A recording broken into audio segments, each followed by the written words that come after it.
There is a fifth dimension beyond that which is known to man. It is a dimension as vast as space and as timeless as infinity. It is the middle ground between light and shadow, and it lies between the pit of man's fears and the summit of his knowledge. This is the dimension of imagination. It is an area which we call the Twilight Zone.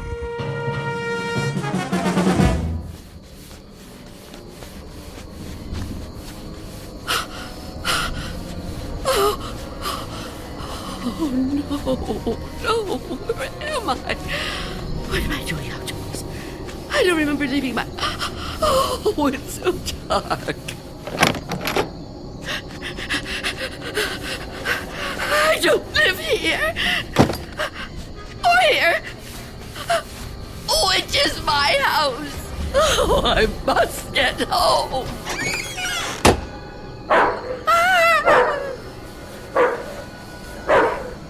May I assist you, madam? You startled me. I've lost my way. My home is somewhere around here, I'm sure, but I don't know where. Perhaps I can help you find it. Oh, thank you. Thank you. I don't even know how I came to be out here. It's certainly not safe at this time of night. Oh, at any time. Well, surely the daytime when the streets are crowded. No, that's when it's most dangerous. For me. So you see, I never go out. Never? Never. But, dear lady, why not? I'm afraid. Afraid? Of something or someone? Someone. It's difficult to explain. Please, try me. Oh, I'm not sure you'd believe me. You'd think I'm just a senile old woman. I'd believe you, Wanda. What did you call me? Wanda. That is your name, isn't it? Yes, but I didn't tell you that. You didn't? Are you certain? Yes, I'm certain. How do you know my name? Because I've been looking for you for a long time, Wanda. Oh, no. You've kept me at bay for many years, but no longer. No. Get away from me. There's nowhere to turn, Wanda. You don't know where you are, remember? You certainly couldn't run from me, a frail old woman like you. Please. No, I won't let you. Say that again. It amuses me. You won't let me? How do you imagine you're going to stop me? You really have no choice, Wanda. There's nowhere for you to go now. Come to me, old woman. Take my hand. No. Take my hand. No. No. No.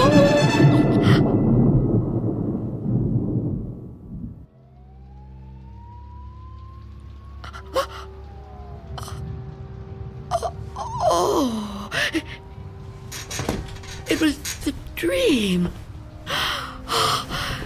The dream again. I'm home. Of course I'm home. Where else would I be?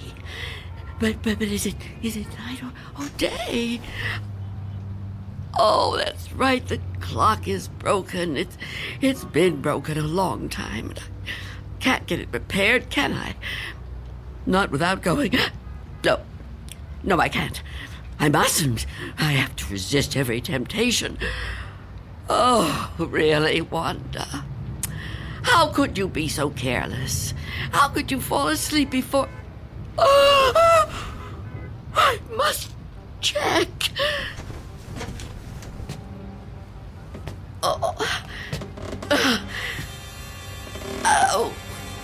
Yes. The boards and the windows are still secure. Is that... Can I feel a breeze? Is there a gap? Oh, not enough. Not enough. He still can't get in. Oh, what about the door?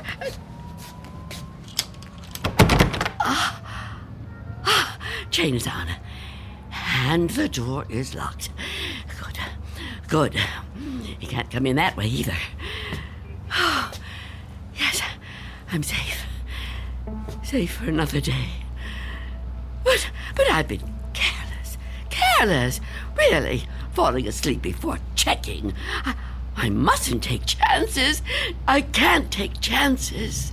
Not while he's out there. And he's always out.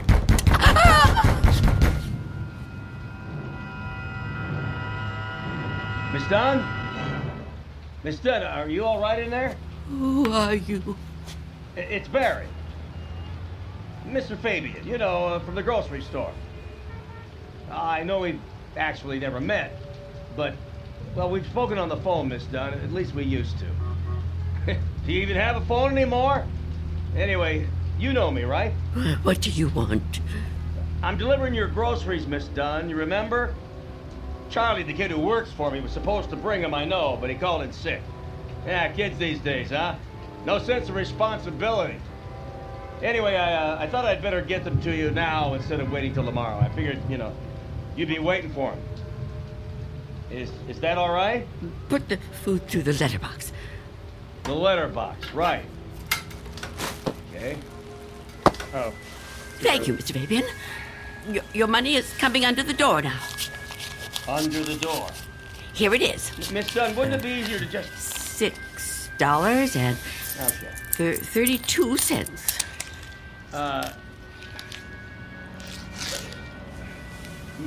Many thanks, Miss Dunn, but, Good day to you, Mr. Fabian. Miss Dunn, are you still there? Yes? What is it?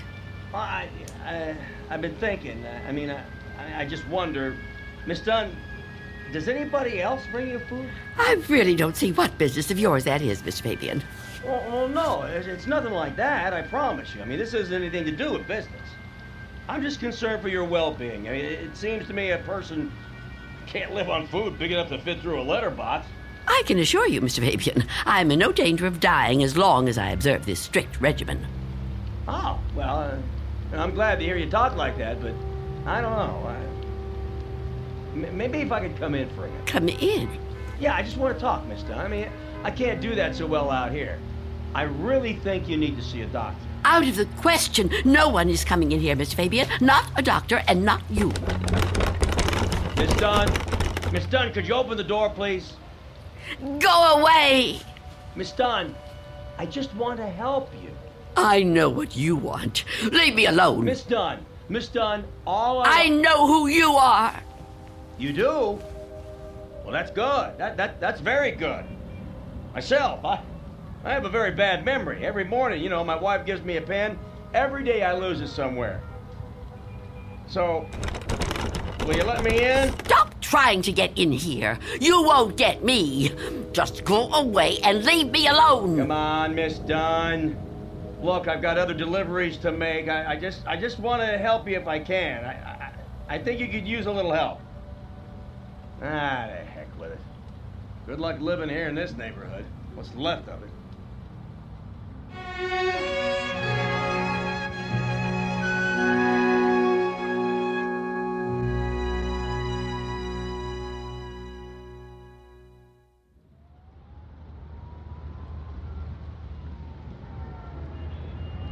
Go away. I won't let you in. I won't let you get me. Leave me alone. I don't want to die. I don't want to die. Please, freeze! Oh.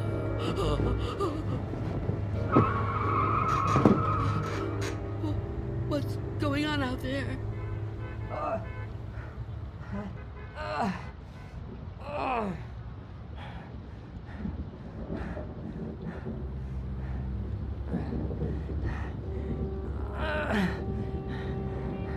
Help! Is anyone in there? You gotta help me. What is it? Go away! I've been shot. I need help. Please. Please do something to help. Who are you? Officer. I'm a police officer. Please, you have to open the door. I need help. I've been shot. You're lying to me. I know you. You can't fool me. No, I'm not trying to fool you. Please. I think I'm dying. You can't trick me so easily. You're no policeman. Why can't you just leave me alone? I know who you are. I know what you are.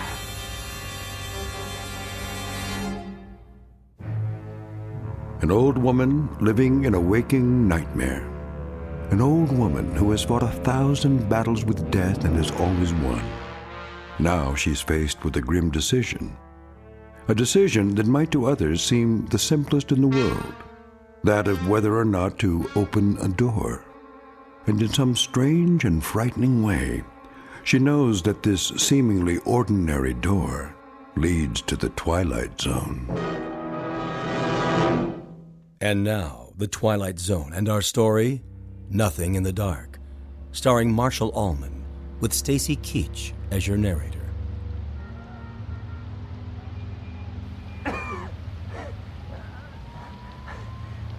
Please. Why won't you help me? Stop this! Why must you do this to me? I'm losing a lot of blood. It's so cold out here. Listen to me. I'm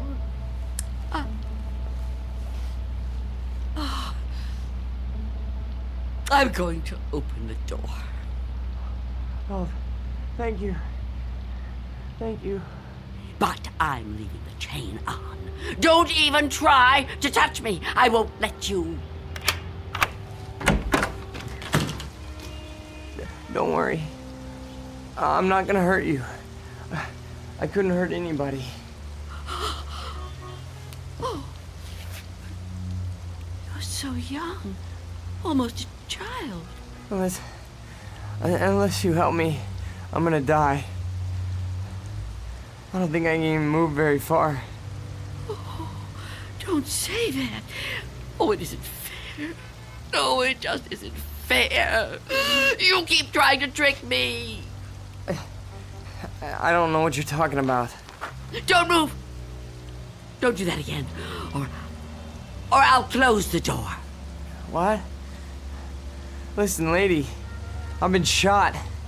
I'm bleeding to death. Do you understand? Do you understand? Please.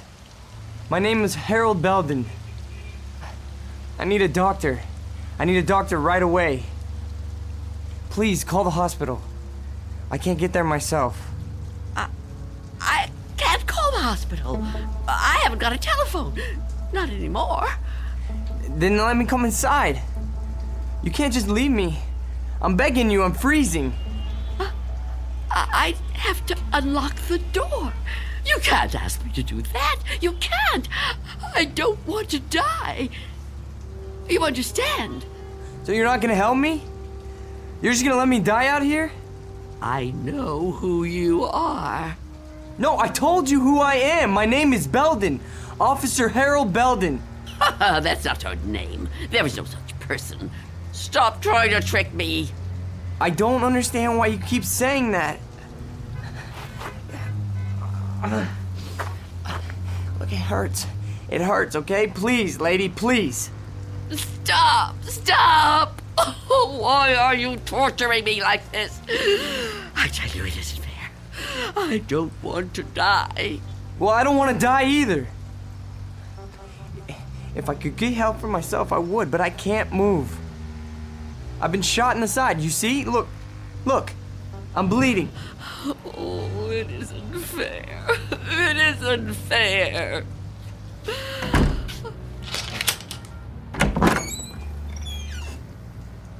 Will you help me? Yes. Yes, I'll help you.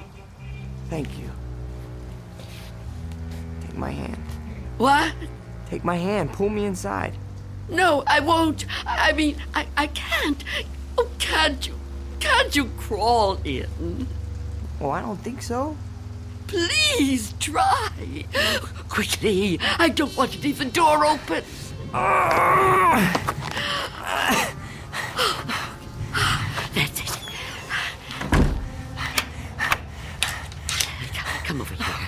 There. Into the bed.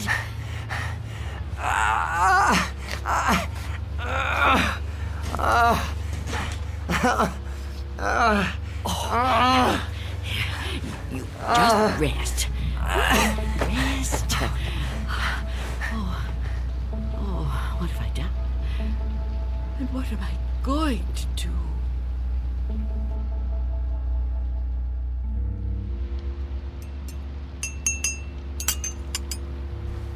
Officer? Officer? Officer? Oh, Oh, I'm so sorry. what a...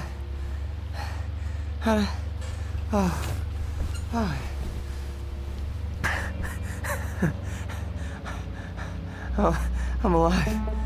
Yes. Yes, you are. Yeah, you're the lady that helped me.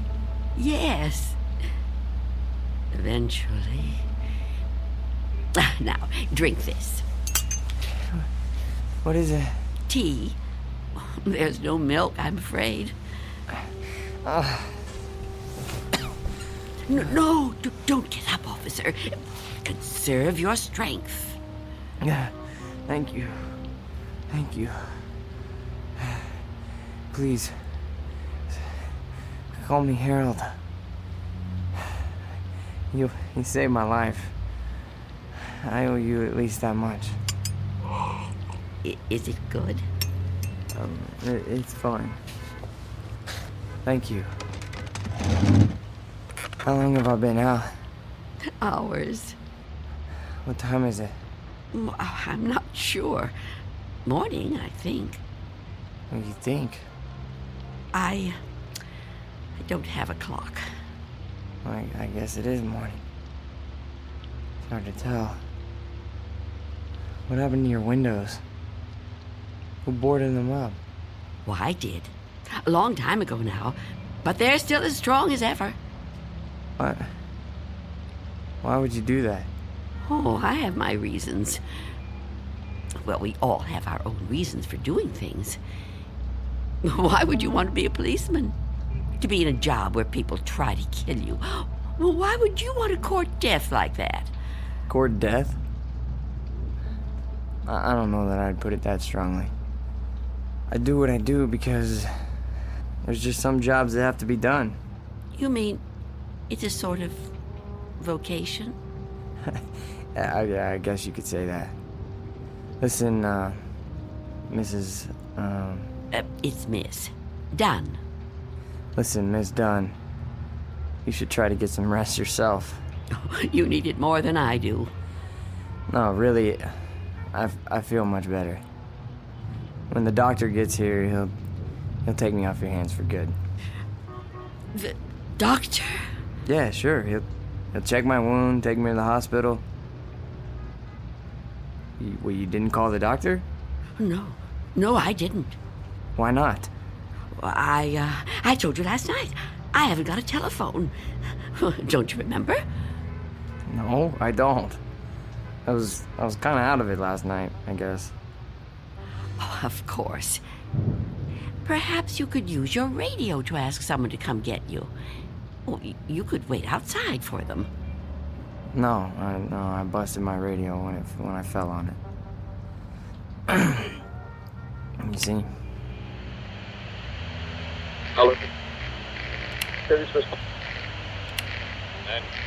And I don't think I got the strength left to get up on my own. Look, couldn't you go to one of the neighbors? Oh, there aren't any. What are you talking about? There aren't any neighbors. There must be. Everyone has neighbors. Well, I don't. Not anymore. Why? What happened? They've all moved away. Not all of them. That's impossible. All of them. Trucks came and took away their furniture. First one, and then another. Is something happening to these buildings? I wouldn't know. I'm sorry to ask, but how can you not know something like that?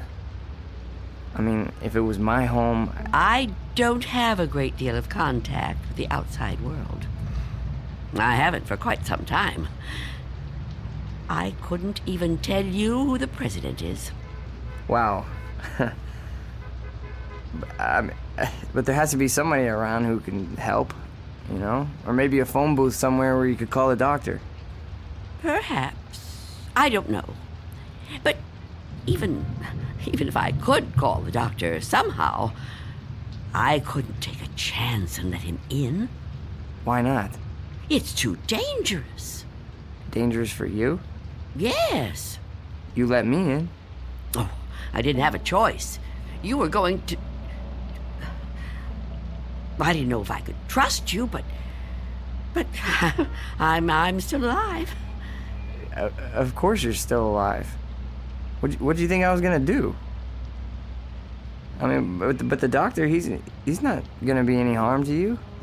I keep telling you I can't let the doctor in. I can't let anyone else come in. Don't you see? It might be him. It might be him. Who? Him who? Mr. Death. Mr. Death? What? I know he's out there. He's trying to get in. He comes to the door and knocks. He begs me to let him in. Last week, he said he was from the gas company. The gas company. Oh, he's clever. After that, he claimed to be a contractor hired by the city. He said this building was condemned, that I'd have to leave. But I knew who he was. I kept the door locked, refused to let him in. Eventually, he went away. Condemned, huh? I mean, that explains why there's no one else in the neighborhood. No, he knows I'm on to him. Yesterday, he said he was Mr. Fabian from the store. But all he really wanted was to come in. That's all he ever wants. Wait a second. Now it's no use. You wouldn't understand. I knew you wouldn't. How could you? Well, I mean, wait, but I want to understand. I do. I mean, this man you're afraid of, you say he's Mr. Death. That's right. You don't mean just anybody, do you? You mean like death, right? Death. That's right. So is this Mr. Death a person like you or me? I know it sounds crazy to someone like you, to anyone but me, but it's true. I know it's true. Okay, I understand what you're saying, but, I mean, people die all the time, all over the world. Now, how could one man be in all those places at once? I don't know. Don't ask me that. Maybe there's more than one of him. Maybe... I didn't mean to upset you. Please don't cry. I'm not gonna hurt you. I'm sorry. Okay? Can I have another cup of tea? Please? Of course. Tell me about Mr. Death. Your tea. Thanks. Please, Mr. Death. I would like to know about him. All right. At first, I couldn't be sure. It was a long time ago. Everything is. It's been so long since anything happened to me. But I was on a bus. There was an old woman sitting in front of me, knitting a scarf, I think. There was something about her face. I felt I knew her. Then a man got on the bus. He wasn't special in any way. Not short, not tall, not fat. Just a man. I remember that there were empty seats, but he sat down right next to the old woman. He didn't say anything to her, but I felt that his being there upset her in some way. I couldn't understand why. He seemed like such a nice man. When the old woman dropped her ball of yarn, he bent down and picked it up right in front of me. talk to her. I saw their fingers touch. He stood up and got out the next stop. I couldn't move. It was as if I knew what had happened. But I couldn't do anything. I was just so frightened. When the bus finally reached the end of the line, the driver came over to the woman. He thought she was asleep, but I knew she was What, dead? dead. And right then and there, I knew it was his touch that killed her. Okay, but you said it yourself. She was an old woman. Okay, just because this man touched her... Mr. Death. Just because he touched her hand, it doesn't mean he killed her. Maybe what you saw was just what it looked like. A man trying to be helpful. I mean, the real cause of her death might have been, a heart failure or a stroke or something. I don't know. No, he killed her. Okay, I'm a cop. I've seen dead bodies. I've seen people that were killed by guns, knives, but never by a touch, okay? The man being there when she died, that's just a coincidence. But I've seen him since then, several times. I've seen him in crowds. I've watched for him. Every time someone I knew died, he was there. He, the same man, the one on the bus. No. Once he was a young soldier, then a salesman, a taxi driver. Someone you wouldn't notice unless you were watching closely. But you could see him. Oh, yes. And I wondered why that should be.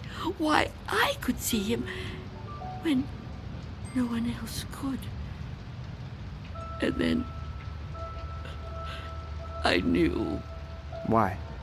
It was because I was getting older.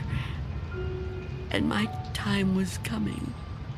I could see clearer than younger people like yourself. Now, do you understand? Oh, I know you don't believe me. That would be too much to ask of anyone. But do you at least understand? Please, I have to know. All right. Maybe. Maybe, okay? But if there is some Mr. Death who's able to visit all the people in the world like Santa Claus... Don't mock me. I'm not meaning to mock you, okay? I would never do that. I swear. But if he's real... He is. If he's real, then I don't see what the problem is. You don't see what the problem is? Oh, you must be joking. No, I mean, if you know what he looks like, what have you got to be afraid of? If you're right, and you can see death, I'd say you're kind of fortunate. Fortunate?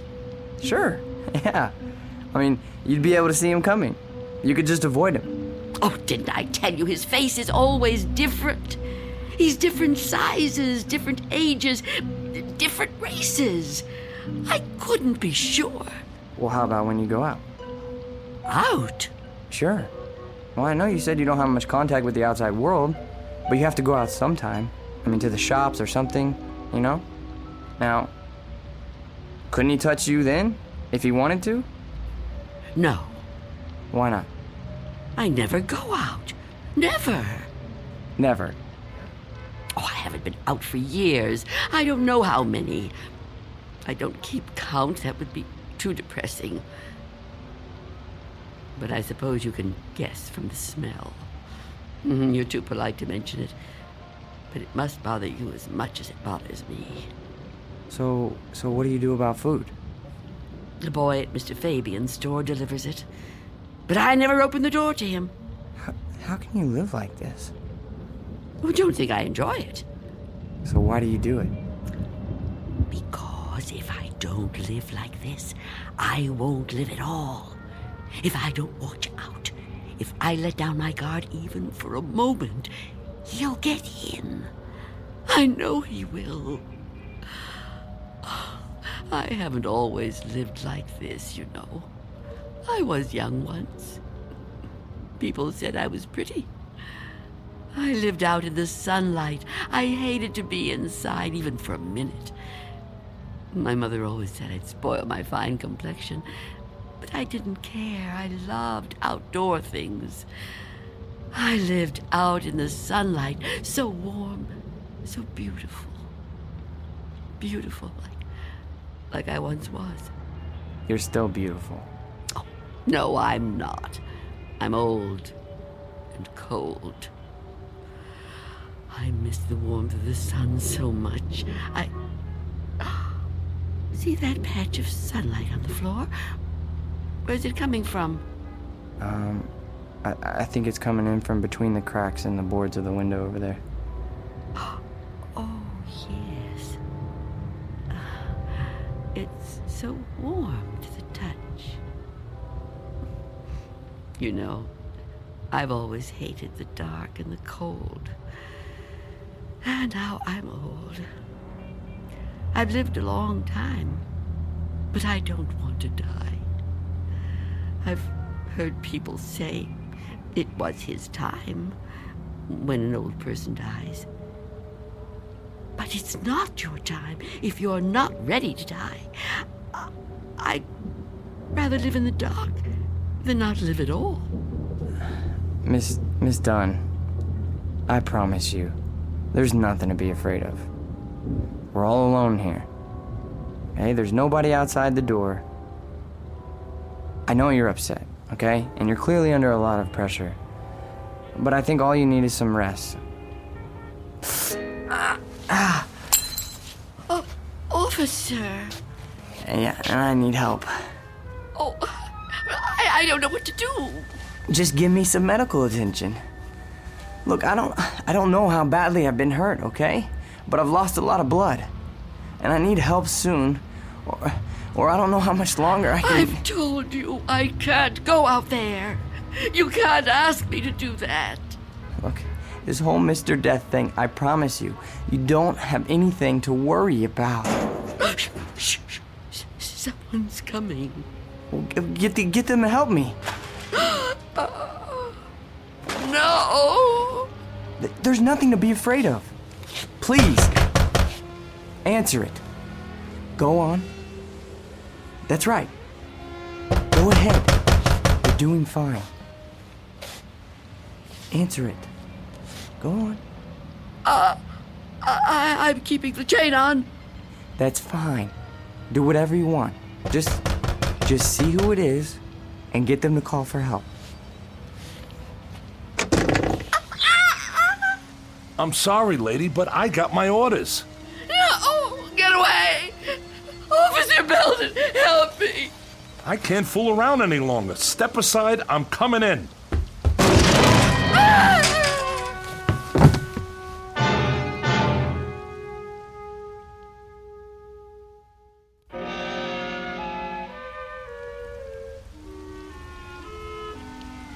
Take my hand.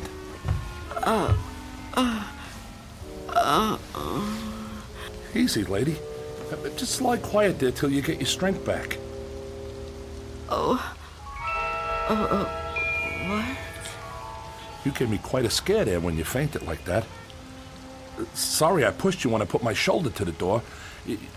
You started to faint and I offered you my hand, but you passed right out. For a second I thought that... Well, I don't even want to talk about that. But I'm glad you're okay.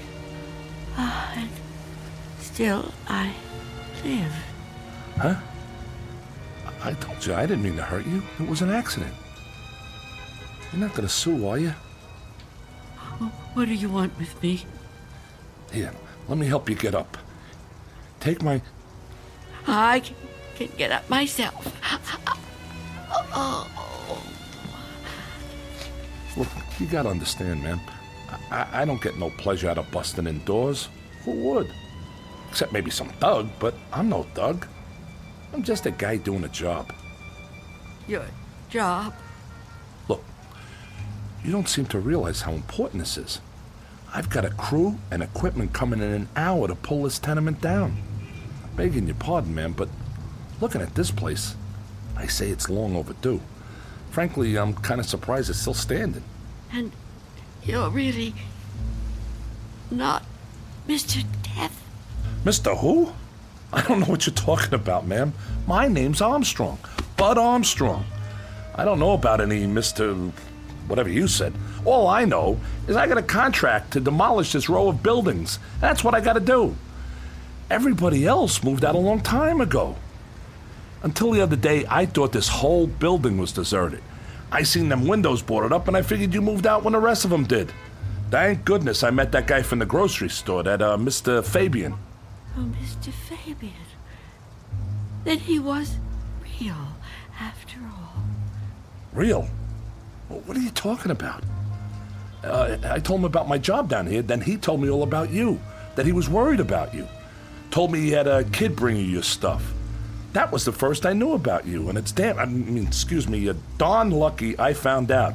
Well, you'd still be in here when the wrecking ball hits. Now, come on, we gotta get out of here. You want me to go outside? Sure, didn't you just hear me? This place is coming down. You can't stay in here. You want me to leave here? You have to. I can't. It's Miss Dunn, right? Well, Miss Dunn, you were notified about the demolition job months ago. Look, I'm not out to bully you. I'm just trying to do my job here. These buildings were condemned by the city. Can't say I blame them. And I'm the one who's got to tear them down. Tear them down? Wow, can you? Look around you, ma'am. This building has had it. You can see that. I can see that. Anyone could see that. It's all worn out, dilapidated. All these buildings have got to come down. You seem like a nice person. A nice person shouldn't have to live in a place like this. Now let's the two of us just... Get away from me! Don't touch me! Please don't act like this. I ain't a monster, lady. I've got a heart just like anybody else, and I can see how you could get attached to a place, but, not want to see it wrecked. But when a building's this old, it's not fit to live in no more. It's dangerous. It's got to come down to make room for a new one, a stronger one. That's life, lady. Old make room for the new, you know? No. People get the idea that I'm some kind of destroyer. They think I get kicks out of tearing stuff down. But that ain't the way it is. No, that ain't the way it is at all. I just clear the ground so other people can build on it. In a way, I guess I kind of help them do it. Can't have one without the other, am I right? Look around you. It's just the way things are, like when a big tree falls in the forest and a new one grows right out of the same ground. Old animals die and young ones take their places. It's just nature. That's how it is. Even people step aside when it's time. I won't. When I finally kick the bucket or when I get too old to contribute, my son-in-law will probably take over the... The door! What about it? Oh, yeah. Sorry about that. I didn't realize the chain was on when I put my shoulder to it.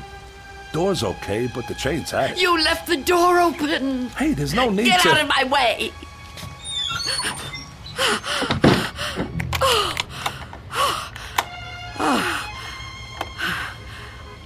You don't have to do that. What's the sense of locking a door that won't even be here in an hour? I'm on the clock here, and we've waited long enough. If you've got any possessions you want to keep, Miss Dunn, I'd move them out while there's still time. I'll help you. You think you're helping me? I'm not going to leave here. Not with you. Not with anyone. Don't try to touch me.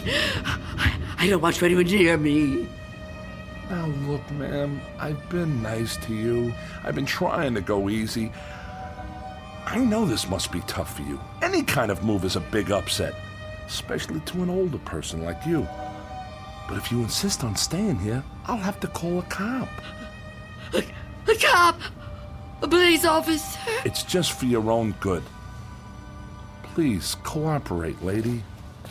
Hey, where you going? Of course, Mr. Belden. Explain it to him. Tell him the reason I can't go out there. I know you understand. I've told you everything. You'll help me, won't you? You'll help me stay. Well, say something. What are you doing? Who are you talking to? Oh, Mr. Belden is a policeman. Mr. Belden? Who the heck is Mr. Belden? Is he your pet? You got a cat in here? Please tell him. Lady, I think maybe you're sick. You should come with me. I'll get you to a doctor. I don't need a doctor. Mr. Belden, won't you tell him? Okay, I get it. I see how it is. Hey, I'm sorry, but if you're still here when the crew arrives, I'll have to call a cop. I'm sorry. I wanted to make you understand, but... Okay.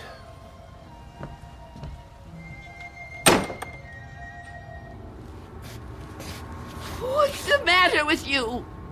Why didn't you say something? Why didn't you help me?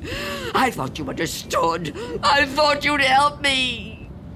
I think the question you should be asking yourself, Wanda, is how he looked straight at this bed and didn't see me. You called me Wanda, but I never told you my first name. Oh no. No. It's not true. It's not true. Yes, it is. The mirror, Wanda. Look in the mirror. What do you see? I can't. I won't. Look in the mirror, Wanda. What do you see?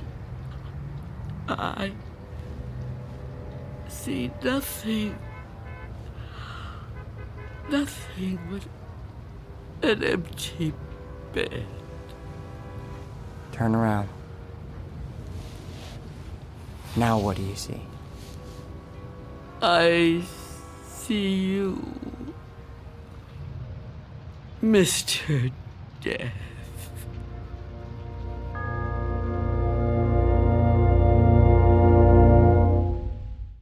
We'll be back to the Twilight Zone in just a moment. And now, Act 3 of Nothing in the Dark, starring Marshall Allman. It was you. It was you all the time. Yes. It was me. Oh, don't get up. You're still... Oh, you're not hurt. No. No, I'm not. But you were shot. Those men? Did you see me get shot? No, but you were bleeding. Do you see any bloodstains now? No, And the men? Did you see them? you were never hurt, were you? I can't be hurt. You tricked me. Yes, Wanda. I tricked you. It was all an illusion. One I created just for you. If it helps, I'm sorry. I would have preferred to avoid it if I could. But why? Why did you do it? The moment I let you inside, you could have taken me any time. Yes, I could have. But you were nice. You made me trust you. But I had to make you understand, Wanda. You see me now, and you've seen me before. Many times before. Starting with that day on the bus. Oh, I was right. It was you. The old lady's name was Iris. I knew then that you were upset. Upset. I thought it was important that you got to know me. What I said to you before, it was true. What you said? When you thought I was a policeman. You asked me why I did what I did. And you said there were some jobs that had to be done. That's right. That it was a kind of vocation. Actually, Wanda, You said that. But I suppose you're right in a way. Now ask yourself, am I really so bad? Am I really so frightening? You've talked to me. You've confided in me. Have I tried to hurt you? Well, no, but Do you really believe I would ever hurt you? you don't look like someone who would want to hurt me. You see? It isn't me you're afraid of, is it? You know me now. You understand me. What you're afraid of, what you've really been afraid of all these years, is the unknown. That's right, isn't it? Yes, Don't be afraid. but I am afraid. You must be very tired, Wanda. I am. But the running's over now. It's time to rest. I'd like that, but Give me your hand. I don't want to die. Trust me. No. Mother, give me your hand. I will.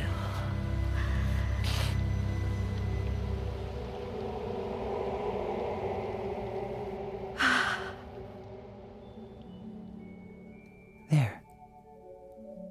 You see? See? See what? No shock, no engulfment, no loud thunder. What you feared would come like an explosion is like a whisper. What you thought was the end is the beginning. When will it happen? When will we go?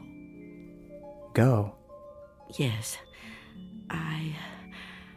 I'm ready now. Look over there, on the floor. What is there to... Oh, Now do you understand? it's me. It's you. My body. I look so calm. You see? We have already begun. Come with me. Yes. Please. I'd like to.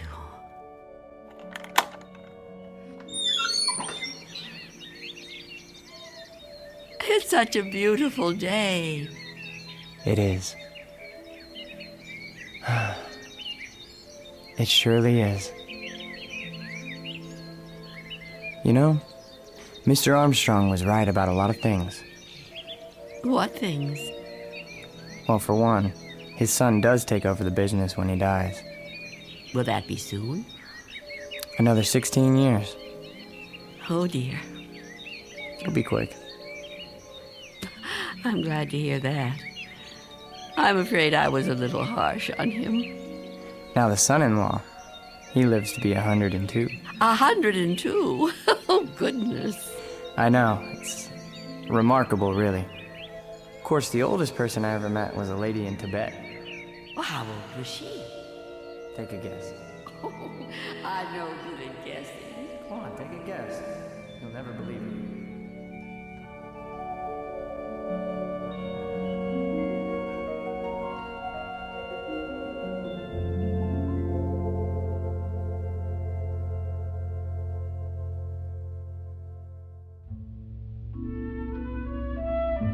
There was an old woman who lived in a room, and like all of us, was frightened of the dark, but who discovered in the minute last fragment of her life that there was nothing in the dark that wasn't there when the lights were on. Object lesson for the more frightened amongst us. In or out of the Twilight Zone.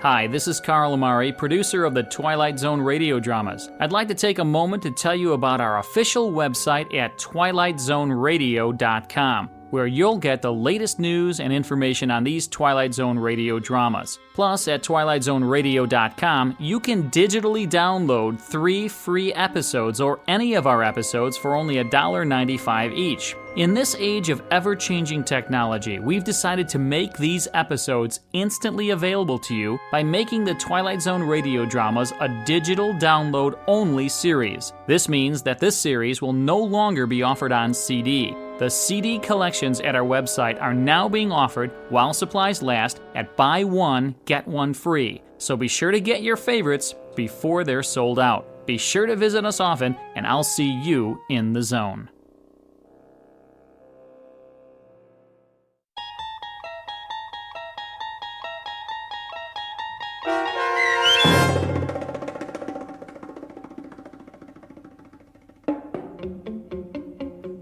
Nothing in the Dark, starring Marshall Ullman, with Stacy Keach as your narrator, was adapted for radio by M.J. Elliott and written by George Clayton Johnson.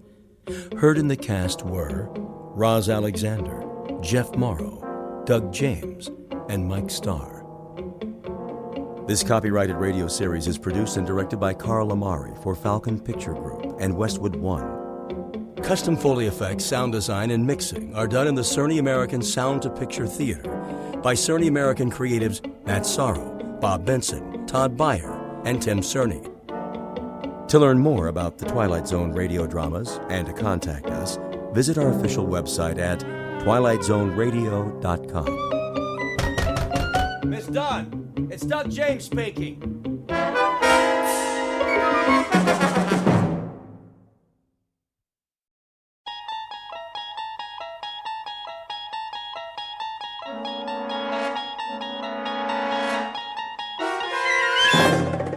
You unlock this door with the key of imagination.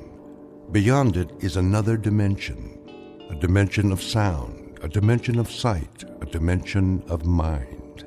You're moving into a land of both shadow and substance, of things and ideas. You've just crossed over into the Twilight Zone.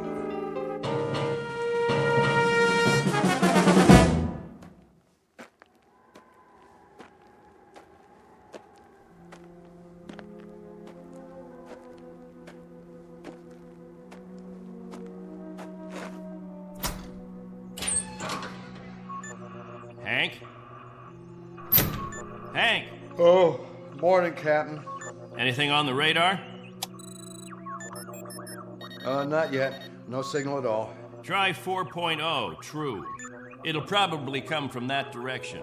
I had her on that all morning, sir. Still nothing. You're past your time, aren't you? Who's your relief? Al Baines, Captain. Baines?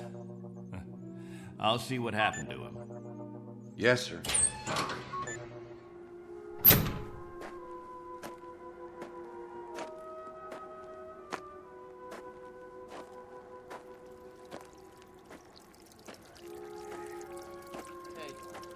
Morning, all. Anything yet? Afraid not. They lost, you figure? There's no telling. Okay if we fill our containers now?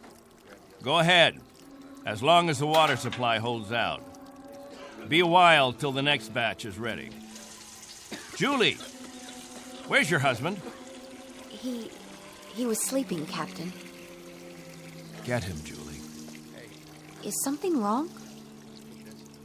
There's something wrong. Yes, sir. How does it taste today, Henry? Same as always, hot, flat, and unforgettable. But wet. Suffer it a little bit more. 6 months from now, you'll be drinking chocolate ice cream sodas.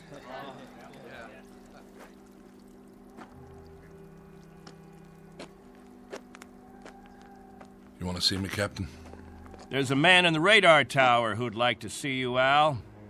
He would have liked to see you 2 hours ago when you were supposed to relieve him. I overslept. Tell that to Hank Parker up there in the tower. Tell him you overslept, and then be good enough to tell him, Al, that you'll stand his watch all day tomorrow. That's not fair, Captain. It doesn't happen often. Once is too often, Al. More than once is intolerable. And many more than once is a case history of Albert Baines who likes his sleep. I prefer it to a stupid game in the hot sun, both of them. A game, Al? What are we listening for? 30 years of 2 shifts a day. What have we ever heard? Wind noise. And what have we ever picked up on the radar screen? Dust particles? But anything to make you happy, Captain. You listen to me. There's a ship on its way, and when it reaches this atmosphere, it may want to be vectored in. They may want landing instructions, wind direction, ground temperature. And if Al Baines is in the sack, we may spend the rest of our lives here. Is that what makes you happy, Al? How do we know there's a ship out there, Captain? A lot of garbled static 2 months ago that you told us was a message, and then nothing. 2 whole months, and you decide there's a ship coming here to take us back. You make the rules and set the watches and plan the days, and now you tell us the Messiah is coming. And you tell us to pray? The difference between you and me, Captain Benteen, is that I do my dreaming when I'm asleep. You do yours on your feet. There's a ship coming, Al. All of us believe it. Because he tells you to. And we believe him. Whatever Captain Benteen says, that's what will happen. Sure you believe him. He tells you this is the best of all possible worlds, and by God, you break into song. You're sweating your lives away on this rock, but the captain says it's paradise, and we have to clap our hands. Rule by hypnosis. Al, there's a ship coming. This happens to be a fact. There's a ship coming. Believe it. I tell you, it'll happen. And you know it's real, just as you know this is real. You haven't forgotten our ship, have you? The Pilgrim 1? The first spaceship sent up to colonize the outer regions? And this plaque, placed here by the 130 men, women, and children who established the first off-Earth colony. We owe them our belief, because they had faith. Don't ever forget that. Now, if you'll excuse me, I better go check on the generator.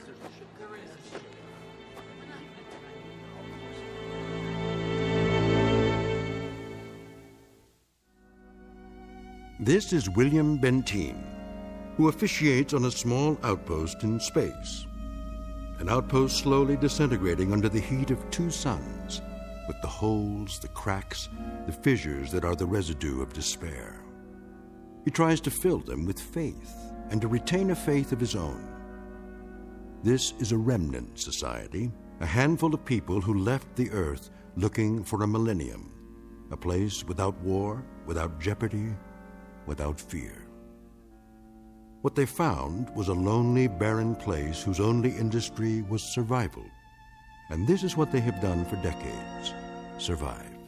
Until the memory of the earth, they came from what has become an indistinct and shadowed recollection of another time and another place. 2 months ago, a signal from Earth announced that a ship would be coming to pick them up and take them home.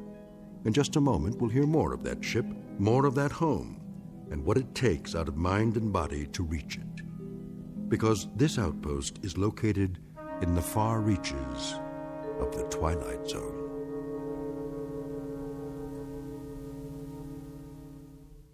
And now, The Twilight Zone and our story, On Thursday We Leave for Home, starring Barry Bostwick with Stacy Keach as your narrator.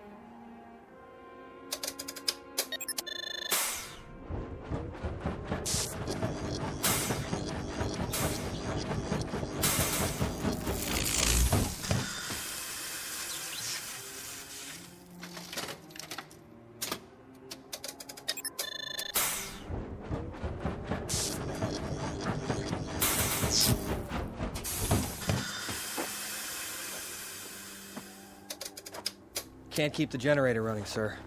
No wonder. Look at these wires. They're rotten. That's all we got, Captain. No backup? This is it. Any insulation? That's all gone, too. We used it on the converter belts. Well, we have to get the current running somehow. If that refrigeration unit stays off, the temperature in the underground rooms will go up 50 degrees. Well, we could stop the saltwater converter for a day or so, switch the parts. Then we'll have to do that. Tell the people to fill up all the jugs they have. We'll be shutting off the water in 6 hours. Yes, sir. Captain, what about the ship? It's on the way. We know that much.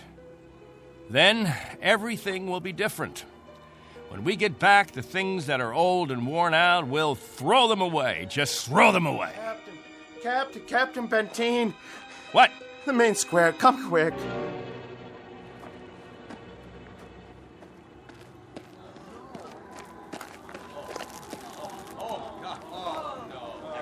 It's Mrs. Rodale. She's hanged herself. Cut her down.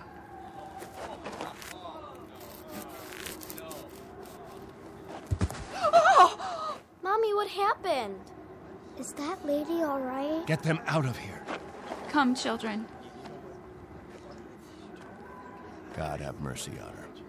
You men there, prepare her. We'll bury her in an hour. Yes, sir.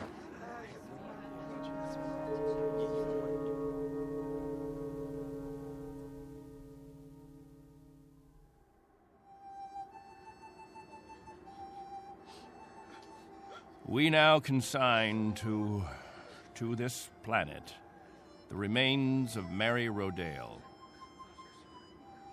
We ask God in His infinite mercy to give her the serenity and joy that she sought while she was with us.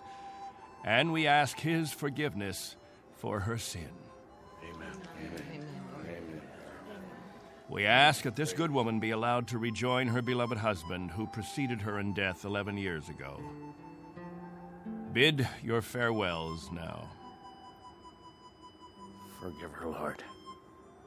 Have mercy on her, Lord, for what she's done. A terrible thing. She didn't know what she was doing.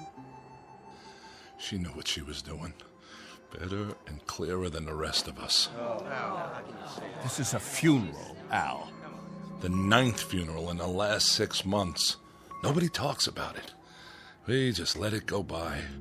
But there have been 9 people who thought that maybe heaven is a place where they can get a drink of water without salt in it, where they'll be able to breathe air without choking on the heat of it. If you want to talk blasphemy, Al, take it away from here. I'm talking truth, Captain Benteen. I'm saying that this woman and the others, they took their own lives because living became intolerable. And I say that dying was their right. Anything else? Just this question. I put it to everyone here. Al, please. No! Isn't living tough enough that we don't have to do it by the book? Isn't it hot and blinding and miserable enough that there shouldn't have to be rules? So that we shouldn't have to suffer by the numbers? Will anyone make the simple observation that there's far more happiness going into that hole than what's left above ground? There's more peace of mind in that dead body than all you mourners put together. All we've got here is anguish. Captain Benteen, let us live with it or die from it in our own way. Young Mr. Baines here wants us to lie down in the sun. Young Mr. Baines would have us give in to death when there is still life. He would end all the rules. He'd throw away the regulations. There'd be no standing in line for water. Let the strong take it away from the weak. No rationing of food. Let the young steal it from the old. And when that ship comes down to take us back to Earth, it won't find a society. It will find only a pack. There'll be no human beings left. Only animals. There's a ship coming. It's winging its way in now. It's on its way. Say it. Say it out loud. Let me hear you say it. There's a ship coming. There's a ship coming. There's a ship coming. There's a ship coming. There's a ship coming. There's a ship coming. That's right. There's a ship. A ship. Yes. A ship that's coming to take us. What's that? Hear that? Can you hear that, everyone? Do you hear? It's the... Meteor storm! It's a meteor storm! Find shelter. Get inside. Up to the cave. Get up to the cave.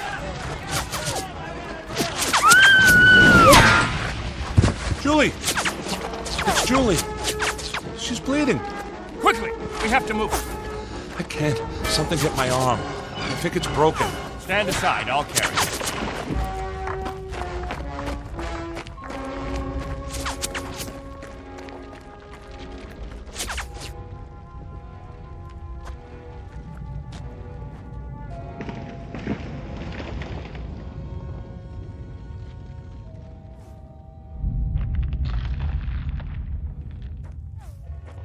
How is she? It's just a cut to the forehead, not very deep. But keep this bandage on it. Julie? Julie, honey?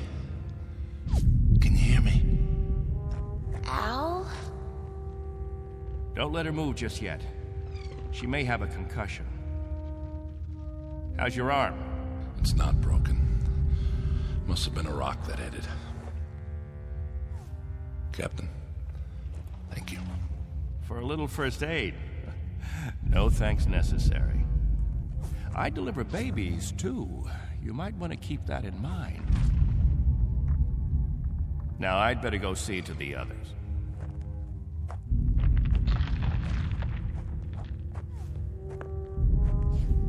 Will it go on much longer, Captain? I wish I knew. It sounds like it's spending itself. I've seen meteor storms before, Captain, but nothing this size. What about the damage, Henry? 2 underground cells destroyed. At least, that's what it looked like from out front. Everybody accounted for? I think we're all here, Captain. I've checked. Nobody's missing. Thank God. Everyone try to stay calm. The worst of it is over.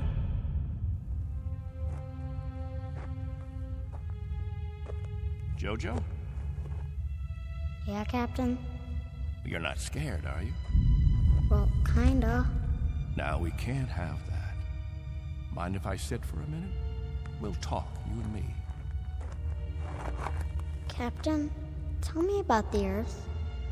Would you, Captain? Tell us what you remember. Yes, do.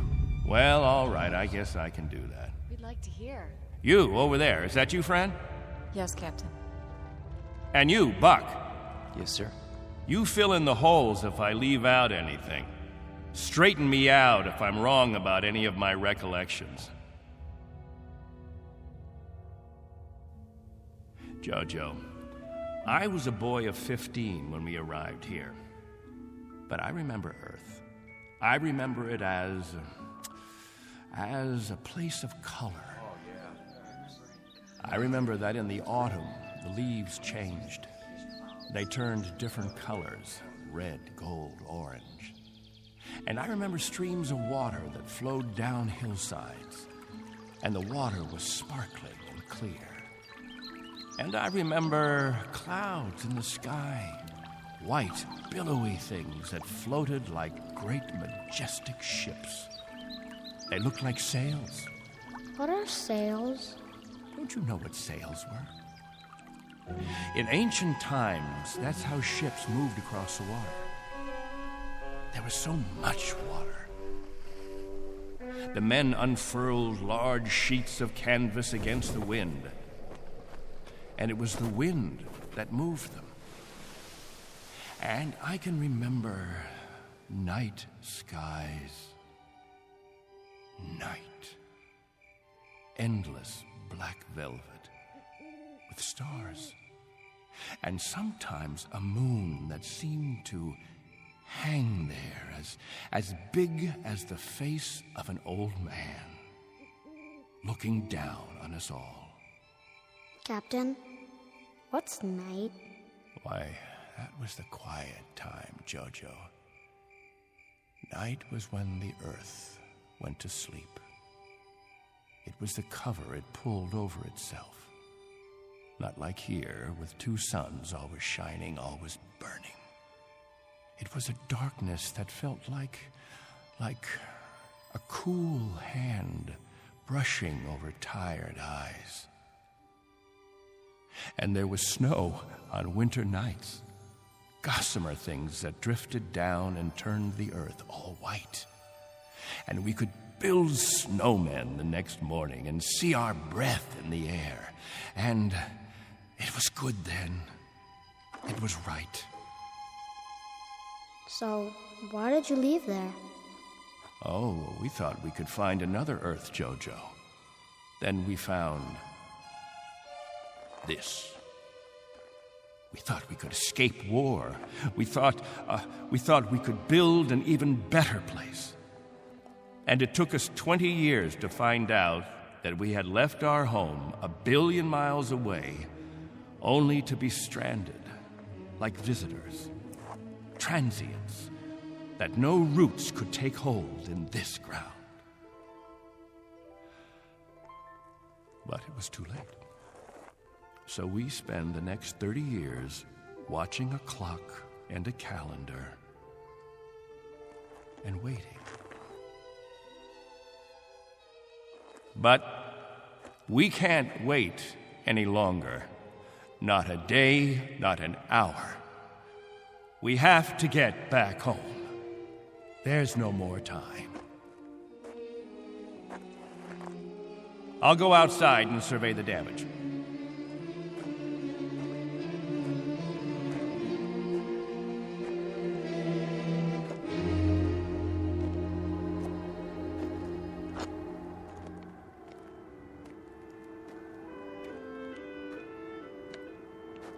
Not much harm.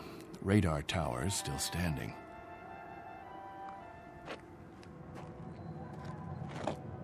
What? Why, it's... Al! Al Baines, do you hear that noise? All of you, come out here. Do you hear it? What is that? That's not a meteor show. That's not a meteor, and it's not wishful thinking. Not this time. Those are rocket engines. Look, I remember the sound of them. That's the ship. The ship has come at last.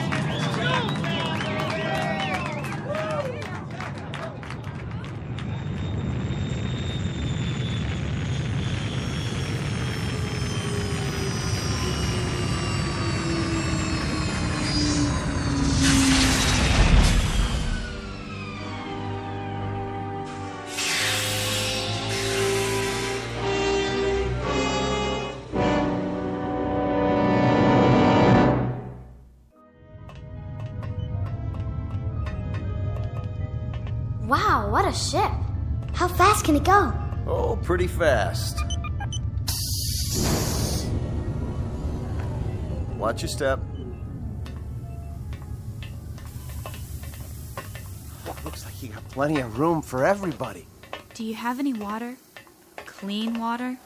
We have enough. Oh, doesn't that sound wonderful? Delicious. Careful. I better talk to your leader. You have one, don't you? Sure do. Captain Benteen.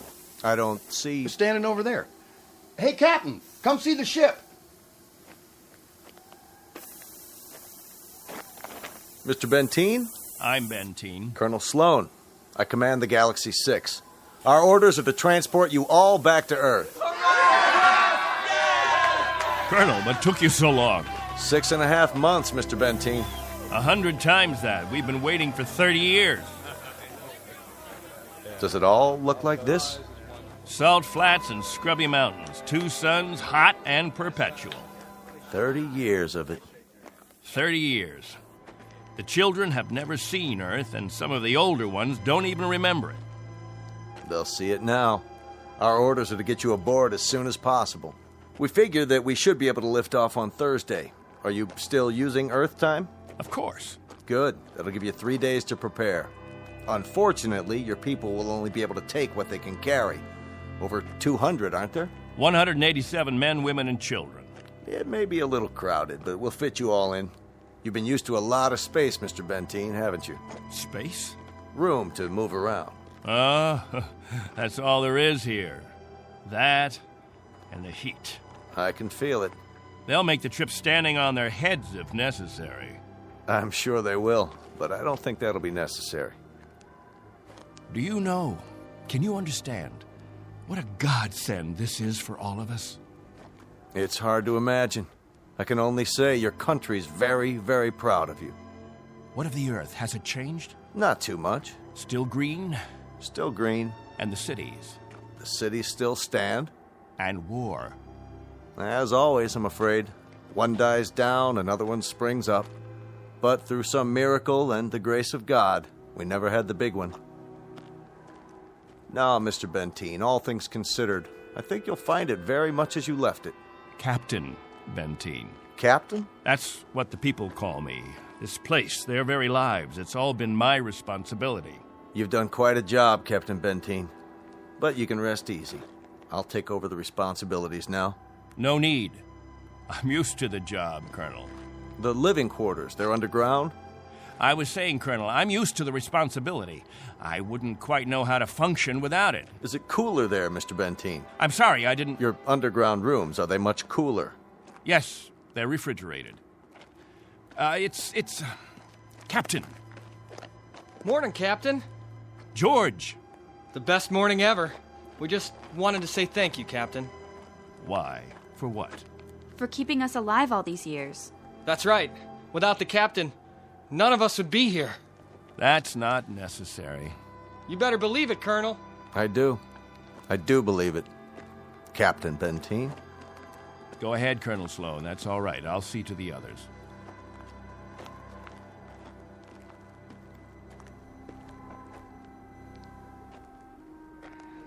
You know, I don't need this. I'm not gonna take this. Hi, Captain. Julie, where's your bandage? Oh, I don't need it anymore. But we put one around your head so the cut would heal. What's this? Isn't it incredible? It's called a medicinal patch. You wear it for 24 hours. It accelerates the growth of new skin. Look at her forehead, Captain. You can hardly see the scratch. Better put the sling back on your arm, Al. I don't need a sling. Just this metal band. It's magnesium. Colonel Sloan said my arm would be perfect by the end of the week. Well, I seem to have had my practice taken away from me. But while we're here, I'd use that sling. I'll bet I've fixed about 500 broken wings in my time, and the only way to be sure it heals properly is to keep the limb immobile. Where's Colonel Sloan? I want to ask him what to pack.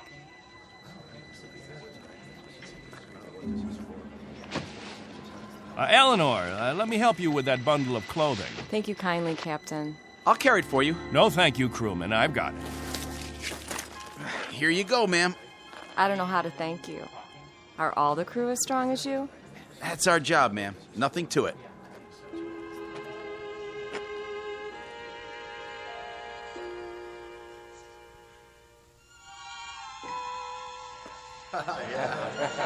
Hello there, Captain. Will. I'm so excited. How much longer? Not long. Be patient. May I have your attention, everyone? Good question. Quiet, please. What is it, Captain? As all of you know, we have less than 36 hours before we depart. And as I told you earlier, there is a maximum allowance of 14 pounds per person. Soon we'll begin weighing your belongings, and if we're over the limit, I'll make up a list of necessary items. I hope I'm not intruding, Captain. I was just telling them about the weight requirements. We'll handle all that tomorrow. I heard you'd called a meeting here in the cave, so I brought Lieutenants Engel and Rafferty with me. Everyone has so many questions about Earth, I thought perhaps this would be a good time. More questions? Actually, Colonel, the purpose of this meeting is simply to make some last-minute arrangements. Colonel, I used to live in San Diego. Is California still the same? Sunny and warm most of the time, but not this warm. Los Angeles has become the biggest city in the world. These kinds of questions, we could just as well handle them when... Colonel Sloan? Are there still major leagues? My dad used to tell me about baseball and the World Series. The leagues are just as before, American and national. What about the Dodgers? They came in 10th last season. I'm told they need pitchers pretty desperately. I'll tell you what, When we're finished here, we'll improvise a ball and bat and have ourselves a game. How does that sound? Yes! That'd be great. Let's do it. I think it's a little hot for that kind of activity. What we could do is have some group singing. We haven't done that for a while. I got an old sack. That'll be the ball. Who's got a stick? What are we waiting for? Let's go. Please, wait. We haven't finished yet.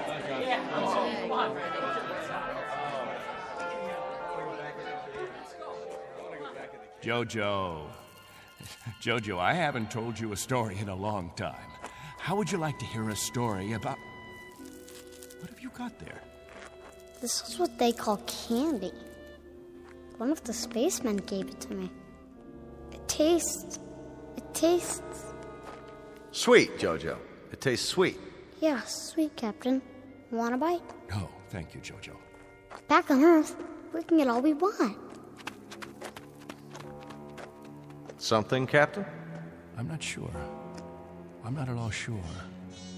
You've promised them all candy. You've made it sound as if that was what the Earth is made of. Sugar and spice and everything nice. Maybe they ought to be told the truth.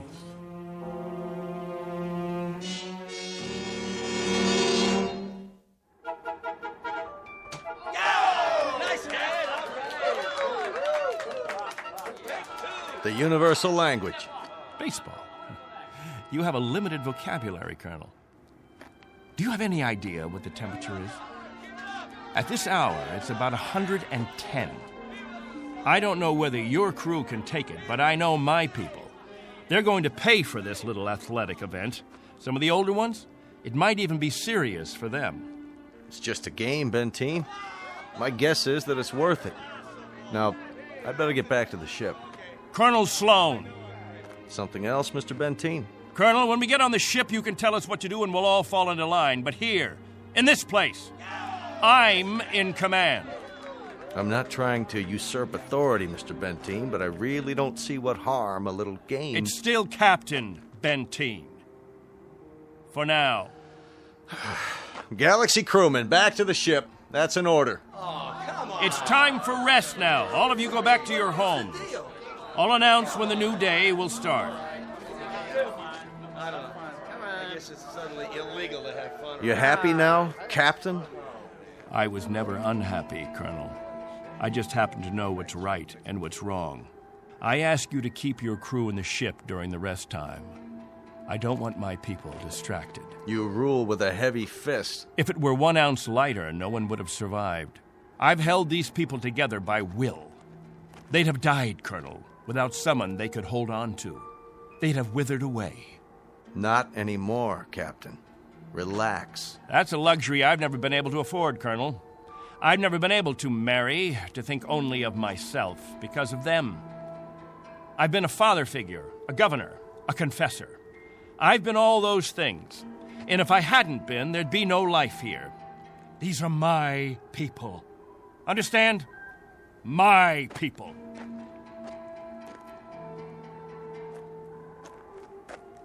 What's with him, Colonel? I'll bear with him a little bit longer, fellas. He's really quite a man. He's got just one minor aberration. And what's that? He believes he's God. As far as he's concerned, we're booting him out of heaven.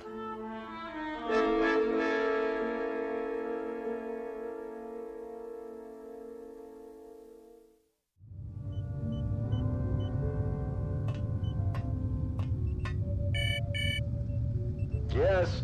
Mr. Captain Benteen is here, sir. Show him in. Very well, sir. Come in, Captain. Sorry my quarters are a bit cramped. Please, sit down. Colonel Sloan, this is a list of all passengers with their approximate weight and the weight of their belongings after each name. The scale we have is pretty beat up. My guess is that it underweighs by about 4 or 5 pounds. Fine. All I wanted was an approximation. We'll weigh them in on our own equipment before blast off. This is Wednesday, 12 midnight? I keep getting confused with the constant light. When do the people get up? About 2 Earth time. The hours from 7 until 1:45 are the hottest. That's when we try to stay indoors. Then we have our meetings at the cave about 2 hours afterwards. We've had to improvise our own schedule. You've improvised very well, Captain.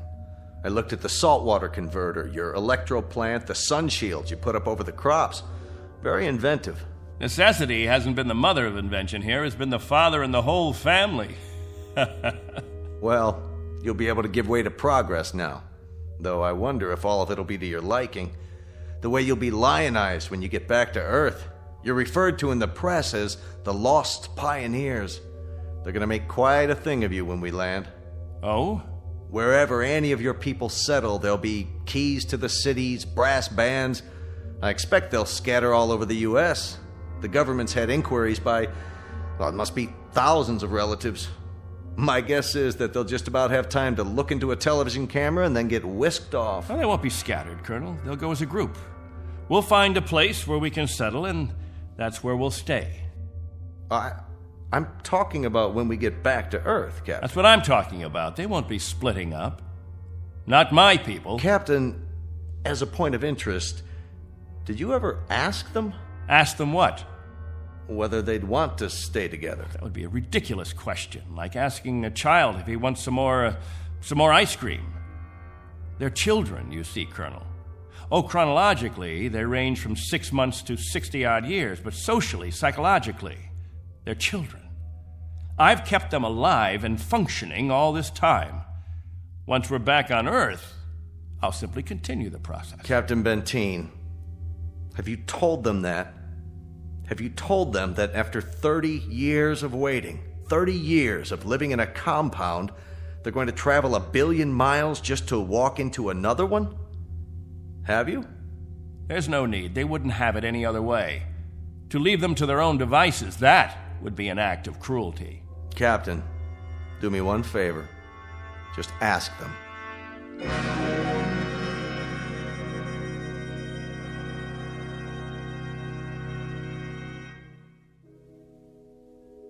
Naturally, we won't have to concern ourselves with the colder climates, the northeastern states, the upper regions of the Great Plains. We'll find an area much farther to the south, perhaps Florida or Texas.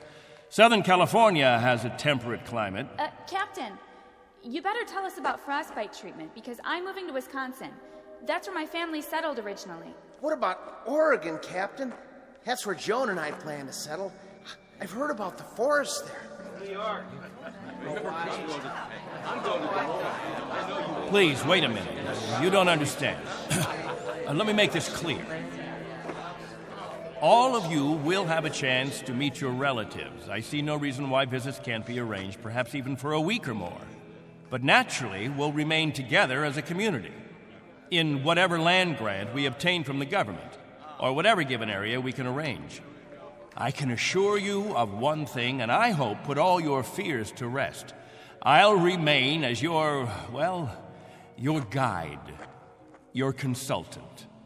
And I guarantee that no one will lack for my help or my advice. Captain, Julie and I were thinking of farming. Why, that's a fine idea, Al. We'll farm just as we have farmed, but much more easily. The rainfall back on Earth is so plentiful. And as I told you, there's only one sun, so you won't have to shield the crops. Of course we'll farm. Certainly, we'll farm. Julie's got relatives in the state of Washington. You couldn't take the cold. None of you could. But I guarantee that wherever we settle, the farming will be good. I'll see to that. What's the matter? Don't you understand? We don't plan to stay together. You don't understand, Al. You've never understood much of anything. If we split up, I seriously doubt that we'd survive. Al, explain it to him. Go on. We'll survive, Captain. If anyone wants to stay together, that'll be their right. But if they want to go their own way, that'll be their right too. Am I wrong, Colonel? You're not wrong. We're to take you back as a group. Once on Earth, you can do as you please. Colonel, let us settle our differences in our own way. There are no differences, Captain. There are differences. There are changes that have taken place on Earth. things we aren't prepared for. Oh, the Colonel has made it sound like a big holiday, the good life just plucked off a tree. Well, friends, I don't want any of you disillusioned. Wherever men live, they grub, they scrabble. They have to dig to stay alive. It's a fact. But together, that's the word, together. We've got to stay together. Think of that word now. Let's say it out loud. Everybody, now. Together. Together. Together. Together. Together. Looks like the congregation isn't with you anymore, Captain. What's the matter with all of you people? Wait.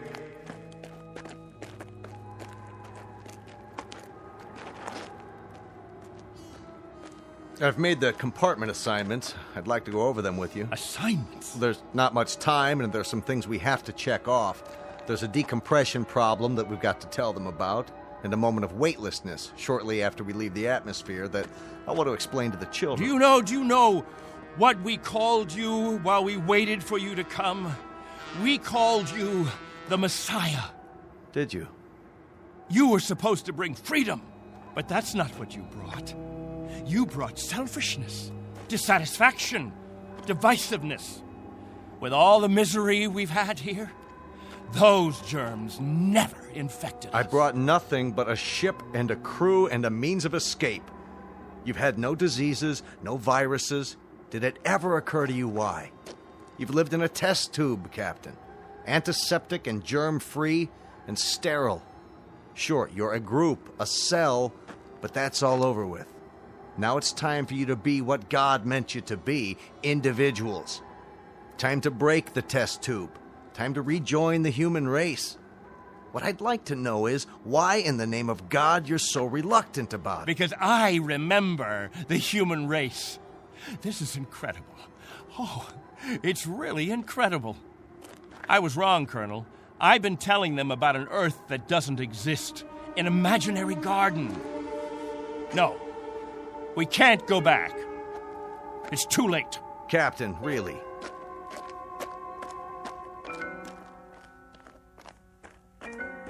Everybody, gather around. I've got something to tell you. Listen to me, all of you. I want to tell you all. Listen to me, all of you. I want to tell you about the real Earth. Captain, are you all right? Let's talk about the diseases. What? The viruses, the cancers, the floods and the freezing, the wetness and the cold. And there are other miseries, worse than anything we've experienced. Hatred, jealousy, violence. Listen to me. It's an Earth we don't know. We can't leave here. We'd be committing suicide. We'd die of things we've never been exposed to before. We'd die of the loneliness that animals get in a zoo because we don't belong. We don't belong to his kind. Do you understand me? We don't belong there. Captain Benteen, why don't you let your children vote on it? Only if they know what's waiting for them. Only if they understand that Earth isn't any garden. It's never been, and it never will be. That's fair enough. I'll tell you what Earth is. The same as it's always been. It's a race struggling to survive, just as you have survived. Captain Benteen is right when he tells you that it isn't all a place of beauty. There may still be wars and prejudice and strife. I suppose there will always be jealous men and angry men and unforgiving men. But it has one thing you don't have. Every man is his own master. There won't be anyone telling you when to eat and when to sleep and when to meet, what to sing and how to play. Instead of heat, you may feel cold, and instead of thirst, you may feel hunger. But you'll be men and women. You won't be sheep. You won't be a kindergarten. And when you pray to God, his name won't be Benteen.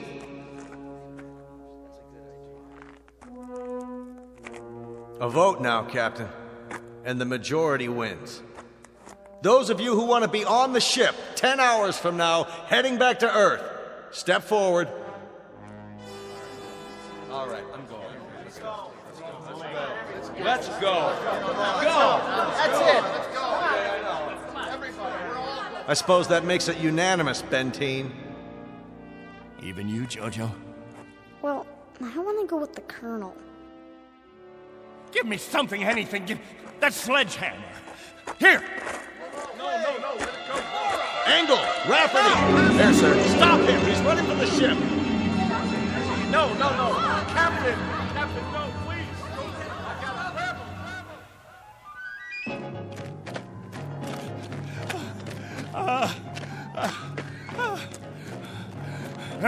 We'll see how far you get. Without a tail fin. Put it down!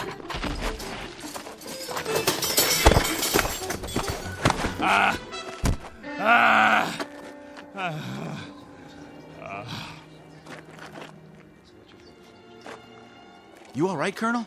I'm fine. What about the ship? Just a couple of dents, nothing serious. Lucky you stopped them when you did. Captain Benteen, let go. For everyone's sake, loosen your grip and let go. God help you. God help you all. Tomorrow you think you're getting on a ship headed for paradise. What you don't realize is you're heading for hell. What about you? I'll stay here. That's right. This is my home. This is where I belong. This is where you belong. You just don't have the brains or the guts or the sense to know it. This ship leaves at 0800 tomorrow. If you're not on board... I want no special privileges, Colonel Slow. No special treatment.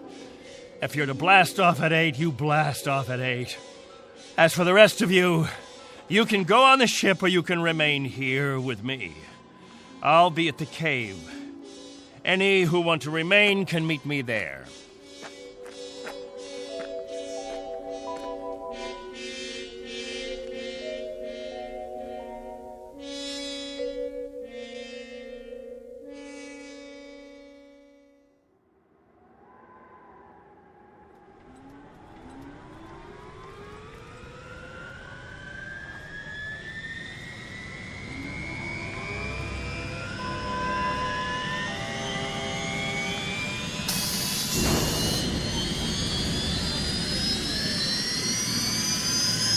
That's it, folks. The rocket's fired up. Everybody on board, single file. What about the captain? I'll give it one last try. Lieutenant Engel, see to the passengers. I'll be right back. Yes, sir. Where are you going, sir? To the cave.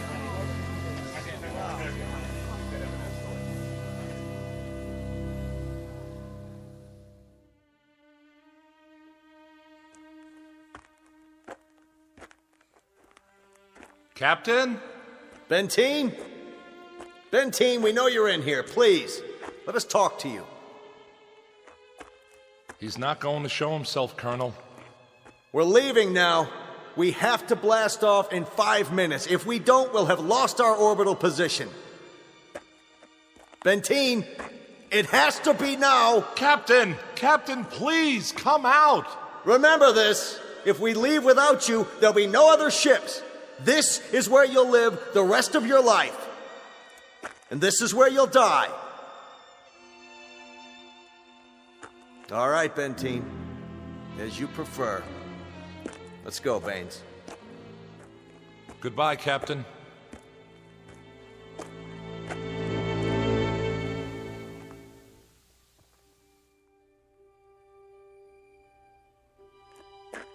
Hello, friends, all together at the meeting place. Any new business today? No? Jojo, I'll bet you want to hear about Earth. About the rivers and the seas, the blue skies, or the night, the stars and the moon. Which do you want to hear about this time? There's color on Earth, the change of seasons. And the wind brings the smell of the ground, the plants, the seeds, the roots, flower petals, sap from the trees, and the smell of the weather, the rain or the mist or the fog. And on the earth, there's green, the color green, the feeling green. There's something fresh about it, something living Earth. It's called Earth. Don't leave me. Please. Oh, don't leave me.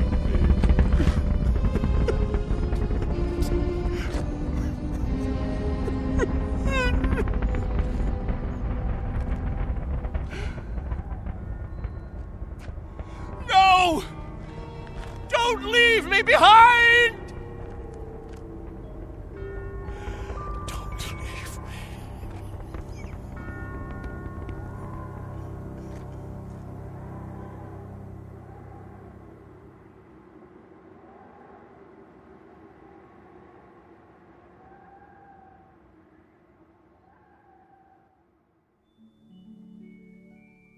A man named Benteen, sometimes known as Captain, who had certain prerogatives. He could lead, judge, legislate, even dictate. It became a habit, and finally, a necessity. William Benteen, once a god, now a population of one, on a distant outpost in the Twilight Zone.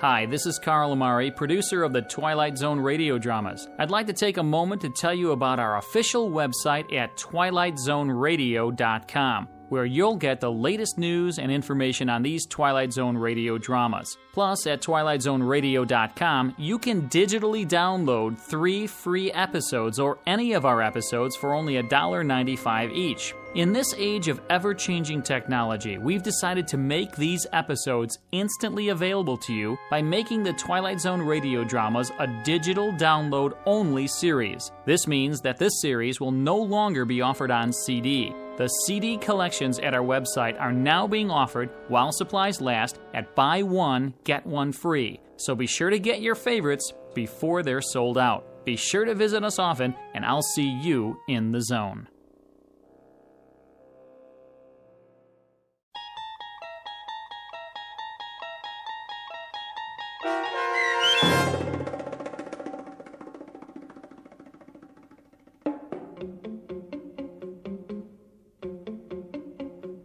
On Thursday, We Leave for Home, starring Barry Bostwick with Stacy Keach as your narrator, was adapted for radio by Dennis Etchison and written for The Twilight Zone by Rod Serling.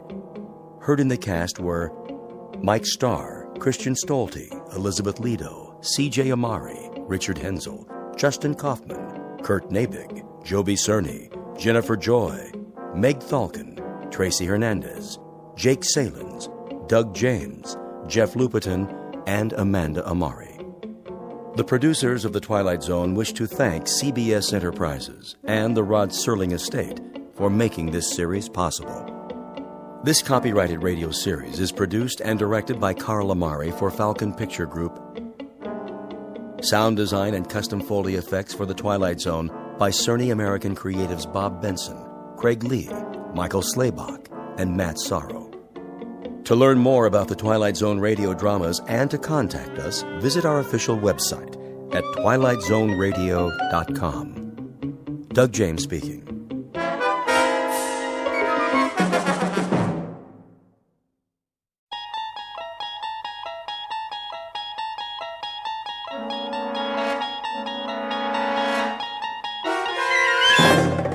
You unlock this door with the key of imagination. Beyond it is another dimension, a dimension of sound, a dimension of sight, a dimension of mind. You're moving into a land of both shadow and substance, of things and ideas. You've just crossed over into the Twilight Zone.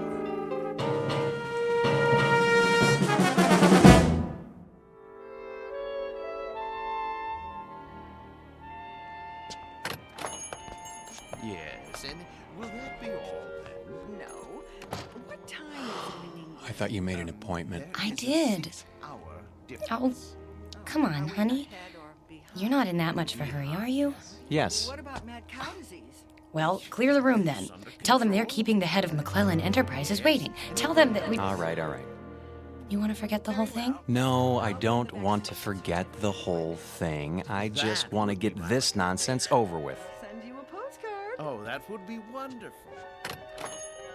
Bon voyage. Ta-ta. Yes, ta-ta. Come on. Hello. May I help you? Mr. Spirito? I am he. We're the Ransoms. My wife called for an appointment.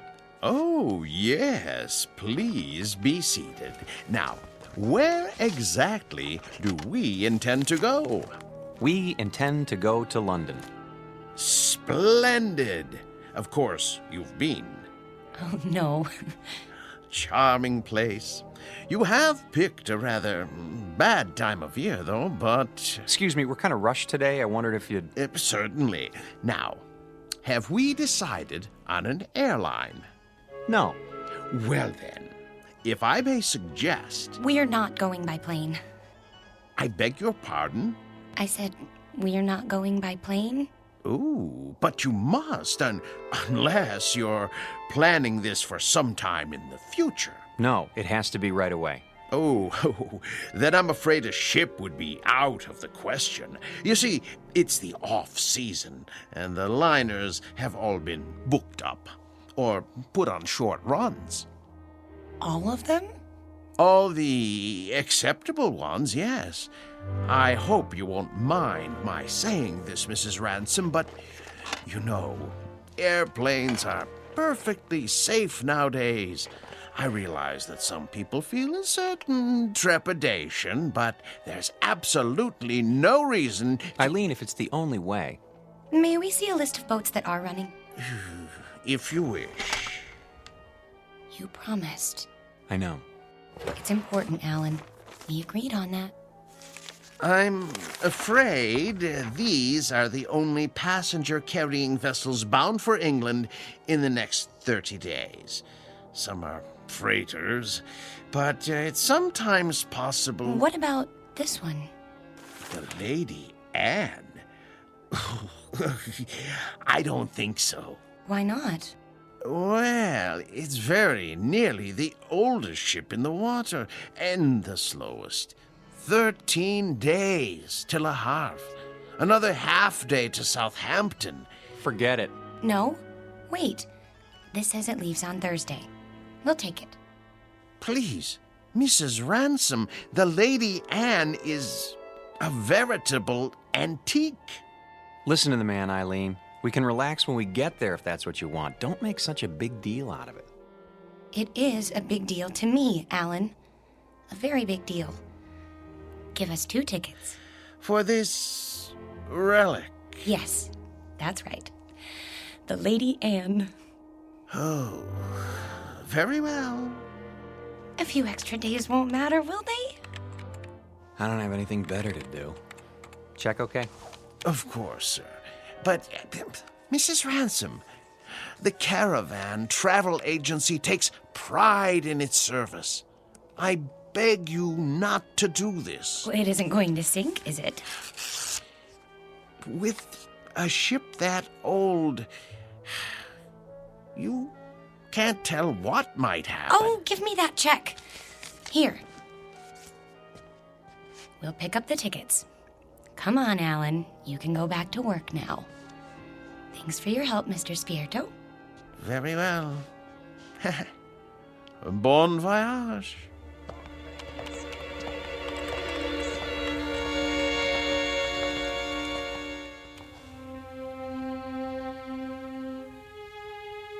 Portrait of a honeymoon couple about to embark on a journey. Like most newlyweds, they've never traveled a great distance together, nor have they become truly acquainted. But there is a difference. These newlyweds have been married for 6 years, and they're taking this honeymoon not to start their life together, but to save it. Or so Mrs. Ransom believes. She's not sure why she insisted on an ocean liner, except that it will give them some much-needed time together, even if it is the Lady Anne. The tickets read New York to Southampton, but this old ship is bound for a very different port. Its final destination? The Twilight Zone.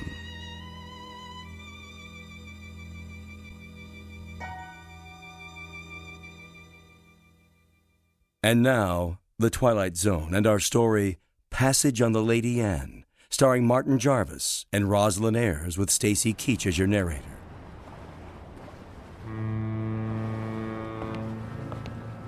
Perfect. A foggy night. Can't even see the ship. Where is everybody? Already on board. We're a few minutes late. I was ready. If you hadn't taken so long packing... There it is! Oh, Alan, isn't it beautiful? No, not it. She. The ship happens to be a lady. Sorry. She's beautiful. Indeed she is. Oh, yes. There's the gangplank, is that what they call it? Come on, Alan. I can hardly wait. No, from the descriptions, we were expecting a cross between a kayak and the Flying Dutchman. You're seeing someone off? No, we're passengers. What? How's that? Passengers. Oh, no. No. I hardly think so. No, you see, this is the Lady Anne. Toby, please. You have no right to badger them. Be quiet, woman. Well... Now, young fellow. Look here, if you'll consult your tickets, I think you'll find there's been a mistake. I repeat, this ship is the Lady Anne. And I repeat, there's no mistake. Show me your tickets. Why should I do that? Call it curiosity. Do you mind? Go ahead, Alan. Oh, all right. Let's see. Mr. and Mrs. Alan Ransom, New York to Southampton. You're not going to read the fine print, too, are you? Well, they seem to be in order. Thank you. It's good to know that. Well, there must be an error. This is a private passage, you might say. A mistake in booking. No, it's a terrible mistake. Come along, dear. But, Millie, I don't understand. I really don't. I said come along.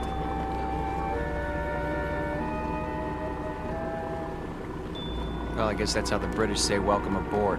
Oh, don't get your back up. You'll be twice as cranky when you're his age. Bet we can beat him up the ramp. Not too late to turn back, you know? I mean, think of being cooped up with me for 14 days. I made a promise and I'm going to keep it. Isn't that good enough? Sure. Not very steady. Really gives you confidence, doesn't it? At least try to enjoy this. One moment, please. Your names? Ransom? Yes, I see it on the list. Do you want to see our tickets, too? Everything seems to be in order, sir. Stateroom 24, down that flight of stairs. Thank you.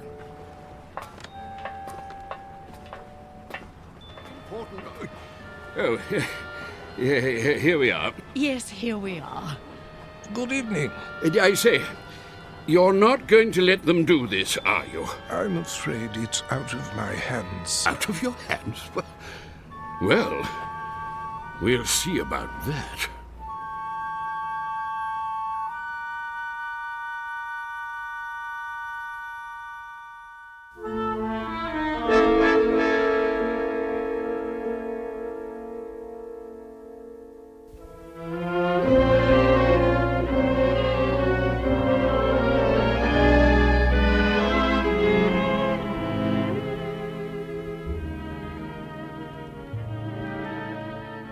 I hope they got the luggage on board. It'll be waiting in our room. You'll see. It better be. We're due to take off in 10 minutes. Take off? Sail. Disimport. I think it's disembark. All right. Alan, you have to admit, it's a real showpiece. Did you notice this carpeting? And the oil paintings? And brass everywhere. Great. Where's the bar? I could use a drink. Number 24. This is it. What in the... Alan, look! It's like an old-fashioned drawing room. with a tapestry and gold, everything. Pigeon's blood vases. I don't believe it. Are those plaster cupids on the ceiling? Oh, it's marvelous! And the canopy bed. Shaped like a swan. It's got a goose feather mattress. Oh, Alan, isn't this fabulous? It's probably the most ridiculous room in the entire world. You realize that? Probably. It is. And you actually like it. Don't you? Look at this chest. It must be 100 years old. A bowl of fresh flowers on top. And even a box of candy, shaped like a heart. At least the luggage is here. No kidding. You think we can take it for 2 weeks? I mean, with all this... There's the whistle. Come on, let's go up on deck. Why? Why? That's what you do. Haven't you seen any movies? Hurry.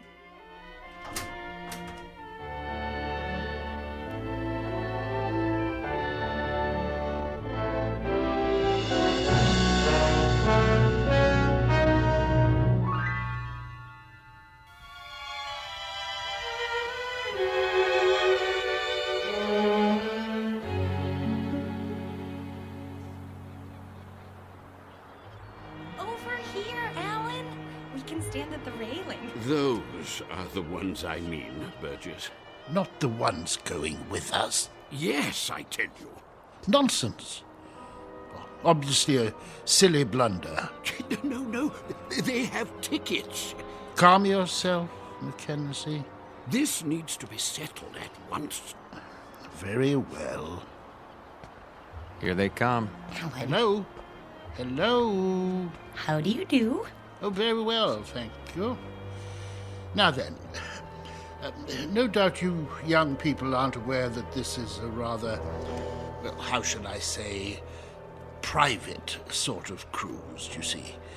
Very tight. Dear me, yes, unquestionably a slip-up on the part of the, Look, mister, we're getting a little tired of this routine. Try to understand. There hasn't been any slip-up.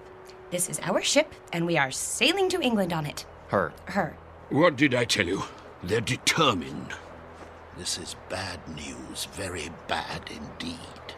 Oh, really? For you or for us? Don't argue with them, Alan. See here. Please, this may seem odd to you, but we're actually trying to be of help. Yes, exactly so. You see, there are things you don't know about this ship. Yes. But what does that mean? Well, for example, it isn't common knowledge that... Burgess. No, Mackenzie. We've got to tell them. But... this vessel is over 50 years old. We knew that. Oh, but there are other things you couldn't possibly know, because you haven't had time to look. Such as? Well, she's falling apart everywhere. The deck chairs wouldn't support the weight of a baby. Yes, that's true. And the staircase is about to collapse at any moment. And the food, food, dreadful. It's positively poisonous. Ptomaine, you know. Yes. But the worst of it is the danger at sea. Those boilers, not to be trusted. They've been ready to burst for years. Oh, yes, for years. So you can see how impractical the whole idea is. There's just one thing. Yes? If it's such an awful, dangerous ship, what are you doing on it? What? Oh. Well, we're old and eccentric. Well, yes. Well, we're young and eccentric. We like impractical things, the challenge and all. Besides, we think it's an absolutely charming boat. Last warning. They'll be pulling away the gangplank at any moment. Look, you'll be quite bored. We never get bored. Do we, Alan? Nope, not at our age. You're sick, then. Yes, you'll get sick. No stabilizers. She rides like a washing machine, I can tell you. Sounds like fun. I think I've heard about enough. Wait. I have my checkbook. What's that for? I am prepared to pay you double the amount of your tickets. This is ridiculous. No, I want to hear it. Pay us to do what? If you will abandon your plans, I'm sure you'll find another booking, something more suitable. That's a very generous offer. Yes, very much more suitable. Alan, you're not considering it, are you? Well, what do you say? Not a chance. Triple the amount, then. Yes, triple. No. Very well. I am forced to extremes.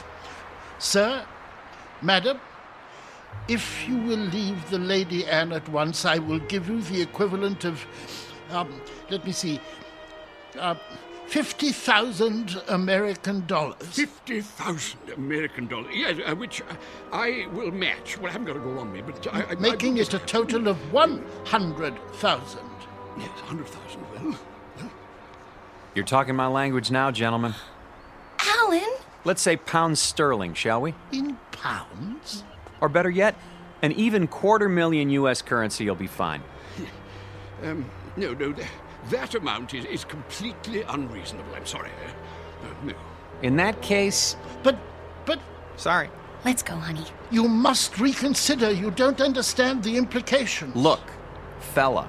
Ever since we picked this tub, people have been doing their best to discourage us. I don't know why, and I don't care. But if you're worried about brash Americans crashing your cozy little tea party... No, it isn't that at all. Forget it. From now on, leave us alone.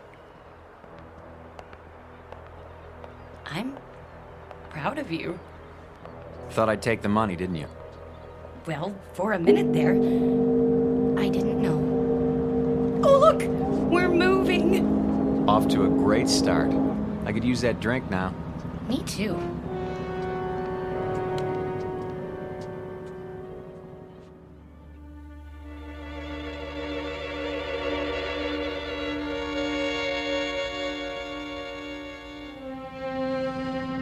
Too late.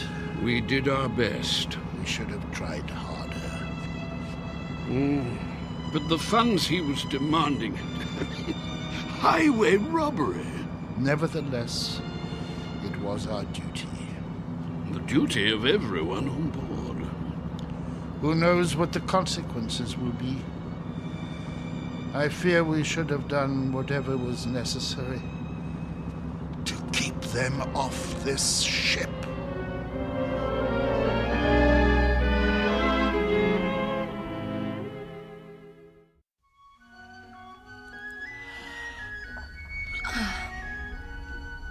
Alan?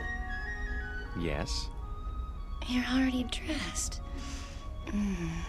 Why are you up so early? It's almost 11.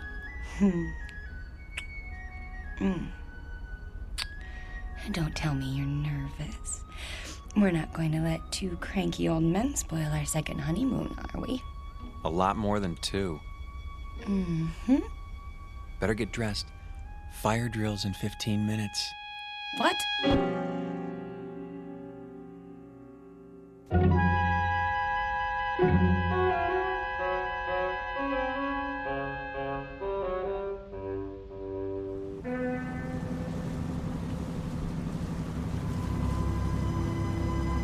Honestly, you could at least tell me what this is all about. You act as if we're going to an execution. There. See for yourself. Look at all of them. And all wearing their life preservers. Oh no. Alan, some of them are even on crutches. And wheelchairs. Pretty hard to stand for inspection. Is that what they're doing? Apparently it's a safety requirement. Well, there was the Titanic.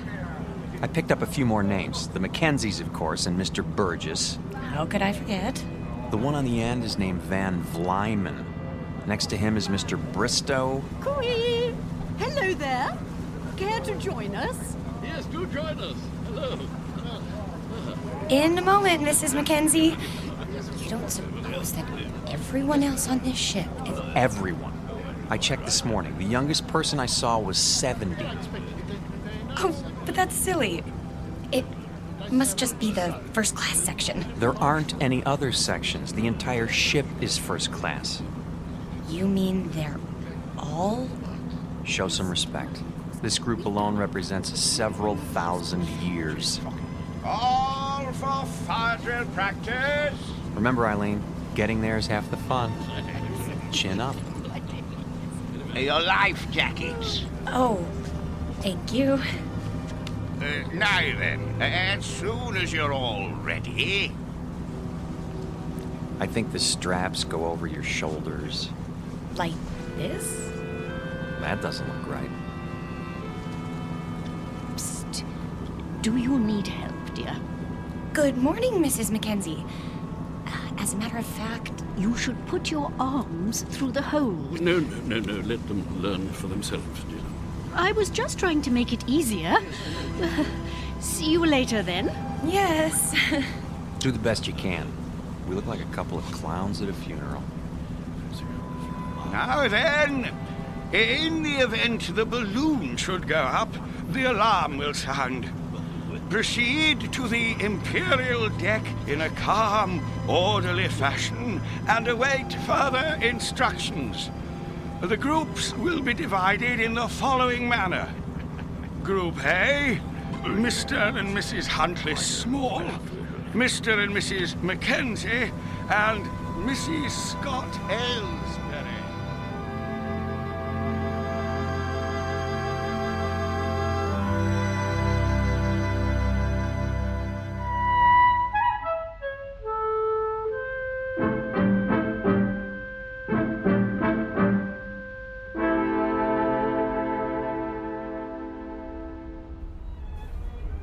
Here we are. The Imperial Lounge. Looks like we're in time for the noon orgy. Alan, I think it's elegant. Like a private club. That's the problem. We're not members. This isn't a ship. It's a floating rest home. Shh. You wish something from the bar? Do you suppose you could fix us up with 2 double martinis? Very dry? Yes, sir. Alan, I'm sorry. I didn't know it would be like this. But it doesn't matter that much, does it? We didn't want to mix with other people anyway. We wanted to... Stop saying we. If you'd listened to me, we'd be in London by now. And you'd be in a business meeting. Not necessarily. Yes. And it would be the same the next day and the next and... Oh, Alan, that's what this is all about. Don't you see? Your drinks. Thank you. Look, I know you've been unhappy, but do you think I enjoy working 28 hours a day? It comes down to the same thing, doesn't it? We never see each other. We never talk, or... I told you, after I close this deal, I'm going to start taking it easy. Which is what you said 2 years ago. You closed that deal, but it didn't make any difference. There were more deals. There'll always be more deals. Because that's all that matters to you now, isn't it? Bartender, another. Yes, ma'am. Try to control yourself. I have been controlling myself for 6 years, and I'm tired of it. I am tired of begging for little bits of your time. You're not interested in me anyway. You're interested in success. Fight your way to the top and then fight to stay there. Stop making a scene. Why? Does it take your mind off mergers and board meetings? No, it takes my mind off the fact that we're supposed to be on a trip together. Come off it, Alan. You're going to England on business. I happen to be along. That's all. Why? Because I insisted. If I hadn't, you'd have gone alone. Isn't that true? Admit it. I can't talk to you when you're like this. You made me like this. Because the truth is, you don't care anymore. I was stupid to think that a few days together would make a difference. You're a flaming success now. Alan Ransom, the financier. And I'm the nagging wife who doesn't understand. Eileen, please. What's the matter? Are you afraid they'll catch on? Don't worry. They think we're a happy couple, made for each other. Shut up. Yes, sir. Well, when this tub finally gets there, you can relax. Because I'll be leaving. That might be a good idea. Oh, it is. You'll have all those nice deals to keep you warm with no silly woman around. It should be marvelous. It will be. For now, I'll be on deck reading the Financial Times. Here's for the drinks.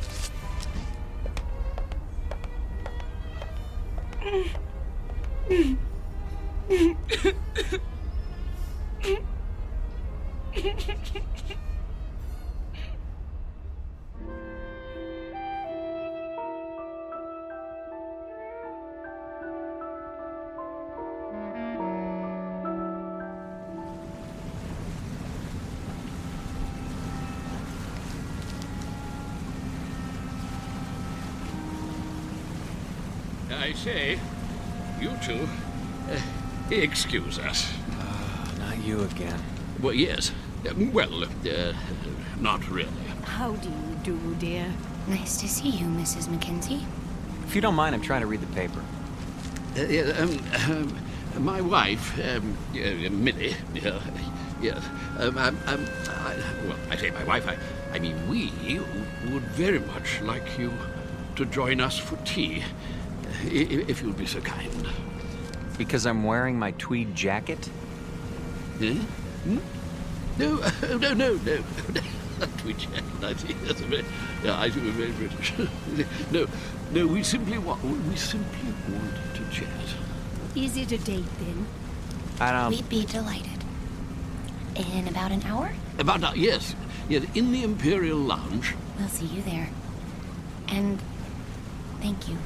Not at all. An hour, then. Jolly good. Looking forward. Why did you do that? Because you and I don't have anything more to say to each other. You know it's true. We're finished. But you said it yourself. We're stuck here. So we might as well call a truce for now and make the best of it. Agreed.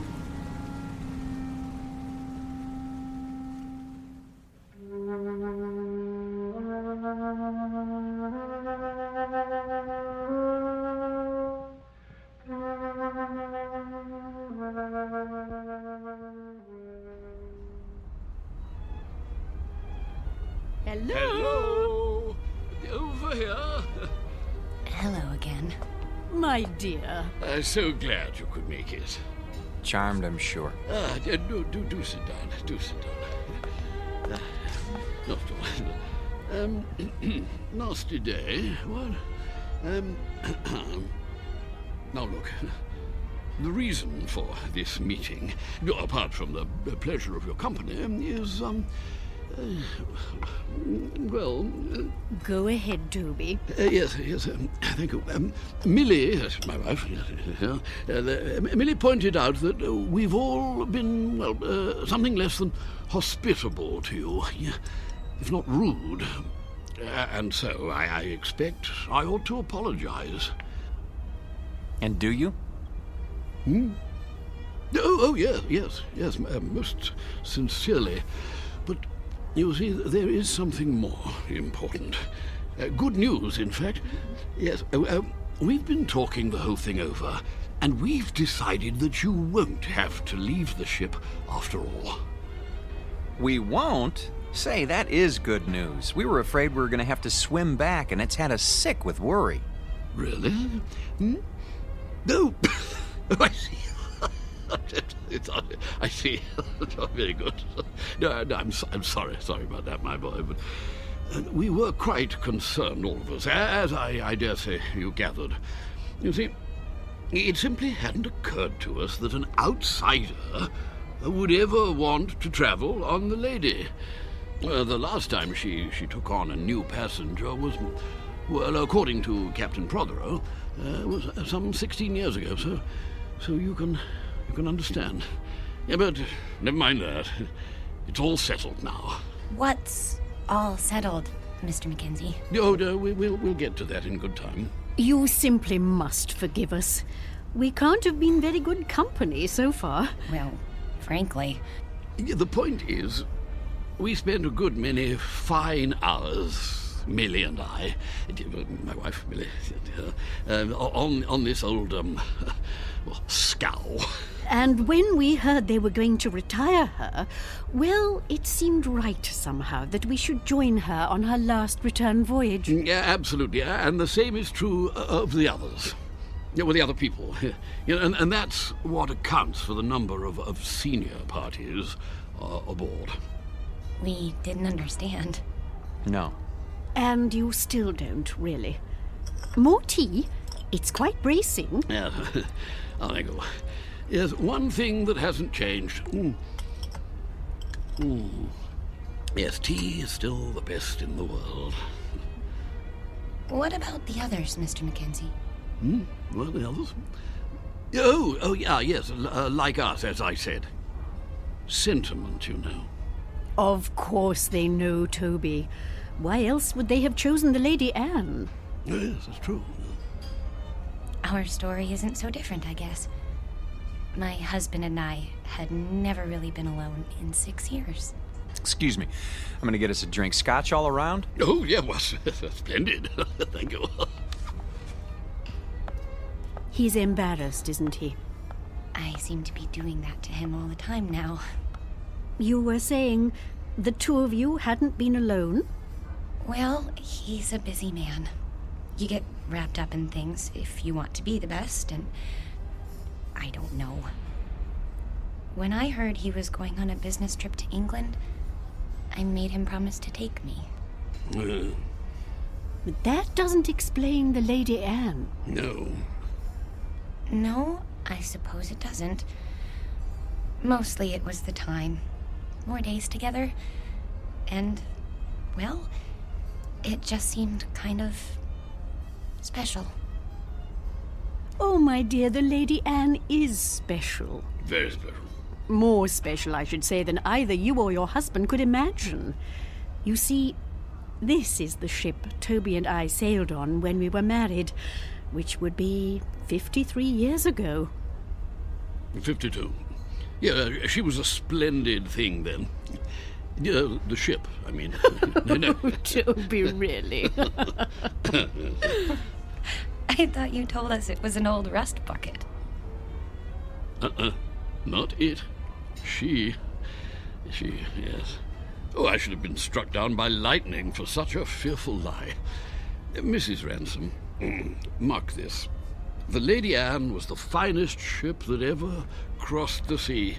Queen of the fleet, she was. Oh, yes, indeed. Is, Mackenzie, is. No other ship can touch her. Quite right. Sit down, Burgess. This is an old companion of mine, Ian Burgess, Mrs. Ransom. Ah, yes. Congratulations. I don't follow.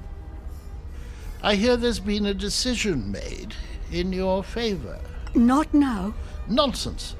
Quite a relief, I must say. What is? Why, what else? My good lady, you are in luck. How so? Well, haven't you told them? It's about you and your husband. It seems you won't have to die after all. Oh, I'm so sorry.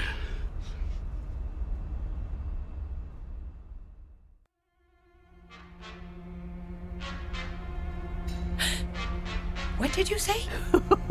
He said you won't have to die after all. Of boredom, he means. Well, don't stand there like a ninny, Ian, tea all over you. Yeah, but sit down, sit down. Yes, to be sure. Sorry, I seem to have spilled my tea.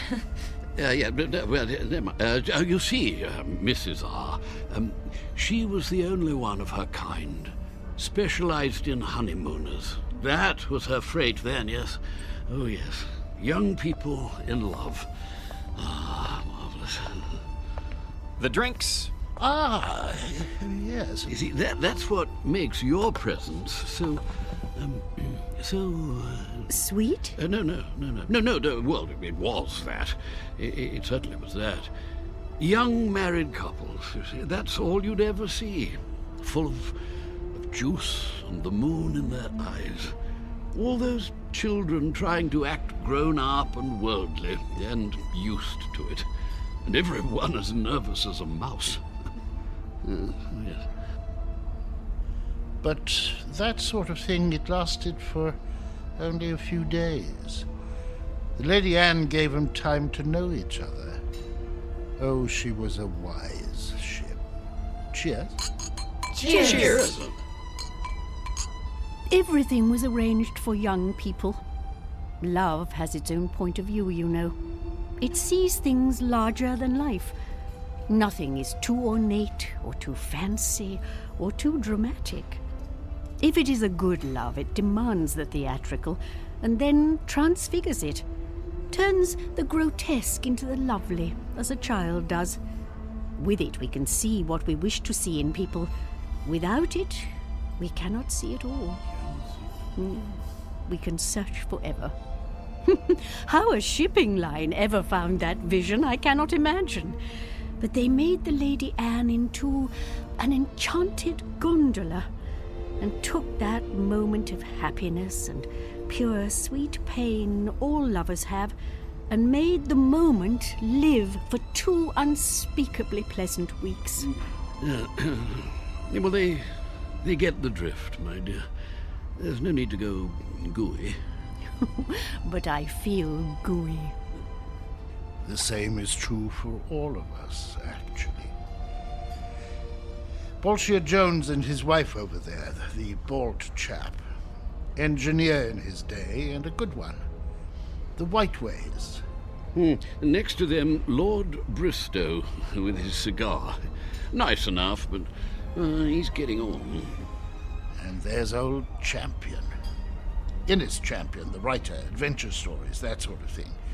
Quite a droll fellow, though you wouldn't guess it now. Widower, you know. Aye, and his wife. There was a wild thing. She passed on in... Oh, can't be sure of the date. What about you, Mr. Burgess? The same. We'd planned this trip together, but... Have you a picture? In my breast pocket, over my heart. She's very beautiful. Ah. Oh, my dear, please. This is purely temporary. I shall be with her soon. I'm so sorry. Oh, there, dear. It's all right. None of it really matters if you're in love. You are in love, aren't you, Mr. Ransom? Yes, of course. Well, that's the only thing that counts, you know. Everything else perishes. Now you've made her cry. Oh, perfectly all right. I cry all the time, don't I, Toby? All the time. Well, I don't.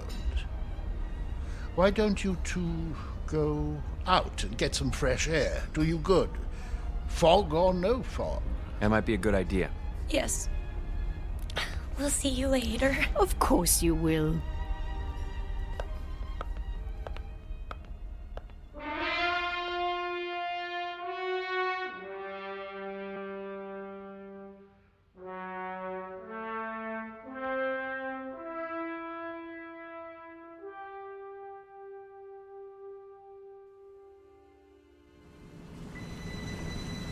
I think they're all very, very nice. What is going on? The sun. What about it? It's behind us. It was over there, and now it's... We're heading north. So we're heading north. We should be heading east. Blame it on me. Everything else is my fault. Why not this? There you go. Starting again. I don't know what I'm doing here. Look at them down there playing shuffleboard. Or sitting, wrapped up in their blankets. Really, Eileen, this whole idea was ridiculous. Eileen? Eileen, where are you? Eileen? Eileen!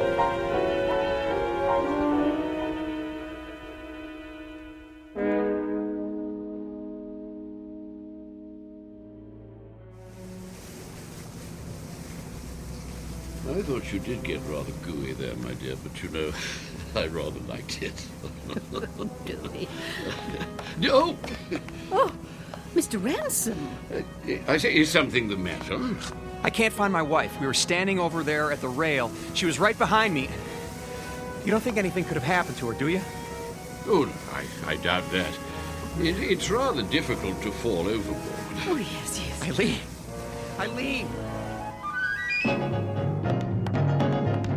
Eileen! Eileen! Eileen? Stuart, have you seen my wife? No, sir, but I wouldn't worry. I want this ship searched. I'll take the liberty of alerting the crew. Have you tried the library?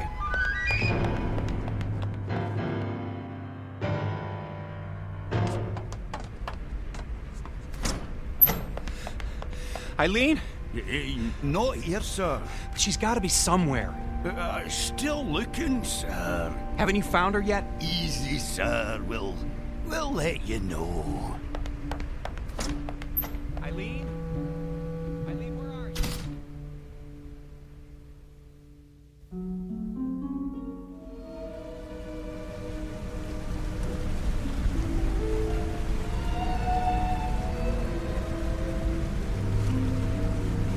I say, not turned up yet? No, I searched everywhere. She'll turn up. Have a nip with me. Come on, boy. Let's go inside. Yeah, maybe she's inside. Come on. Let's go into the Imperial Lounge, what?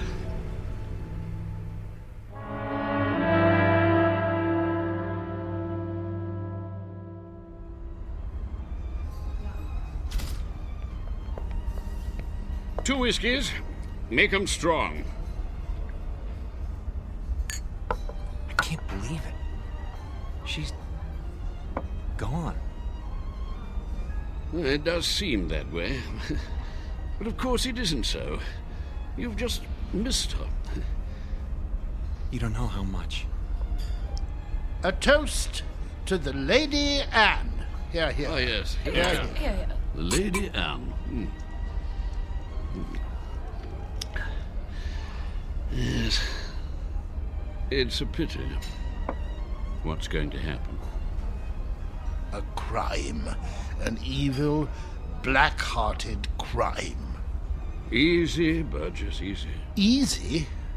Gad, they want to scrap the lady. Outlived her usefulness. Nonsense. A little slow, perhaps. Speed. That's all that counts now. Why? What's the rush, eh, Ransom? I see your point. Freddie, another gin. That's the state of the world today. It's a plot, doubtless of communist origin. Who wound him up? Burgess, do sit down. Haven't you eyes, man? The Lady Anne was condemned because she represents a better way of life. She's grace and manners and tradition. She's the Empire. I say, somebody turn him off. Silence, Adicott. The beasts are at the gate, and we stand about like statues, with our medals gone to rust and our swords broken. Soon they'll reach up their hairy hands and pull the Queen down from her throne. Scrap the lady? They'll scrap the world. Poor chap. He'll feel better later at the party. Another drink, Mr. Ransom. Mr. Ransom?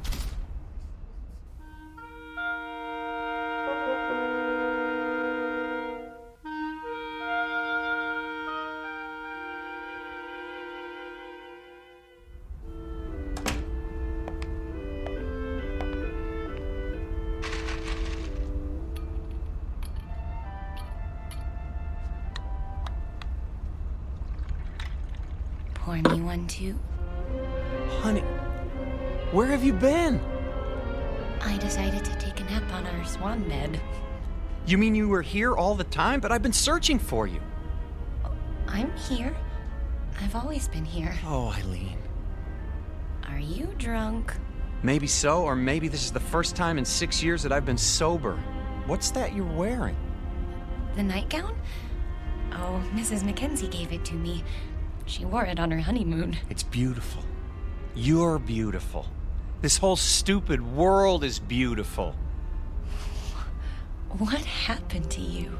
I don't know, but I'm going to try not to forget. I'm going to try very hard. Oh, Alan?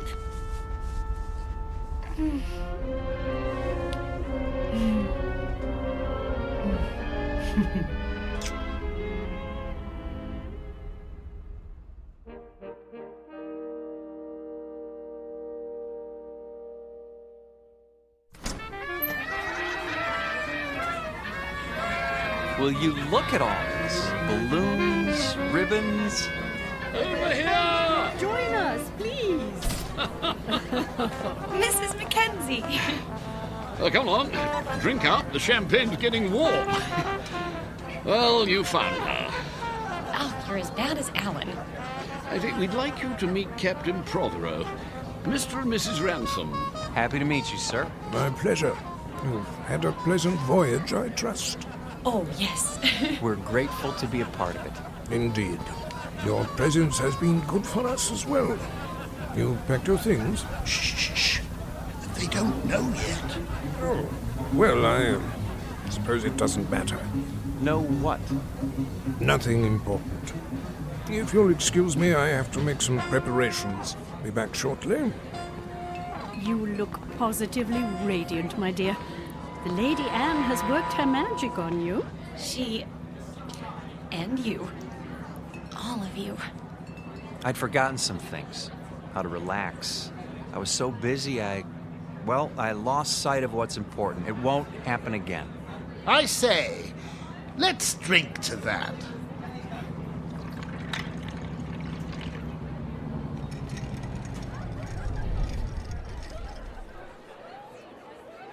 Have the engines stopped? Oh, nothing to worry about. Cheers. Mr. Burgess, why are we having a party now? We're only partway there. You'll understand soon enough.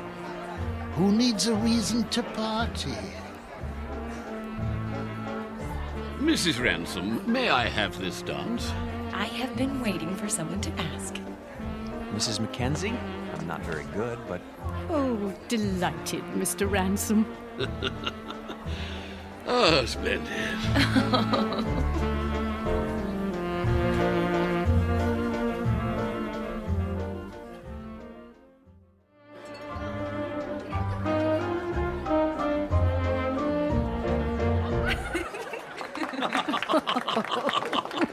Oh, very nice.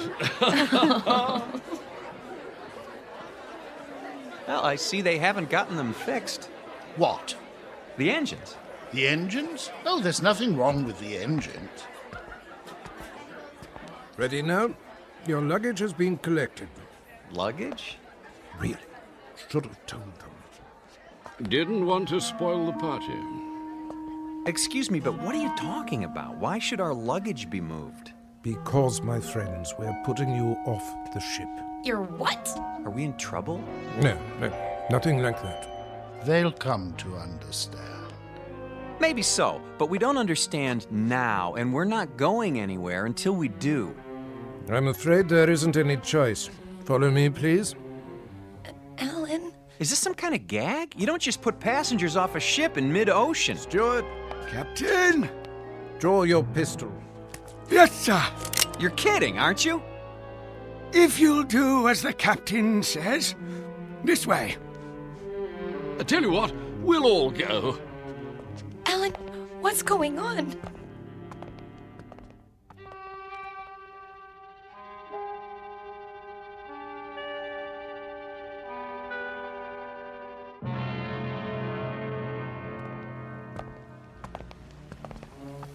You can't be serious.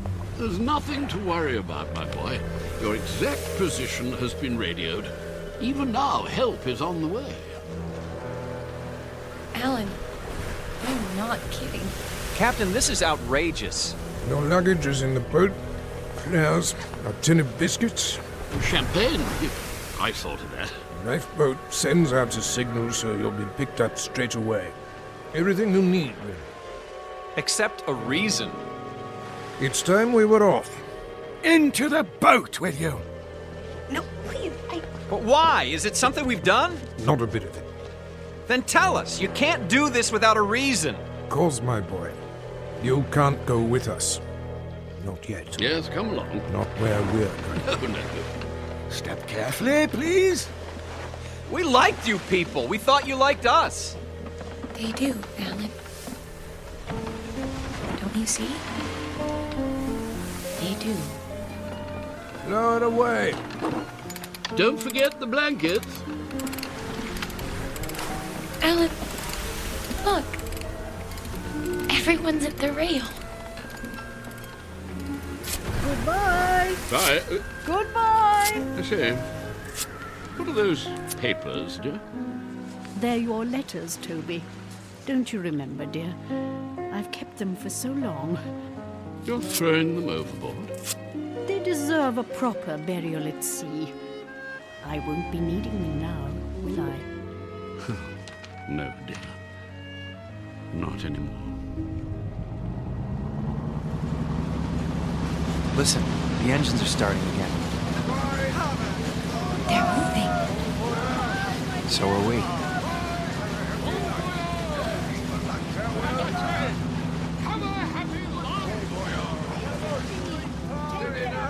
We will.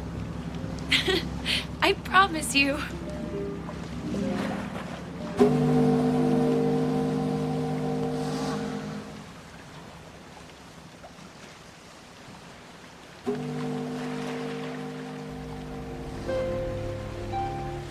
Here's a blanket. I don't need it. Aren't you cold, darling? Not with your arms around me.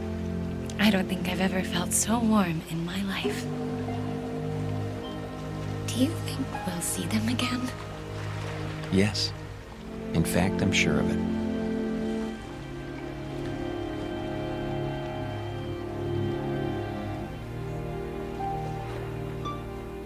Lady Anne never reached port.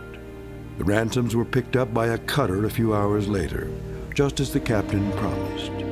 They searched the newspapers but found no mention of the Lady Anne. The ship, with all its crew and passengers, went down in the mid-Atlantic, or so it was said. But Alan and Eileen knew better.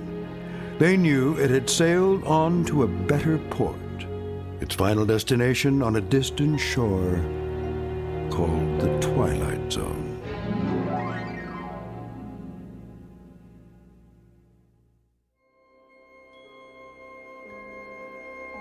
Hi, this is Carl Amari, producer of the Twilight Zone radio dramas. I'd like to take a moment to tell you about our official website at twilightzoneradio.com, where you'll get the latest news and information on these Twilight Zone radio dramas. Plus, at twilightzoneradio.com, you can digitally download 3 free episodes or any of our episodes for only $1.95 each. In this age of ever-changing technology, we've decided to make these episodes instantly available to you by making the Twilight Zone radio dramas a digital download-only series. This means that this series will no longer be offered on CD. The CD collections at our website are now being offered while supplies last at buy one, get one free. So be sure to get your favorites before they're sold out. Be sure to visit us often, and I'll see you in the zone.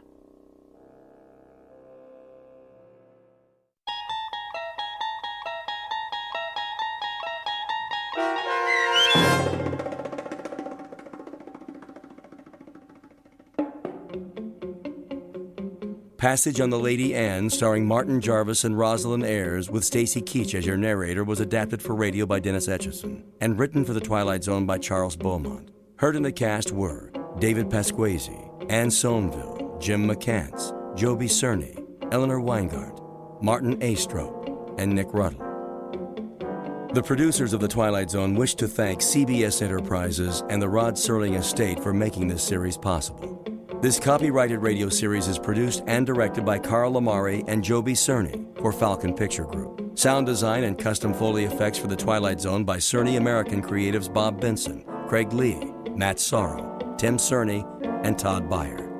To learn more about the Twilight Zone radio dramas and to contact us, visit our official website at twilightzoneradio.com. This is Doug James speaking.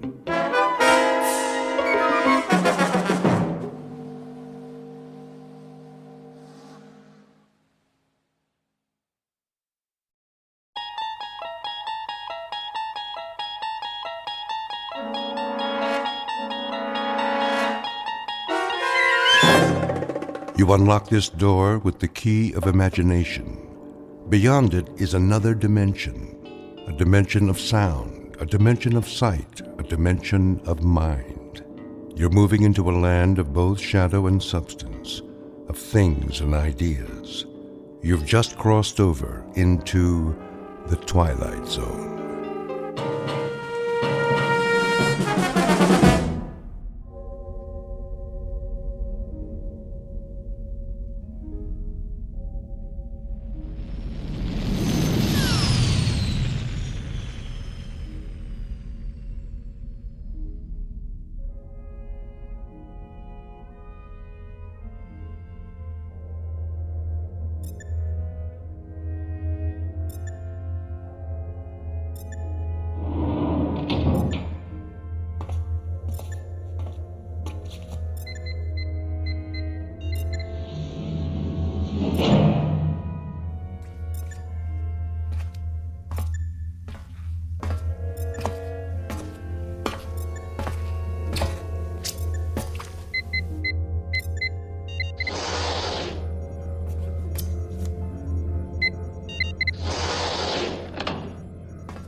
Probe 7, log entry 1411.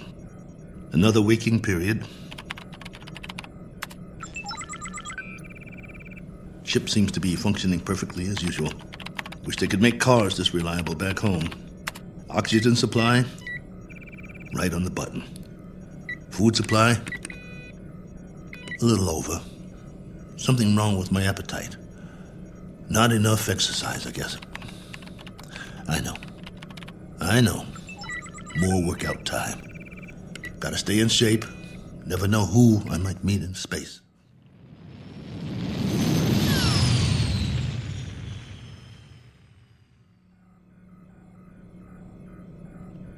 Coordinates on autopilot. Propulsion system humming like a top. Pressure flow, output, all right on the money. Oh, come on, guys. You don't need a pilot up here. Could have sent an unmanned probe. All I am is extra weight. Think how much farther this crate could go without me. Of course, you wouldn't have my brilliant observations. Boredom followed by prolonged disinterest, with periods of great loneliness. Must be fascinating. Here's an observation. All these blinking lights in the cockpit. They remind me of stars, or candles, or cigarette lighters. That's it. You remember cigarettes? Did you know at concerts people had these little lighters, and sometimes they'd hold them up and it looked like a sea of stars out there in the dark? I want to write a book, not this diary. Doesn't have enough plot. Just me remembering. That's who I am, boys. He who remembers. Oh, well. Better send you the numbers. Here goes the download. Transmitting now. Till next time, this is Colonel A.L. Cook. Over and out.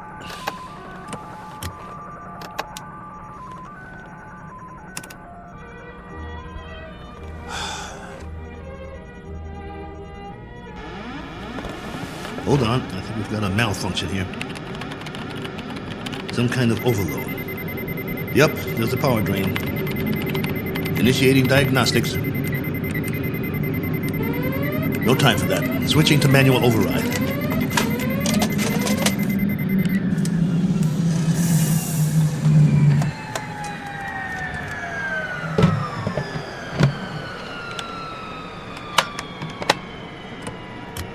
Base, this is Probe 7. Probe 7, calling base. Come in. I've just lost a rocket tube. Can't handle this baby. Controls won't respond. Losing power fast. Have to set down on the nearest planet.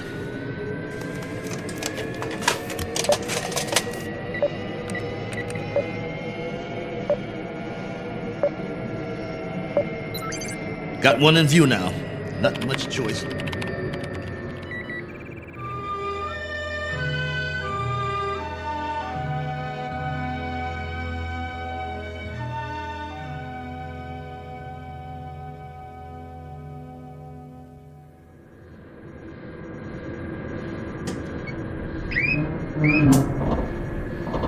Entering atmosphere.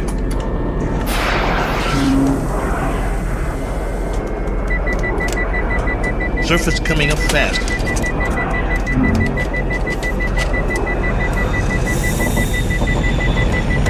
Can't slow down. No retro rockets.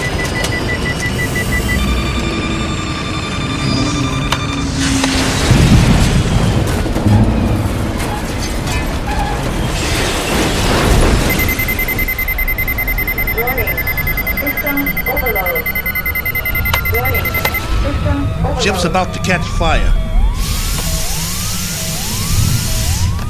Base, do you read? This is Probe 7. Probe 7. Mayday! Mayday!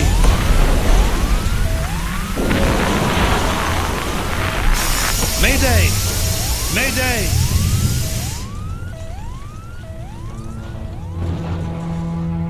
One Colonel Cook, a traveler in deep space several million miles from his point of departure and presently out of options. He set a course across an endless ocean in a one-man lifeboat, now scorched and broken on an alien shore.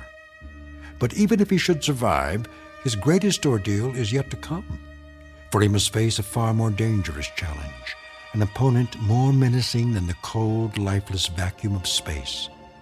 He must face what awaits him on the other side of the bulkhead and do battle with the unknown. As soon as the dust settles, he will take stock of his plight with very little effort, a single 360-degree movement of head and eyes. For Colonel Cook has come to rest on a small, undistinguished planet not on any chart, one that is actually an outpost in the Twilight Zone. And now, The Twilight Zone and our story, Probe 7, Over and Out, starring Lou Gossett Jr., with Stacy Keach as your narrator.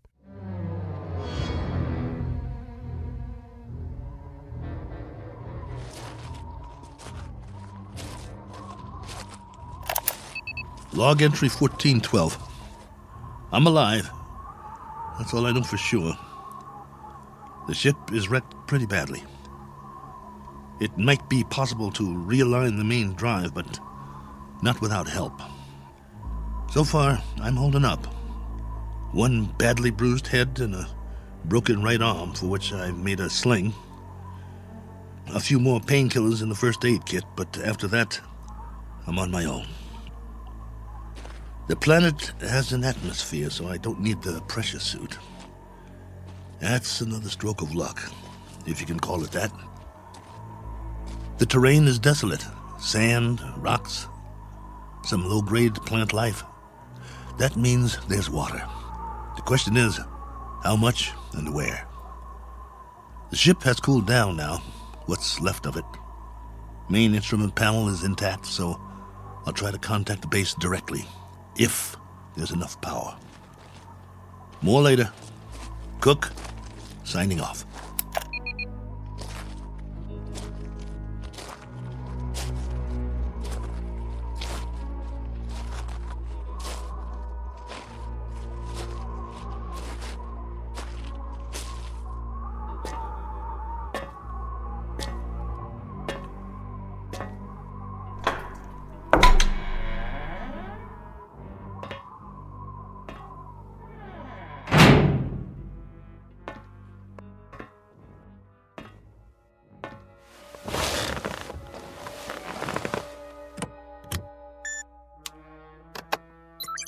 This is Probe 7. Do you read? Probe 7. This is Probe 7, calling base. Probe 7, with a landing report and damage assessment. Over to you, base.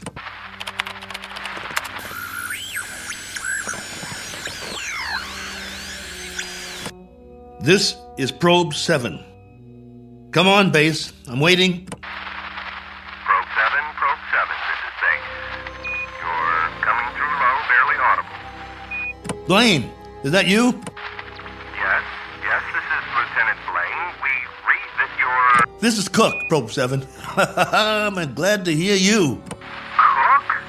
Cook, we thought we'd lost you. Your transmission was interrupted. Everything was interrupted. I'm lucky to be alive. Probe 7 made unscheduled landfall approximately 7 hours ago. What? Come again. Can't hear. I thought you said... I've crash-landed, Blaine, in another planetary system. Didn't have much choice. One of the thrusters broke off the ship. This planet is 92,900,000 miles from the nearest star. Good Lord, Colonel.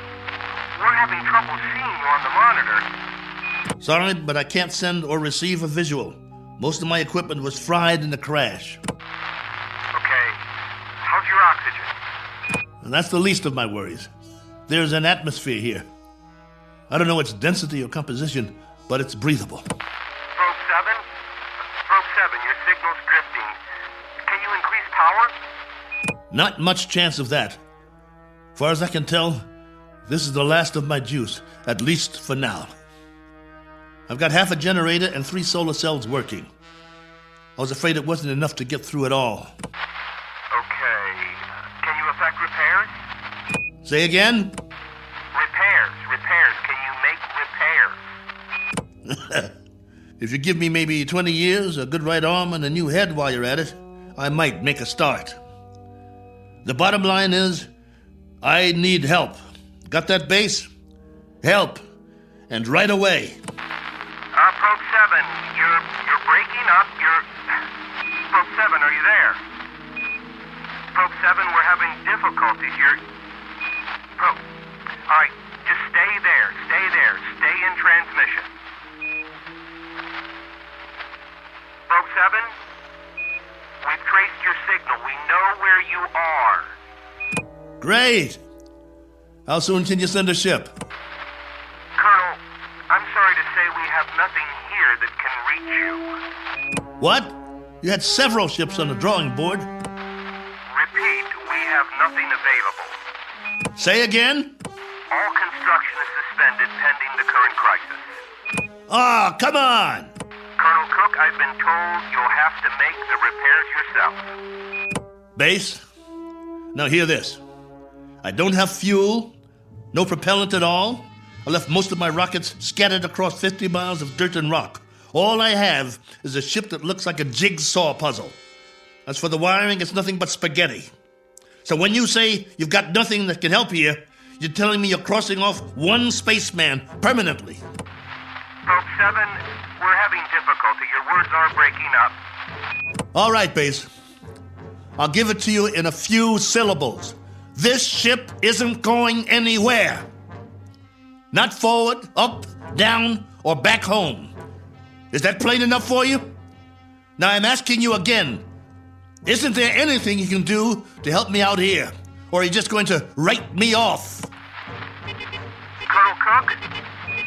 There's the low power warning. I'm losing transmission. Got to sign off for now. I'll make contact again in 3 hours. Roger that, will you please, Base? We will stay on this frequency, Colonel, and wait to hear from you. Oh, just a minute. There's someone here who wants to speak to you, Colonel. Colonel Cook, this is General Larrabee. We understand the spot you're in. We wish we could help. Thank you, sir. Well, there is a possibility that once you give us a full report on the ship, we can send you instructions for its repair and walk you through it step by step. That's still an option. Is it? Well, here's an option. Why don't I just build me a new one, General? I'll make it out of tin cans and chewing gum. I'll burn some circuit boards with a magnifying glass. That's a possibility, too. Colonel, I'm trying to be frank with you. Sorry, sir. I'll transmit again in 3 hours. Over and out. Heaven help me. Wonder if that's a possibility.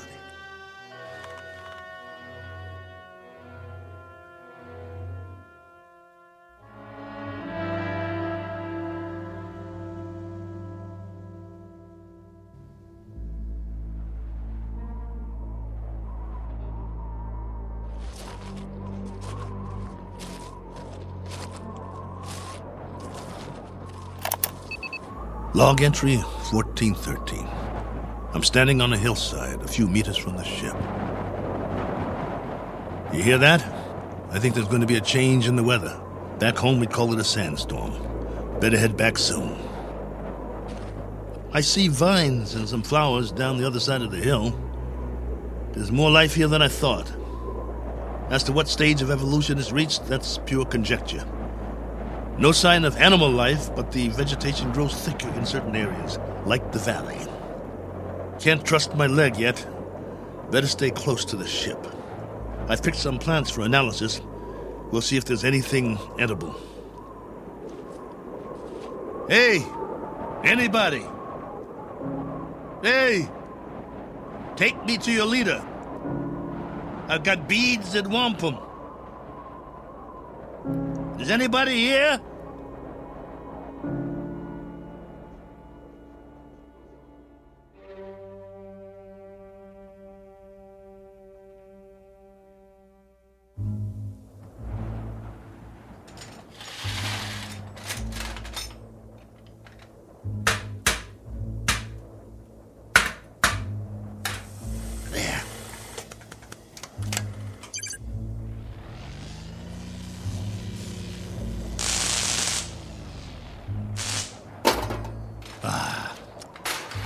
That's just great. The last good wires in the whole ship. Here comes that sandstorm. I'm gonna get the hatch shut. Close, will you? That's it. A little bit more. There. That'll have to do.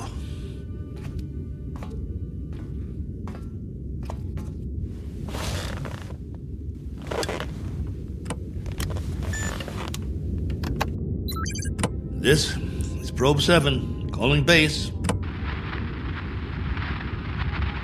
Probe 7, calling base. Over to you. If you read. We read you very well, Colonel. Ah, you've got the video going. For now, General, I've wired all the solar cells in series. At the moment, I'm running off the storage batteries, though. It's almost night here. All right, tell us your situation, please. My situation? Yes, any change, Colonel? I've done what I can, but I'd have to call it unchanged. The power level's higher as long as I charge up during the day, but I don't know how long that will last. At least, I've got you on the screen. Got to see another face, both of you. You should be used to solitude. You've been in space a long time. Yeah, I should, but that was different somehow. I was a big something in the middle of nothing. This, though, I've landed and it feels like I'm supposed to be somewhere, and I'm not. My memory of home is fading fast. Colonel, and the condition of the ship, still a total loss? Probe 7 is no longer probing, General, unless it's the few feet of dirt I tore up when I crashed. There is life here, like I said, vegetable life, pretty elementary. I've explored the surrounding area in all directions, but I can't get down to the valley with this leg. The gravity is roughly the same as ours. From what I can tell, the atmosphere is similar as well. At least, there's no pollution. I haven't started coughing yet. Describe what's left of the ship. What's left of the ship, General, is a few feet of bent-up metal. I told you, it's unrepairable. You're sure, Colonel? You're absolutely positive? There isn't one other section that's still intact. She'll do for a museum or a junkyard. Take your pick. As for me, I don't have the luxury of making a choice. Nor do we, Colonel. Nor do we. Right. The crisis. Listen to me, Cook. We've got a major problem here. Oh, you do? Since you left, we've had an international incident. A serious one. There's talk of war. The next 24 hours will be crucial. As long as I can remember, there's always been a crisis, and there's always been talk of war. Well, hasn't there? Yes, but this time I'm afraid. You'll forgive me, General, but I've got a crisis too, and it's a very immediate one. I have the remainder of my rations and 2 broken bones in one arm. You have my location. I need to know that help of some sort is on the way, or would you call that unreasonable? Now listen up, Colonel. The rest of the fleet's been taken out. There isn't another ship, unless we build one. And if we go to hydrogen war in the next few hours, there'll be nobody left to do the building. Do I make myself clear? You're serious? That's the realistic view, Colonel. It may go down hard, but I'm giving you the facts of life. 10 hours from now, maybe 6, maybe 4, we'll be fully committed. I'm talking about 500 million people, not just one man. That's about as clear as I can put it. Very well then, General. I guess that's it. We don't see any alternative. Will there be any point in making further contact with base? Yes, Probe 7. For 2 reasons I can think of, both of some benefit to you. One, so you'll know that you're not alone up there. And 2, to confirm that your own world still exists. Though the latter is a moot question at this point. Over to you, Colonel. I can't think of anything else to say at the moment. Feel free to keep the signal open, if you like. Can't do that, General. I need to charge the batteries when it's light again. Here's that storm. Don't know how strong it'll be or how long it'll last. But I'll try to get through it. Nothing else I can do. Then, for whatever it's worth, know that we're still here. For now. Over to you, Probe 7. Roger, base. And out.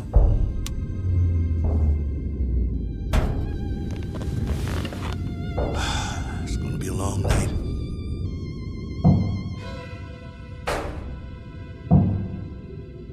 Wait. What's that?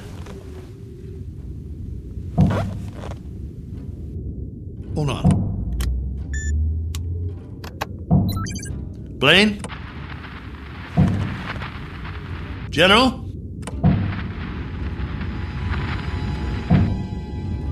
I wish you could hear this. There's something outside, I swear. Something or someone.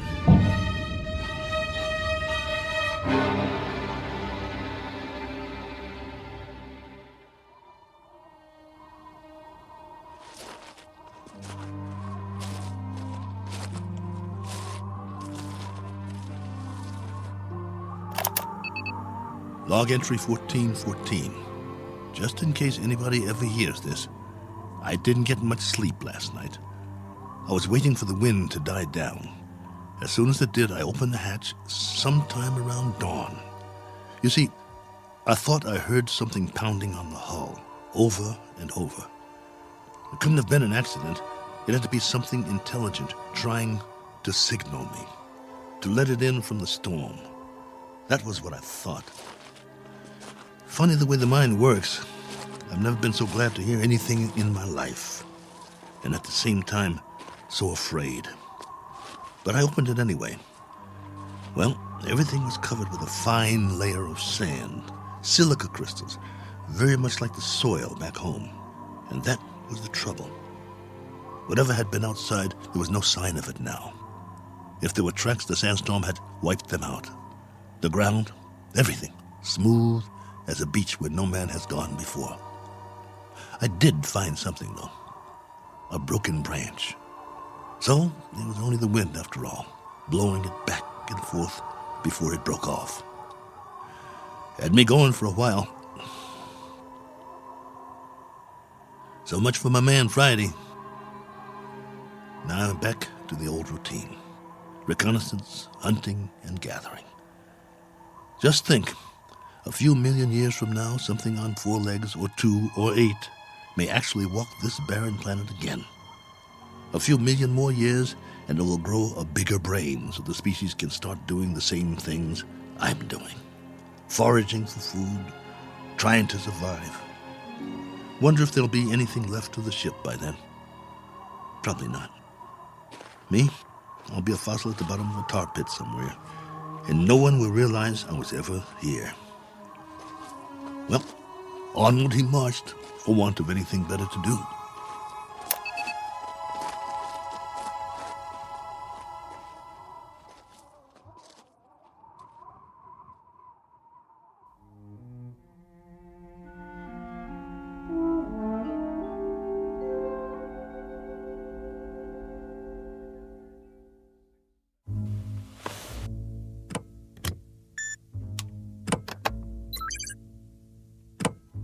Blaine?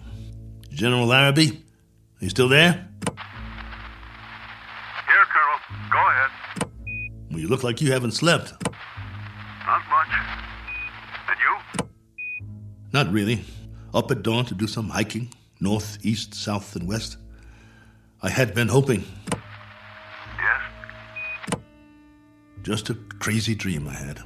No sign of anything? It's a primitive planet.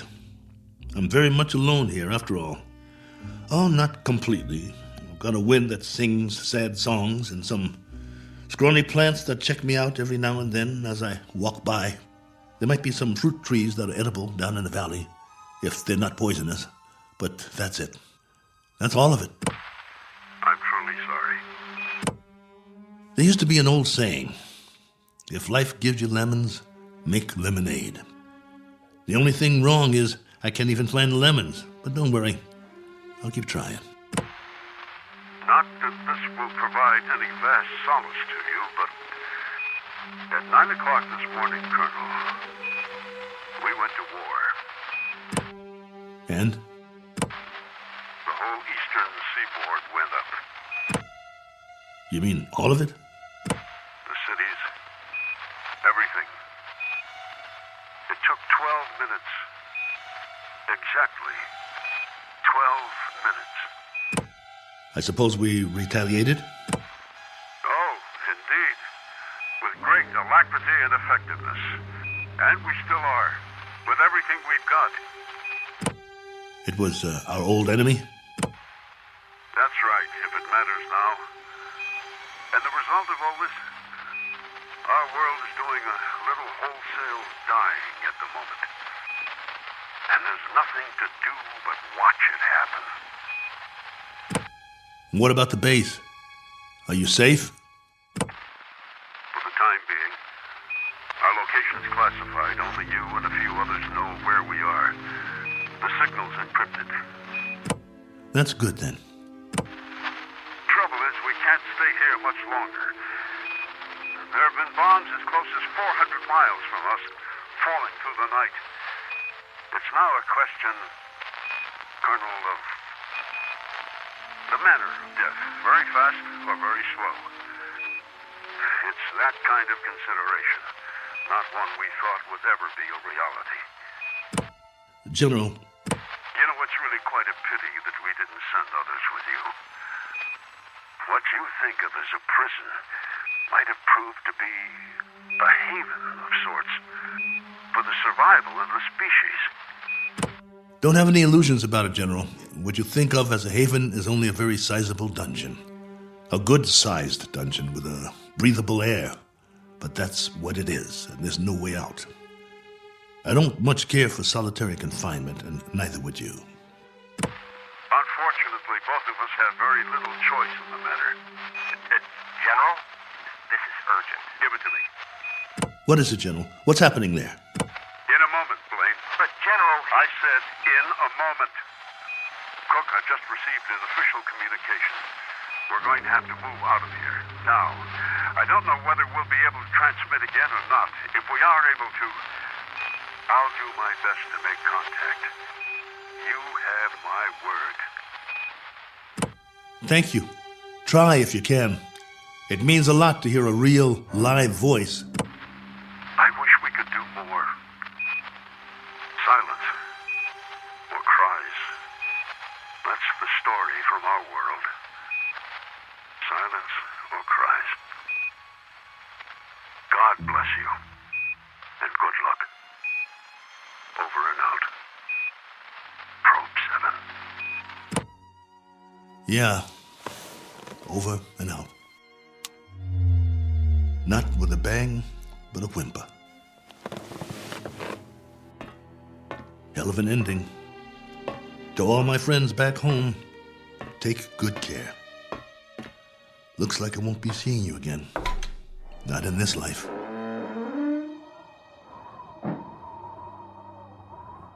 Time to start a new project. Chapter 1. The Memoirs of Colonel A.L. Cook. And I've got a very good memory. You wouldn't believe the stories I could tell. Who knows? After I'm gone, maybe someone else will crash here and find it. A lifetime of memories. Every sight, every sound, all the way back to the beginning. The kids I knew, the girls I dated, my friends, mom and dad, the first job, all of it. Every detail recorded for posterity.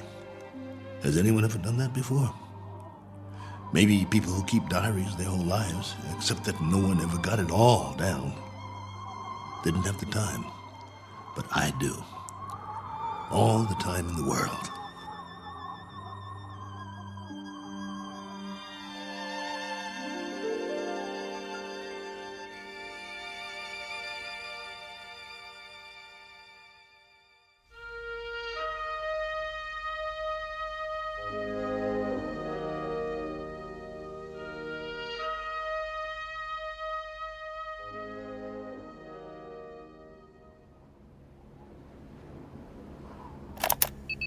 Log entry 1415.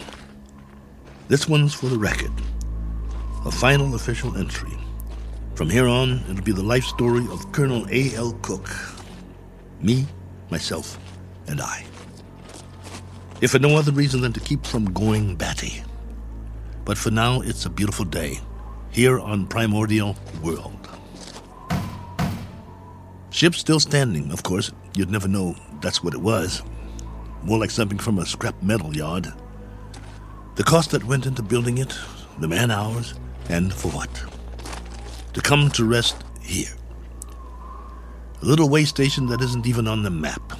I'd call that a waste. Exhibit number 1 in the elephant's graveyard. Ever hear of that? They used to say there was a place where elephants go to die. Hundreds, thousands of them. A secret place off the beaten path. And there were bones and tusks. And once in a great while, someone would stumble upon it.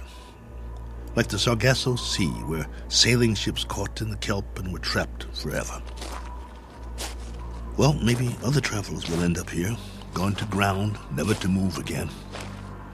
Eventually, there'll be a whole collection of them from all over. But remember, I was the first. I should scratch it in the metal. Cook was here. But I digress. This is still supposed to be my official report. The evaluation of the crash site coming up. The tail fin is all but covered by sand. Have to dig it out before the next storm. Then build some kind of windbreak or the whole ship might get buried. I could gather some branches, make one. There's more vegetation in the valley if I can get up and over. Now, that's odd. If there are no other trees in the immediate vicinity, where did this branch come from? The one that was banging against the hull last night. Unless something carried it here. The wind or Oh well, maybe I just didn't notice before. That must be it. Rocks to the left of me, rocks to the right of me. One very dry, broken-off branch in the sand. And what great sand it is. None better in the known universe. On sale at closeout prices. Note the fine crunch under my boots as I walk the proud land. The rare texture, the superb body. Why, it's positively... What in the name of... It can't be. It looks exactly like... No, I must be hallucinating. But this... impression... I could swear it's a footprint, a boot print, to be precise. A lot like my boot, in fact. But it's not one of mine, about 4 inches shorter. But that's what it is. It is! Now hear this. Now hear this. I've got company. I've got company.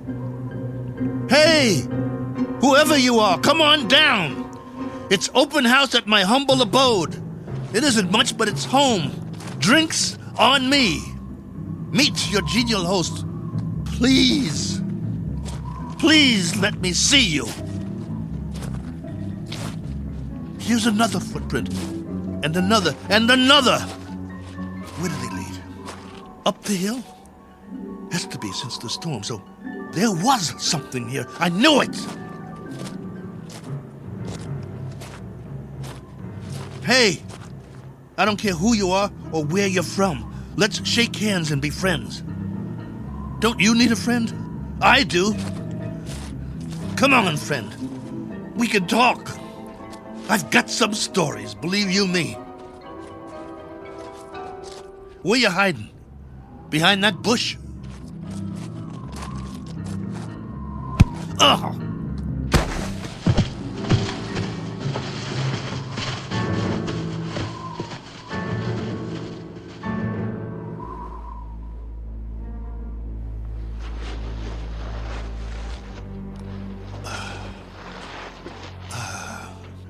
Blood on my head.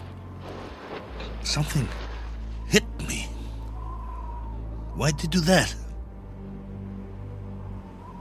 Probe 7, come in. Got to get inside.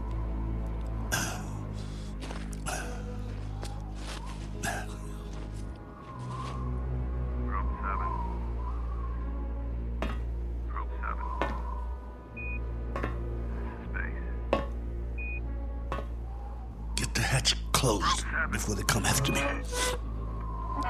Probe 7. Can't let them get in. This is Base. With our last transmission, we got ours a few minutes ago. A 500% increase in radioactivity. Not much hope for us. Colonel, this is General Larrabee. I wanted to wish you well.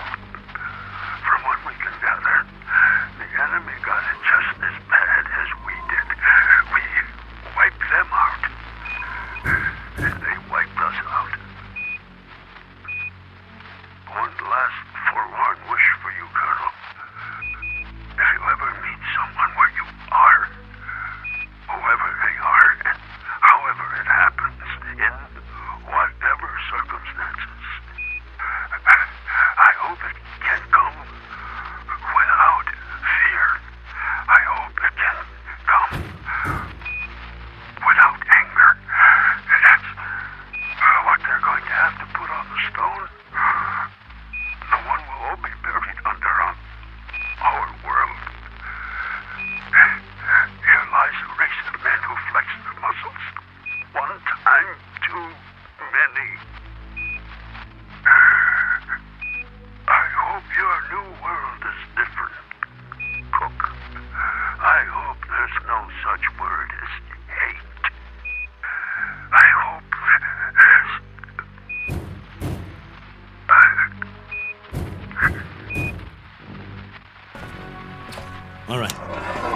All right. I'm ready for you. You want in? Maybe I'll let you, and maybe I won't. It's up to you. You can be friendly, or you can be dead.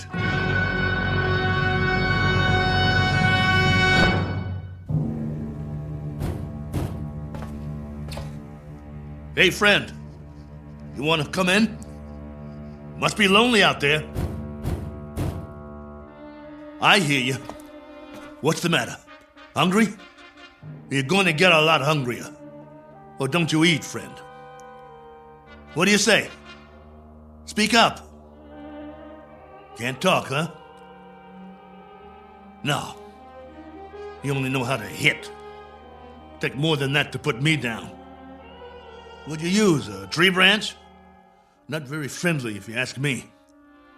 Well, I've got a nice piece of metal in my hand, and I know what to do with it. Won't catch me again. This has been going on for hours. I don't know about you, but I need sleep. I really need it. Understand? Sleep.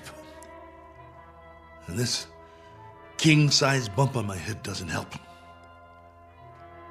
Tell you what, we'll make a deal. I give you one more chance to get away. Go hide, I don't care. You may not understand the language, but maybe you get the message.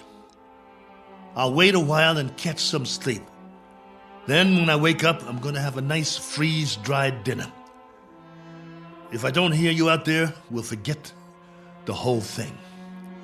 You stay up the hill, and I'll stay down here. Just remember to keep your distance. Otherwise, I might have to come up there and teach you a lesson. A man's got to have his boundaries. Oh, God, I hurt. I want to sleep just for a while.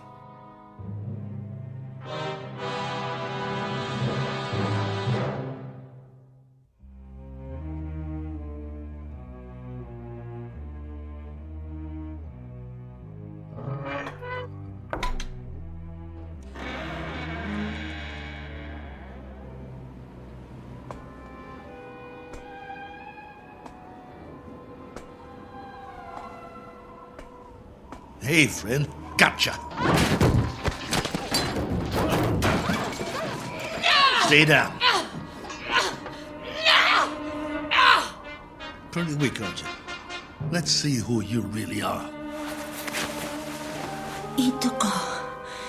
Miena. Manda. Manda. No. You're a woman? No, wait. Let's talk. Can't we talk about it? Do you understand anything I'm saying? Min. Oh boy. Look. My name is Cook. Colonel Cook. I'm from another planet. I crash landed here. Cracked up my ship. This is my ship, get it? Or it was. It can't fly anymore. Now I'm just a wingless spaceman with no place to go and all the time in the world to get there. All right, be that way. I'm not going to hit you. I'm putting my weapon down, see? Oh, what difference does it make? You're probably an illusion, and those prints you left on the ground, they're illusions too. I've been fighting a running battle between fear and loneliness, and loneliness took the prize. You can disappear any time now. Any time at all. Go on. Poof! In a puff of smoke.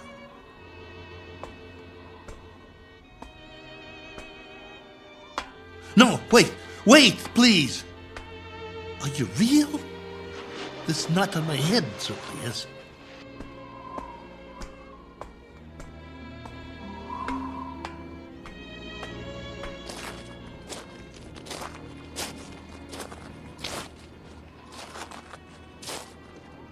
All right.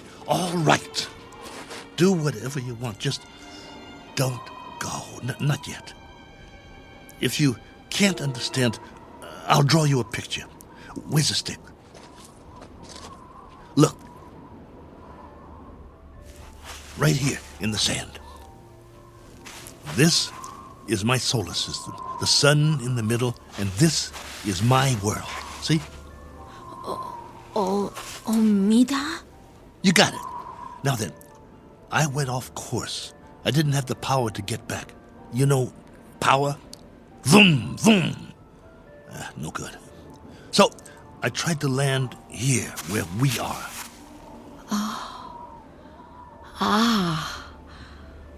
Omida korum. Go ahead, you draw. Korum mistum. Oh, that's your solar system and your world. You came from there. Let me see now. It went out of orbit. Is that it? Your planet left its orbit and moved away from the sun. In the line, that's where you went and where your world went, right? I'm sorry. What about now? Where's your planet now?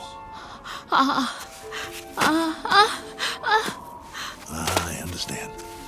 Gone. Disappeared. Probably frozen by now. But you got out. How many others? How many got out? You got away. Any others? Min. One finger. That's a hard count, my dear. A very hard count. And you've been here a while, haven't you? Look at your suit. Your galaxy might be light years away. It would have taken years to reach here. Where's your ship?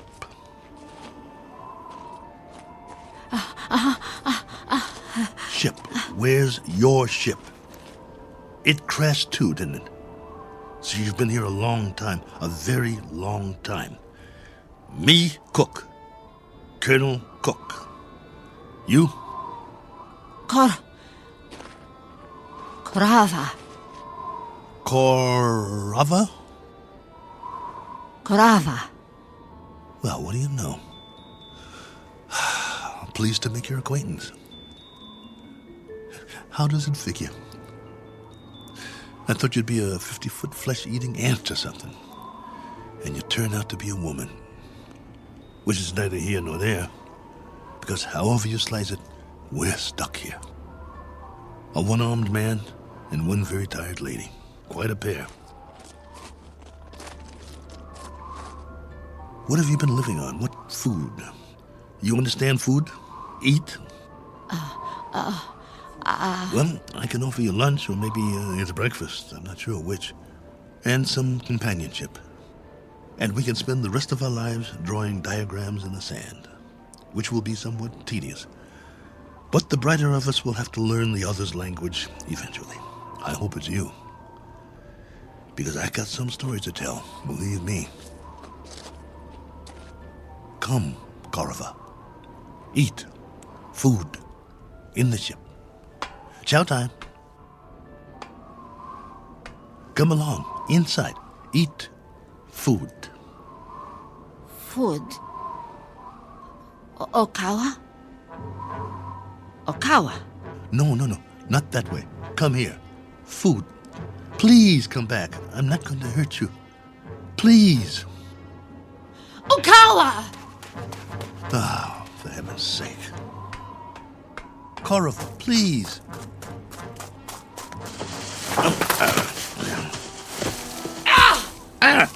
You scratched me. What did you do that for?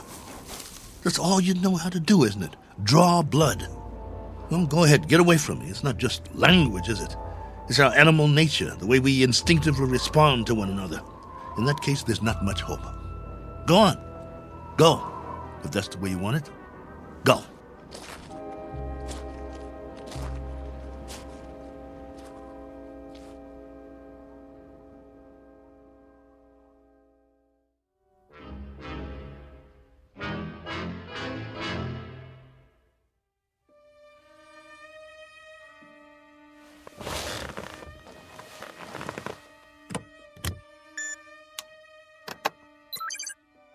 Base, this is Probe 7. The following is sent on faith, which is appropriate since this transmission is in the nature of a fairy story. I don't know under what heading you would classify it.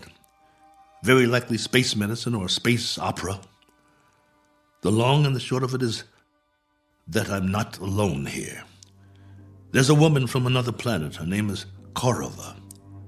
I don't know much about her, I do know that she comes from another planet in another galaxy. A planet that left its orbit and moved out of space away from its sun. I suppose the inevitable happened. They just froze. She's not very old, so she must have been sent in a spaceship as a little girl. But now that ship is no more. They probably sent others too. God knows what happened to them. Died en route, lost their way, landed elsewhere, who knows. But somehow or other, she made it. Perhaps as a child on a preset course. She was here alone until I came. If by some chance you're still there, I can't send you any soil tests. I can't send you data about plant species or anything like that. But I can give you an observation about the psychological makeup of the animal kingdom. They're a frightened breed, a very frightened breed. It must be a universal trait wherever there are advanced life forms. Though it's questionable how advanced we really are, so I guess we aren't alone in that regard, which is really quite a pity, as you may understand all too well, if any of you survived. Base, this is Probe 7. Last call. Absolutely, positively, the last. Over and out.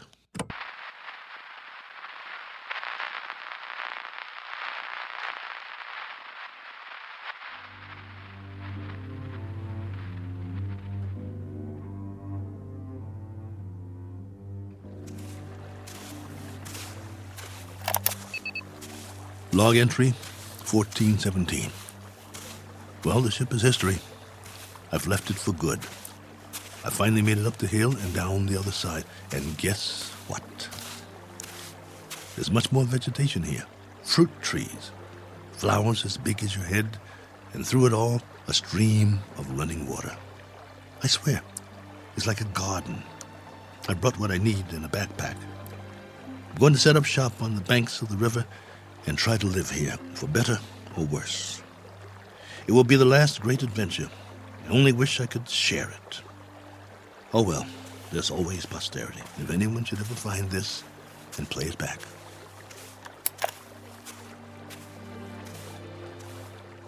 Cook. Oh, you. Never mind. Talking to myself. But you wouldn't understand. Why don't you just keep your distance? Cook? Ah. Cook. Not going to hit me, are you? No? That's a surprise. Well, you're just in time to say bon voyage, friend. I'm going that way. There are even more fruit trees over there. No reason to get in each other's way. Cook. You want to come? You may, if you like. We'll eat and we'll live.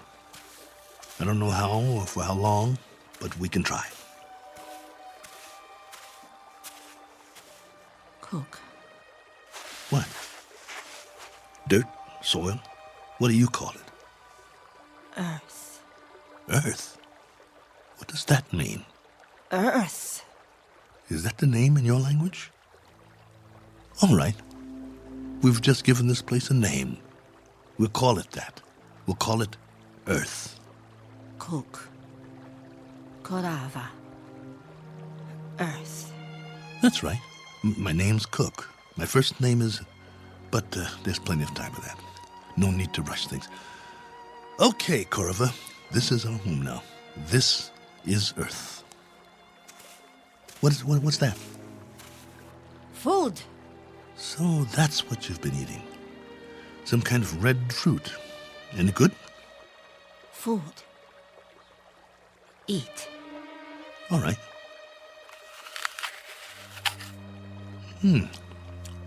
Not bad. We'll take some with us. If you think it's all right. Come on. I wanted to tell you something, but now I've forgotten. I guess we'll have plenty to talk about, though. This place, a new life after all. And after a while, we'll have new memories to talk about. Things we can share. Come along, then. Let's go.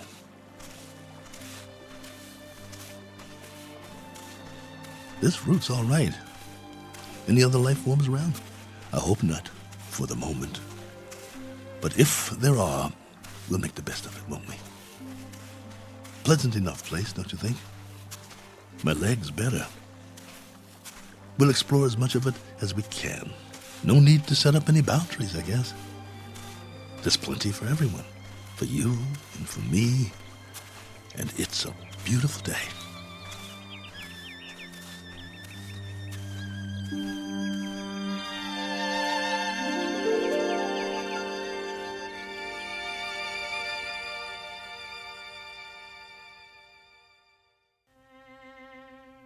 Do you know these people? Their names might be familiar were you to hear them. They lived a long time ago. Perhaps they're part fable, perhaps they're part fantasy, and perhaps the place they're walking through now is not really called Eden. That's for you to decide. We offer it only as a possibility and a presumption in the Twilight Zone.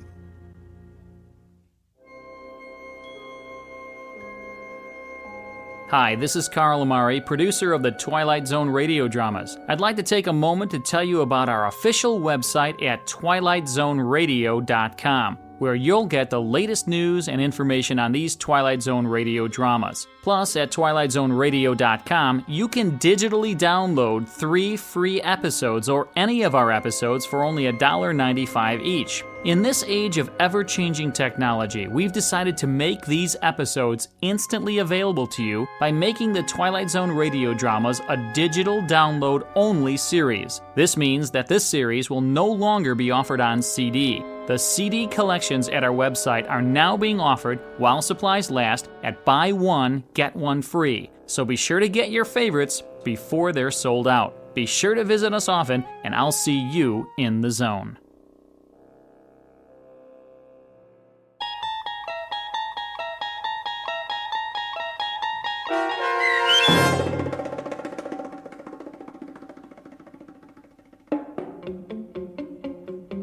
Probe 7, Over and Out, starring Lou Gossett Jr., with Stacy Keach as your narrator, was adapted for radio by Dennis Etchison and written for The Twilight Zone by Rod Serling. Heard in the cast were Tony Maka Sr., Sam Darrence, and Oksana Fedanushin.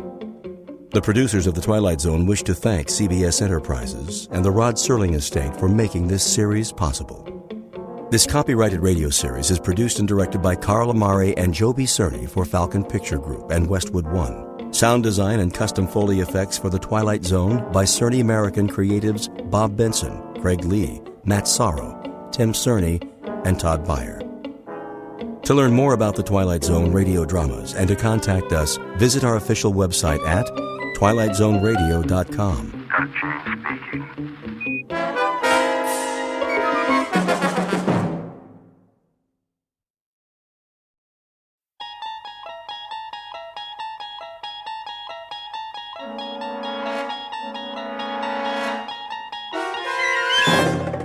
You unlock this door with the key of imagination. Beyond it is another dimension, a dimension of sound, a dimension of sight, a dimension of mind. You're moving into a land of both shadow and substance, of things and ideas. You've just crossed over into the Twilight Zone.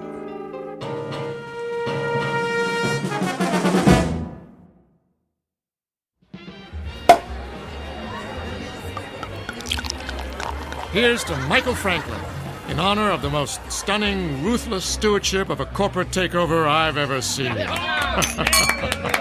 Thank you. Thank you, Alan. Thank you, everyone. And may I just say, I absolutely deserve it. I know you've had your eye on that corner office for some time. Well, it's yours. Actually, Alan, I have my eye on the corporate suite. What? That's my office. Exactly. Careful, Michael. Your ambition is showing. Well, my ambition is what made this deal happen. My ambition is what allows our billable hours to skyrocket every quarter. And my ambition is what will eventually lead me to not only your office, Alan, but to your company-paid condo, your company-paid Mercedes, and your company-paid weekly $200 haircuts and manicures. Just kidding. have to admit you had me going there, Michael. I have no doubt that someday you will occupy my seat in the company. We'll have to wait and see what the future holds. Tut tut, no harm in celebrating. Speaking of the future, check out that wild-looking old woman sitting behind the table. Wearing that colorful headscarf with all the jewelry? She looks like a contestant for Best Halloween Costume. No, I think she's telling fortunes. See how she's looking at that guy's hand? Let's go see what she has to say. Alan, you don't believe in this stuff, do you? Of course not. It's just for fun. On the other hand, maybe she can give us a hot tip for our next takeover target.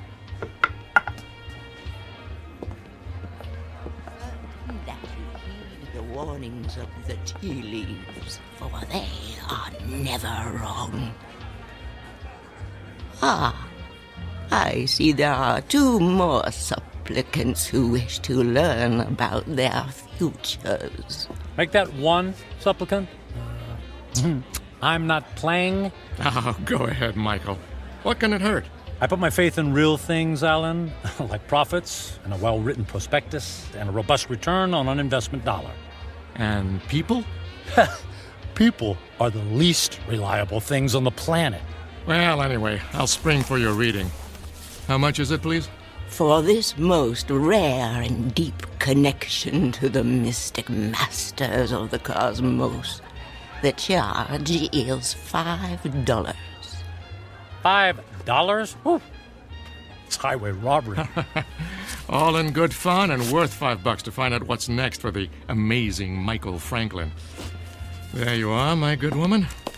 The mystic masters thank you. Yeah, I bet they do. Please be seated and give me your right hand. What's wrong with my left hand? The right hand crosses the body's meridian, connecting directly to the humors of the heart through the intercession of the soul. Oh, I'll say this for you. You've got the sales pitch down pat. Please close your eyes and focus your thoughts on your inner golden light. I would have guessed that green is your color. Michael, quiet. All right, I'm quiet. I'm focused. Watch as the golden light moves toward you. Slowly, it surrounds your consciousness. Surrender to its mystery. I never surrender. The mystic masters perceive you as a man who values work above all else. She's got that right. She could have said the same thing about anybody in this bar. There are people in your past who have suffered a disconnection with you. Spirits are left unsatisfied. Well, it can't be old girlfriends. It doesn't take time to go on dates. Your soul is troubled. My soul is just fine. Thank you very much. There's something strange. I am attempting to discern your future, but I cannot. I could have told you that. No offense. What's the matter? The reading is over. What? Hey, we paid you to tell us fortune. Here is your money back. I cannot complete the reading. Now look, lady, I don't believe in all this hocus pocus, but a deal's a deal. Just tell me I'm going to be the richest man in the world, and you can keep the $5. I do not take lightly the readings of the soul. I'm going to go complain to the manager. Alan, hold on, Alan. Look, we don't want to cause you any trouble, lady, all right? Just say what's on your mind, and we'll leave. Very well. I will tell you what the mystic masters have divined. May the Lord have mercy on your soul. What is it? Alan's gonna fire me? I'm gonna lose my hair? Your future is very clear, and it is this. In 10 days, you will be dead. What? I don't think that's very funny. The signs are serious, and the reading is true. What kind of scam is this? Come on, Michael. Don't let it ruin your night. You know, lady, we were humoring you by coming over here. The least you could do is play along and not be such a downer.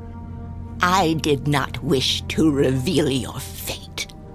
You insisted that I do. When the clock strikes midnight on the 10th day to come, you will be dead. And now what? And no. Don't tell me. Let me guess. I pay you another $5, and you tell me how I can avoid this terrible fate. That is impossible. Your fate is sealed. Let's go get a beer. Come on, Michael. Fine. See, it's been a real pleasure spending time with you, ma'am. Alan, I'm heading home. I got some paperwork to finish anyway. Are you sure? Oh, yeah. Yeah. Suddenly, I don't know, I just lost my desire for celebration. Okay, buddy. See you tomorrow. Yeah, see you tomorrow.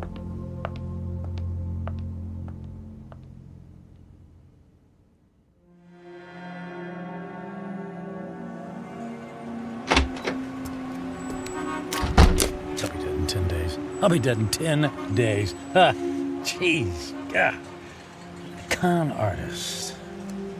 Hey. Come on. Where's a taxi when you need one? Oh. Hey, taxi! Taxi over here!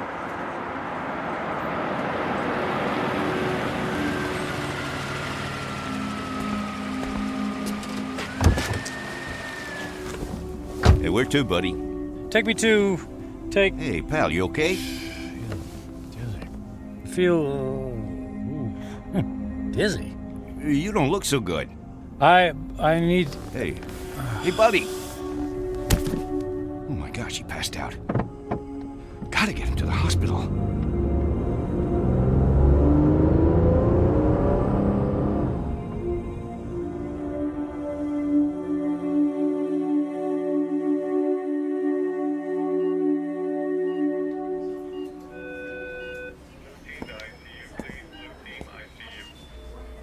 Mr. Franklin, can you hear me?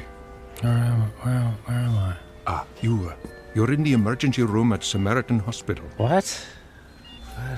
What happened? What's going on? Easy, please. Don't try to sit up right away. You're still recovering from the anesthesia. Anesthesia? Yes. For what? You were brought here because you passed out in a taxicab. Do you remember that? Vaguely. We performed some tests on you. Blood pressure, heart. Everything was normal. Well, then, I don't get it. Then why am I... In an abundance of caution, we gave you an MRI. I'm afraid we found something unusual. Oh.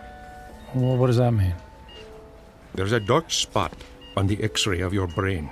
We don't know what it is until we perform more tests, of course, but I must impress on you. This is a very serious situation. Well, what happens next? Well, I'd like to check you into the hospital for further procedures. We can consider options for chemotherapy and radiation right away. But I feel fine. I'm in great shape. Cancer has no respect for those issues, I'm afraid. How long do I have? A few years? Given the size of your anomaly, I suspect that your prognosis is dire. And how long? 6 months? It could be a matter of days. I'm very sorry, Mr. Franklin. I will send the nurse in to take your information, all right? Days, wait. The old woman in the bar, she was right. I'll be dead in 10 days.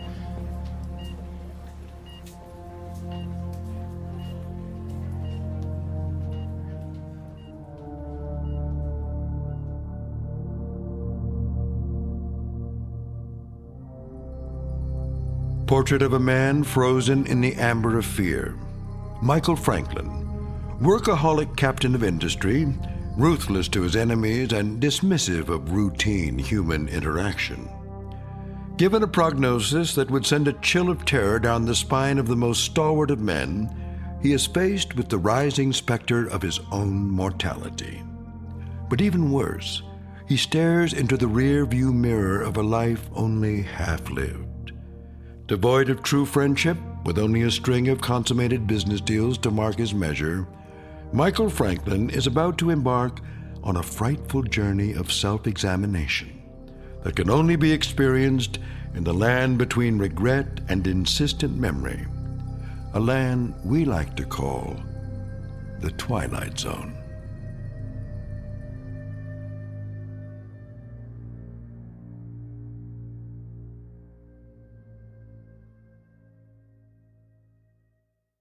And now, The Twilight Zone and our story, 10 Days, starring Ned Bellamy with Stacy Keach as your narrator.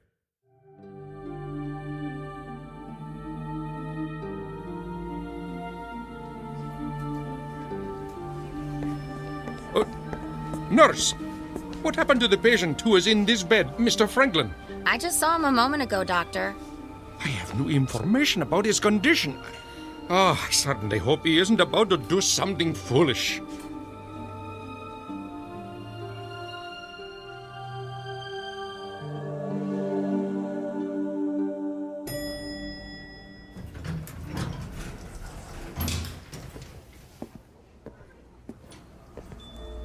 Is Alan in yet? Oh, yes, Mr. Franklin. Are you all right, Mr. Franklin? I'm fine. I don't believe I've ever seen you in the office without shaving or changing your clothes from yesterday. I was in a hurry this morning. Is he in a meeting? He just finished a call. Fine. I'll only need a minute. Oh, but he's got another appointment at... I'll only be a minute.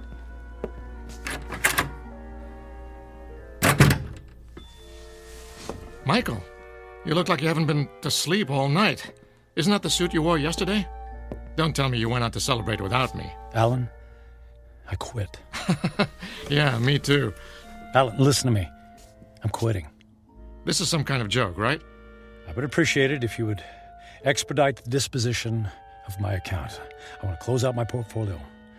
I'm cashing in my stocks. I need my retirement funds and my annual bonus, every bit of it. Michael, you're talking crazy. What are you doing? What's this all about? What part didn't you understand? I mean, you can't just quit. But I just did. What on earth for?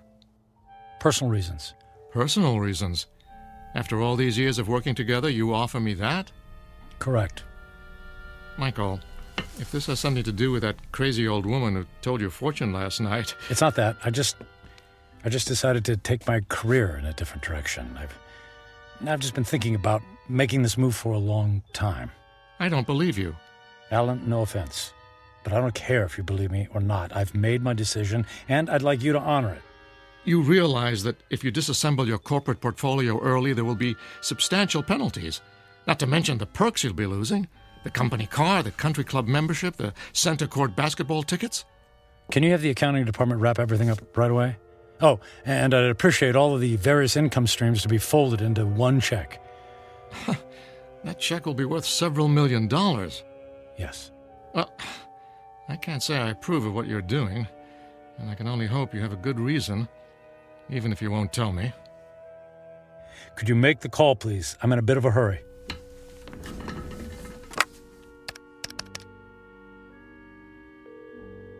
After 12 years, I don't see why there's such a... yes, this is Alan Fisher in corporate. I have it's an unusual request. Michael Franklin has decided to leave the firm, and he wants all of his outstanding monies gathered into one check for immediate pickup. Yes, I understand the amount is substantial. Very good. He'll be right there. All right, Michael. The check is being... Michael? Michael? Where did he go?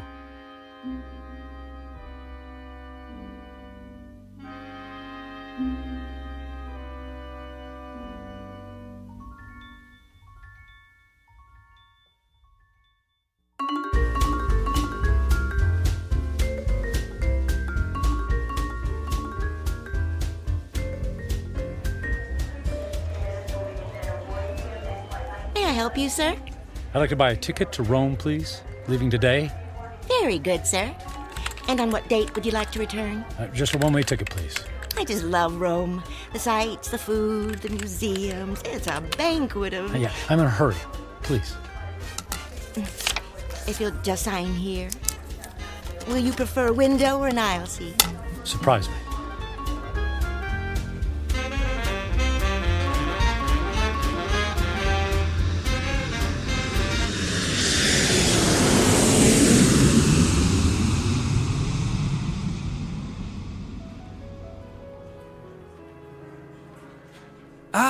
Mr. Franklin, welcome to the Grand Hotel, Rome's premier destination. Our presidential suite has been prepared. All 3 fireplaces are ablaze, the champagne is on ice, and your veranda opens onto the courtyard where Rome's finest string quartet is waiting to play for you. And of course, an entire staff of valets are at your disposal. And the concert tickets for this evening?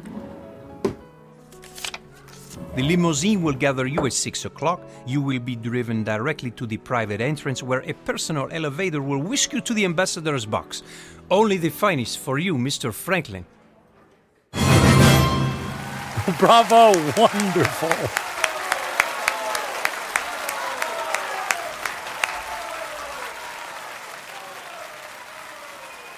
Excuse me, Mr. Franklin.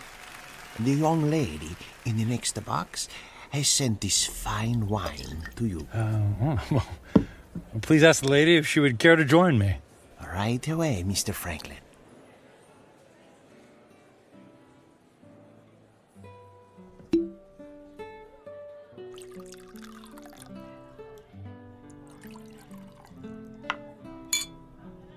I haven't seen you at the theater before. Do you come to Roma very often? You might say this is a once-in-a-lifetime vacation.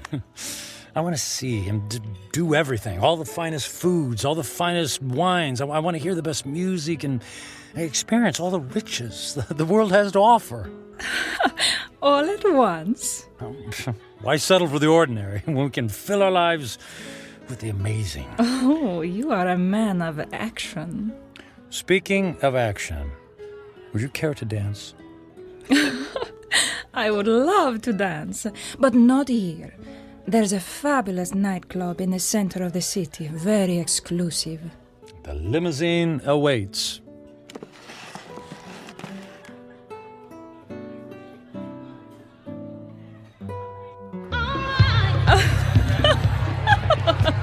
What a wild dancer! It's not me. It's a champagne. You're so funny. I believe I'm slightly tipsy too. Oh, tipsy. What does it mean? It means I've had too much to drink, which means I'll probably have a ferocious hangover tomorrow. Oh, that is too bad. But no worries. The way to prevent a hangover is to keep drinking. More champagne! More champagne! More champagne! And more dancing! And more dancing!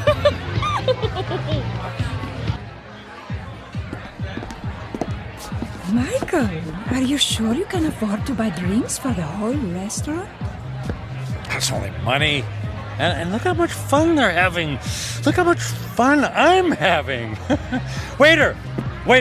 Another round for my friends. 3 cheers for a friend Matthew. It's Michael. Okay, cheers for Michael.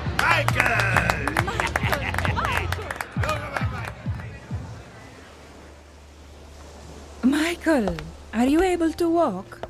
It's not me. It's the streets that keep moving. You danced the night away. And we'll do it again tonight. The sun rises over the ocean. If I see 1,000,000 mornings, I never grow tired of seeing that sight. Imagine if you only had a few more to see. I'm sorry, what did you say? I said, would you care for some breakfast? I'm starving. Then let's go to the best restaurant in the city and order everything on the menu. I've never met a man like you, Michael. If you want something, you just take it. Of course. What's that old saying? Eat, drink, and be merry, for tomorrow we die. Michael, what's wrong? You look sad. Did I say something wrong? Maria, I wanted to ask you something. What is it, Michael? Would you care to join me on a small trip? Where to? Oh, I know a charming village near here. We could have a picnic. Actually, what I had in mind was Paris. Paris, France. And then London. And then Monte Carlo, or Moscow, or Hong Kong. I mean, we can go anywhere in the world. But what will we do when we get there? Whatever we want. I'll buy you diamonds or a new car. Would you like a new car? Michael, you're making my head swim. I don't need a new car or diamonds. What then? A yacht? My life is here, in Rome.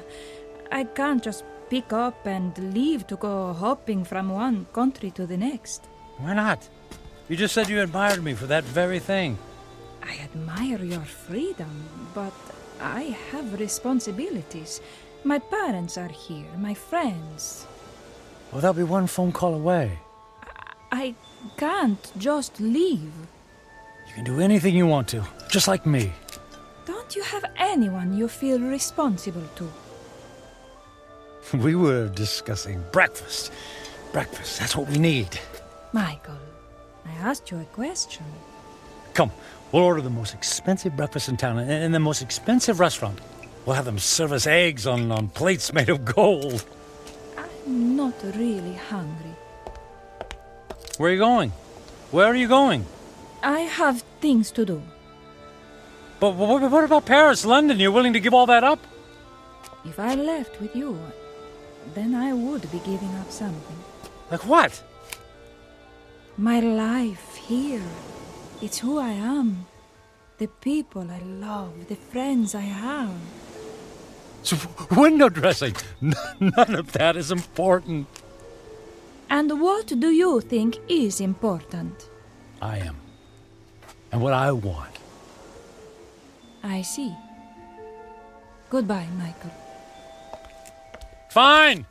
I'll go to Paris by myself. There's lots of beautiful women there, too!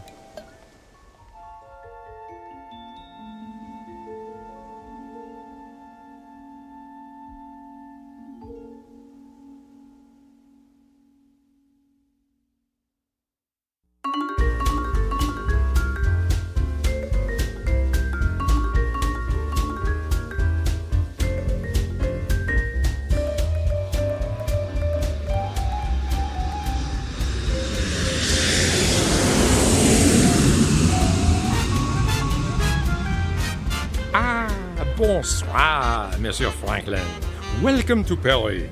Your suite is prepared for you with a view of the Seine and a bottle of champagne on ice, right?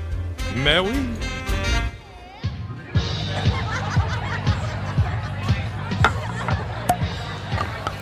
What did you say your name was? My name is Angelique.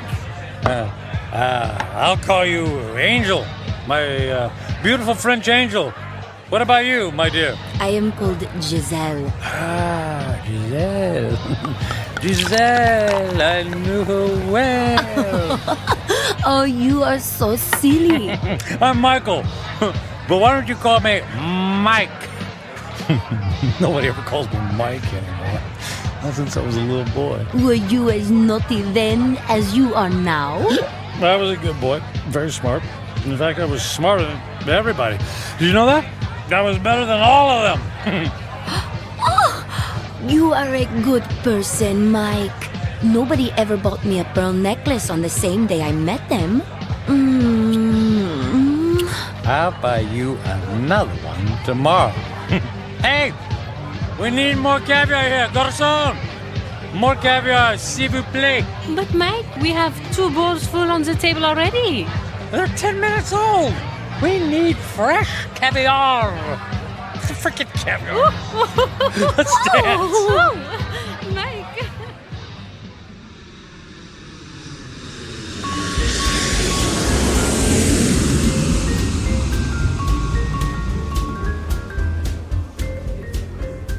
Welcome to London, Mr. Franklin. Your suite has been prepared for you and... Bottle of champagne on ice. Got it. Let's say, on second thought, cancel my room. Book me on a flight to Monaco. I got an itch to gamble. Right away, sir.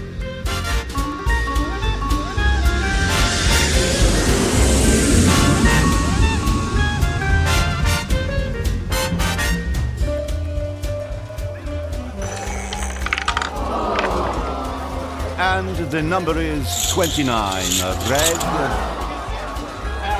Don't worry about it. It's only money, and there's plenty where that came from. Another 10,000 in chips, please. Is the gentleman sure he has already lost several $100,000? If the gentleman wanted to hire a babysitter, the gentleman would have done so. You understand? As the gentleman wishes.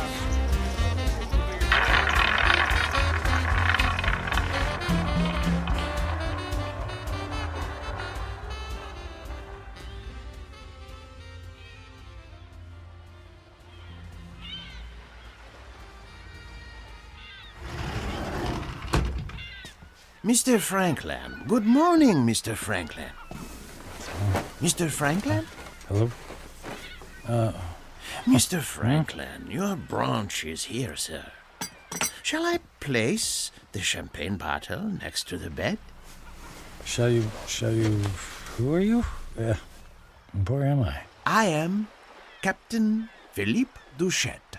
This is the Fandango Dancer, the luxury yacht you rented last evening. I rented? Was I alone? The gentleman was escorted by several very attractive ladies, and there was a request for the boat to take you to Australia. But, as you may know, that trip is beyond the range of this vessel. Wanted you to take me to Australia. After we received the Alaskan crab, Russian caviar, and of course, the champagne. I hope I never see another glass of champagne. What shall I do with the cases that are on the deck? How many cases did I order? 10. They're yours. Merry Christmas. Do you wish to proceed with the cruise? No, I don't think so. Very good, sir. All right. For a week, I've eaten the finest foods, drunk the most expensive champagne. I've slept in the most exquisitely comfortable beds with the most luxurious silk sheets. I've held beautiful women in my arms. I should be the happiest man on earth. I should have a permanent grin tattooed on my face. Why am I so miserable? I'll have a few days left to live. A few days. I need to be somewhere where someone knows me, where I don't have to pay for the company of people. I need to go home. I need to go home.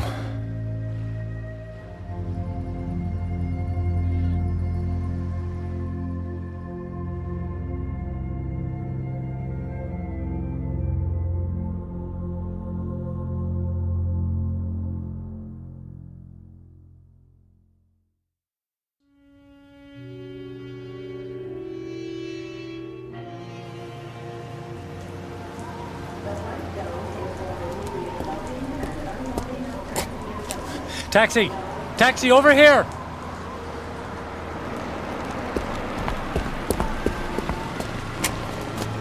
Hey, where to, mister? 1020 Clark Street. Hop in.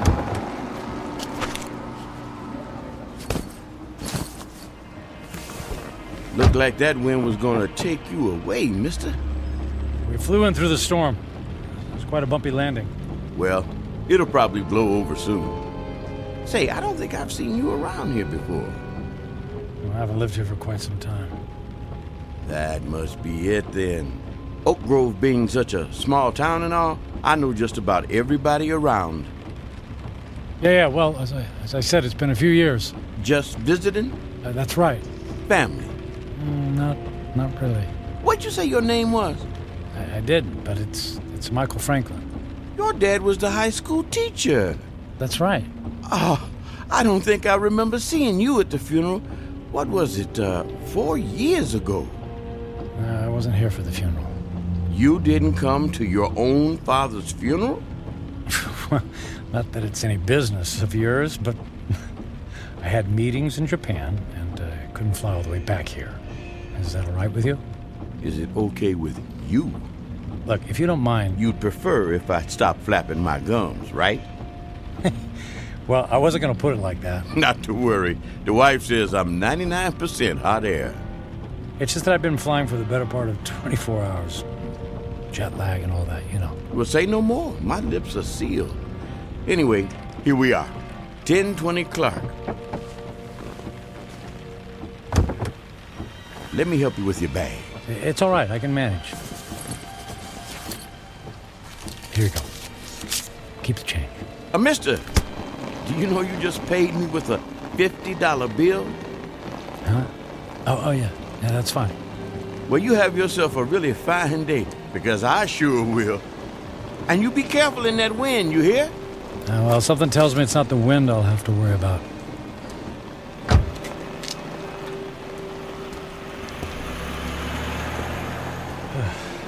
Here goes.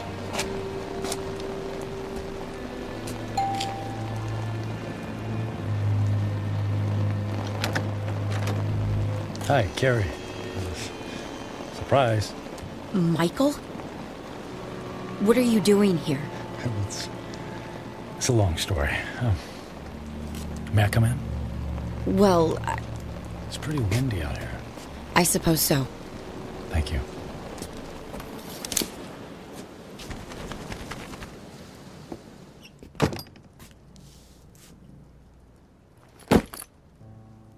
Michael, what's going on? You just show up on my doorstep after 4 years? Well, you know me. Spur of the moment. You are not a spur-of-the-moment person. You plan everything in your life. I wouldn't be surprised to find that you plan how many times you blink every day. Well, the truth is, I don't have any place else to go. That sounds dramatic. It's true. What about the penthouse? It's gone. The beach house? Gone. They're all gone. I sold everything. I thought you went through your midlife crisis when you left me. Apparently, it's still going on. Please, Carrie, I don't want to fight. Then what do you want? I just wanted to see you again. You just wanted to see me. Okay, you see me. Now what? Do you mind if we sit down? Michael, I have to be at work in an hour, and I'm in the middle of a term paper. You went back to school. I'm getting my master's. That's wonderful. Congratulations. Thank you. I mean, you planned it for years. It's great that you finally decided to do it. Yeah, well, if there's nothing else on your mind... So, how have you been? Busy. I don't have a lot of downtime, but that's how I like it. You redecorated things here. You redecorated the house. I needed a fresh start after you left. Oh, Carrie, about that, I'm so... If you're about to apologize, please don't. I've already more than paid you back by thinking the most horrible thoughts any person could think about another person. I guess I deserve that. Oh, you have no idea. How could you just walk away from a marriage, Michael? What was so terrible that you couldn't stand up like a man and fight for me? For us? It wasn't about you, Carrie. Oh, that's good to know. Because when I was picking up the pieces, when you left, it sure felt like it was about me. What I mean is that I wasn't a good husband. True. You were always working. And I knew that I wouldn't be a good father. True. You never even walked the dog. So, I didn't give up on you. Or us. I gave up on myself. Well, that makes everything all better. You can go now. Carrie, please. Oh, I could just clobber you for coming back here. It isn't fair for me to have to dredge up these old feelings again. Well, maybe a civilized conversation without any bickering would do both of us some good. I don't think so. Please, Carrie, it's more important than you know. For what purpose, Michael? So you can go back to your high-powered, big-shot job in the city and feel good about yourself? I just don't want to leave loose ends, please. For better or for worse, can we just talk? I'm not looking for forgiveness, just closure. Well... One cup of coffee? I'll even make it. All right. 1 cup, and I'll make the coffee. Yours always tasted like motor oil. Thank you. Thank you so much. Thank you.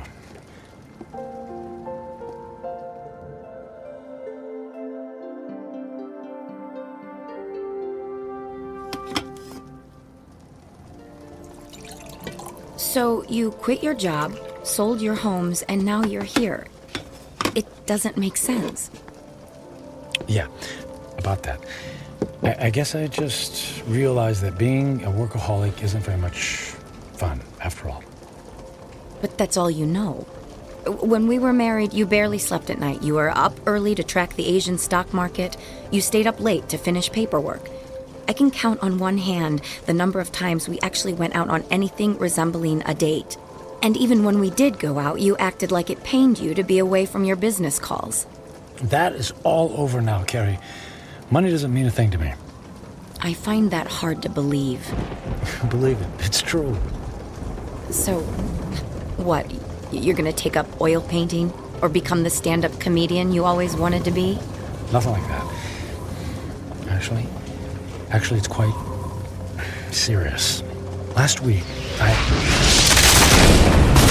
What was that? It came from the living room. Oh, the tree! The wind knocked the tree into my house! Carrie, wait a sec, Carrie, don't go over there. It might be dangerous. That's a tornado warning! Oh my god! The house across the street! The roof just caved in! Alright, look, let's get into the basement. The power just went out! I have flashlights downstairs. Wait, outside, look. What? Michael, come on, there's no time! Oh, look, in the street, there's a kid in a bike. Oh no! That's Jimmy from next door! He doesn't know which way to go. Oh, Michael, he's going to be hurt. I'll get him. Michael! What are you doing? Michael! Jimmy, keep your head down. Jimmy, I'm coming for you. Help me! I'm right here, buddy. I'm right here. I'm gonna carry you into the house, okay? What about my bike? I'll get you a new one. Let's get out of the storm, okay? Okay. Put your arms around my neck and hold on. I'm trying. Squeeze real tight, Jimmy. I'm scared. And I'll be brave for the both of us, Jimmy. Okay? Got to get this door open. Michael, I can't budge it. Carrie, push. Push as hard as you can. Carrie, push. Pushing. Harder. As hard as you can. There, you got it. We made it. We made it. Into the basement. Come on. Come on, Jimmy. That's it. Let's go get safe. Okay.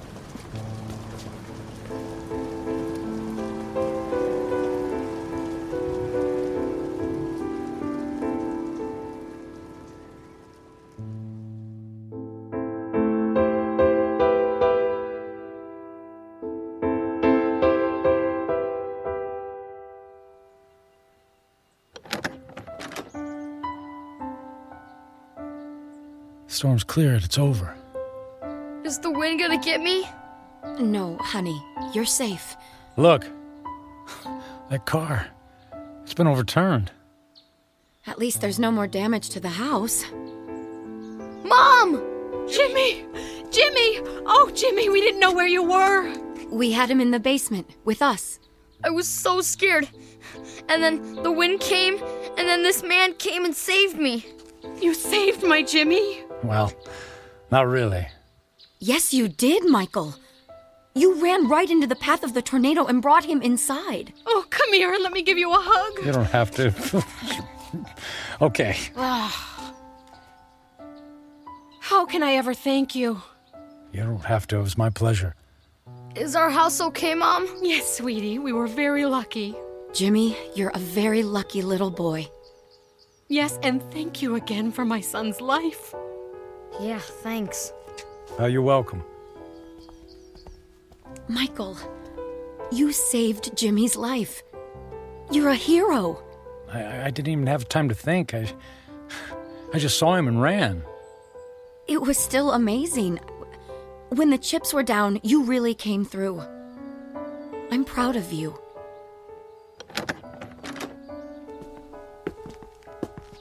Oh, look. Look at the damage in your living room.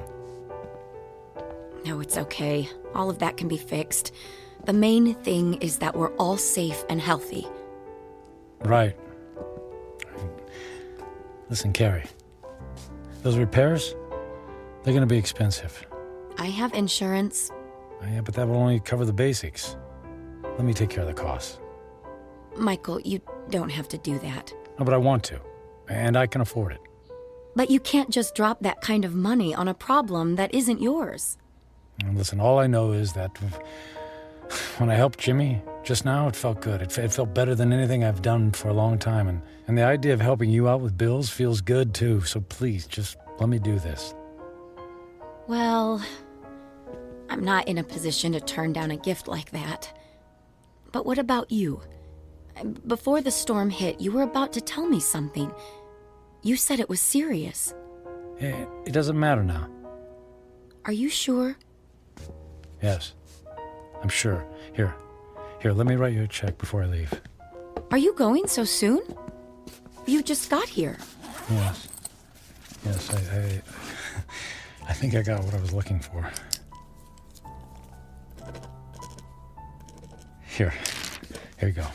Now listen, don't you look at it until I leave, okay? I promise. Where are you going? I have some business to finish. Goodbye, Carrie. Goodbye, Michael.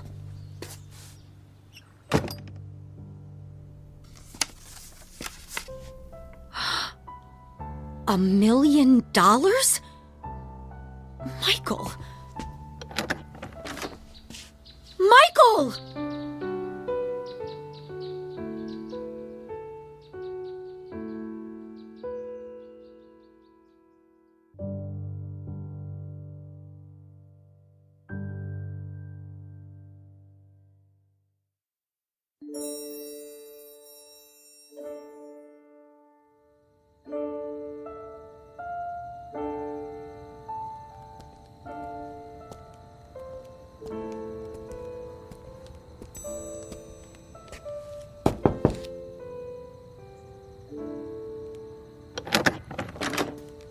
Yes?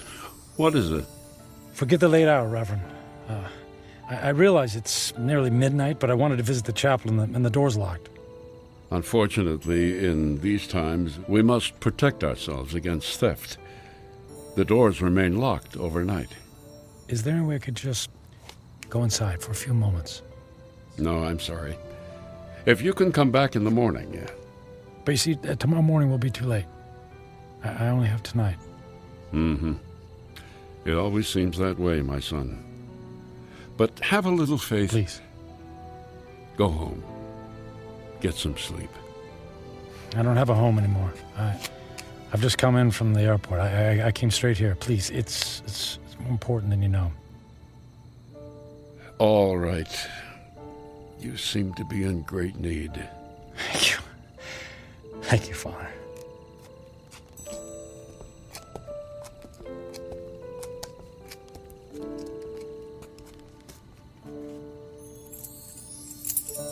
Yeah, it's one of these.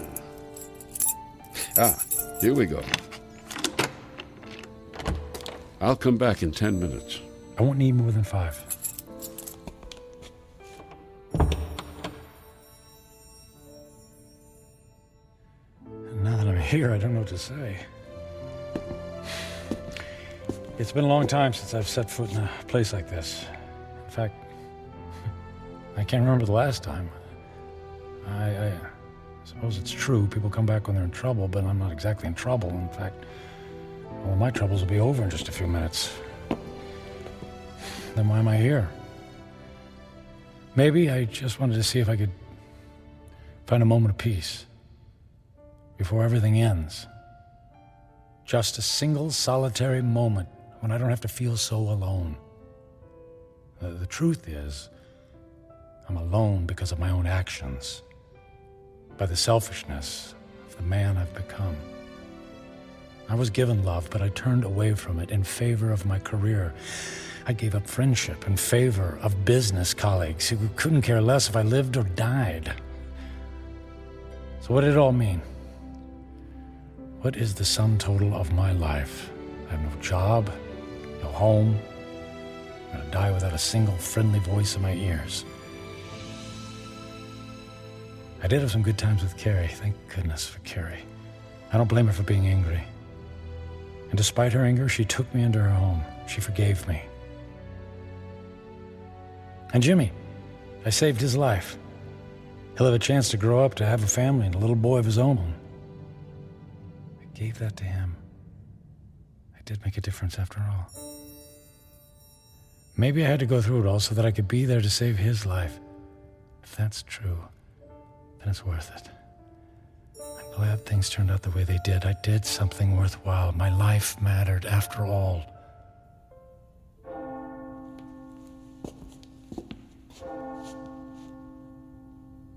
Nearly midnight on the 10th day, just like the old lady said.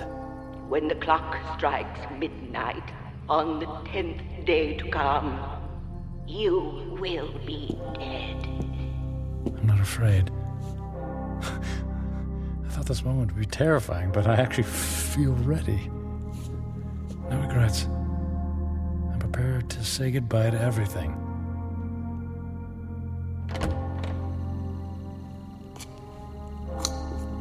Excuse me, sir. I'll have to ask you to leave now. Yes, I'll go. And thank you. From the bottom of my heart, thank you. No, may I ask one favor? What is it? If anyone asks, can you tell them I was ready and that I was grateful? Grateful? For what? For everything. It was all a gift.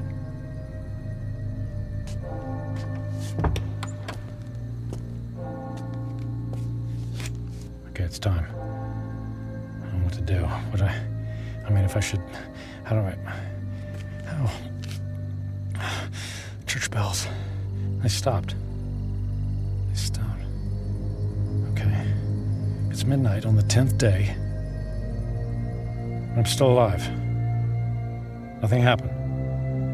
Okay. Nothing's happening.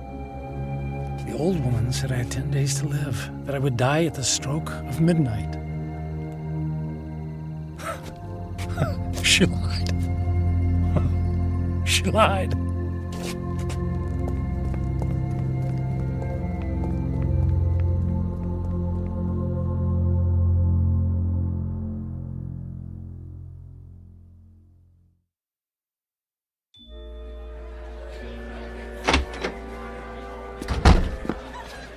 Hey, excuse me. The old lady, the one who reads fortunes, is she here? She just left a few minutes ago. She walks to the bus stop down in the corner. Oh, which corner? Which way? Up that way, go left.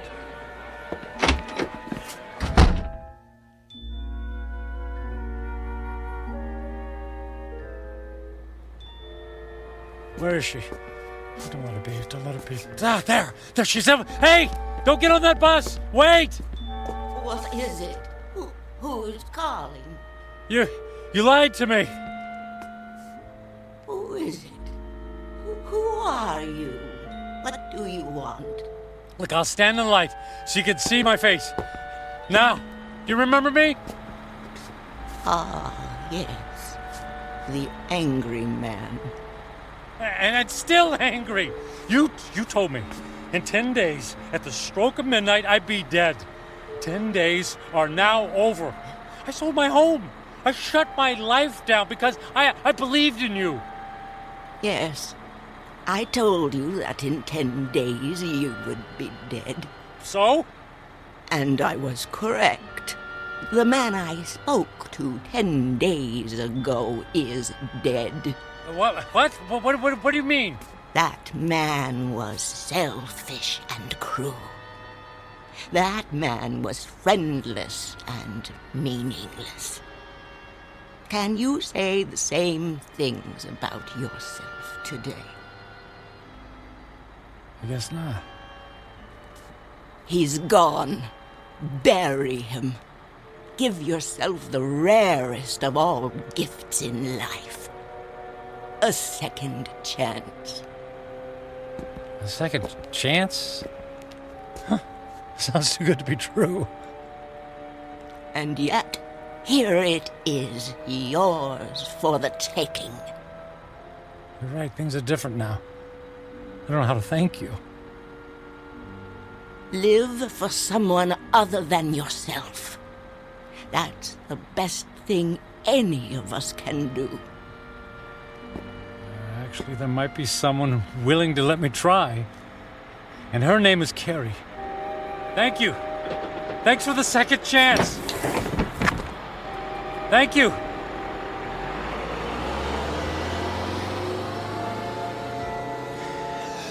Thank you. Thank you so much.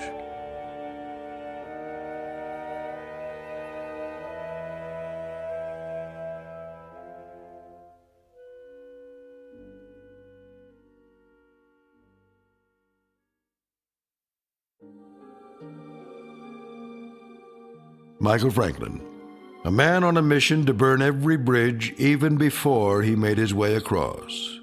Stung by the terrible knowledge of his impending demise, his journey toward redemption faced a detour of intoxication and self-indulgence. As he now knows, such things are not the stuff of satisfaction, only empty calories and heartache. Ironic, then, that a man who placed such a premium on personal wealth could only feel full upon losing everything. A stark, lonely truth, but an eternal one. Upon such truths are built second chances, here in the Twilight Zone.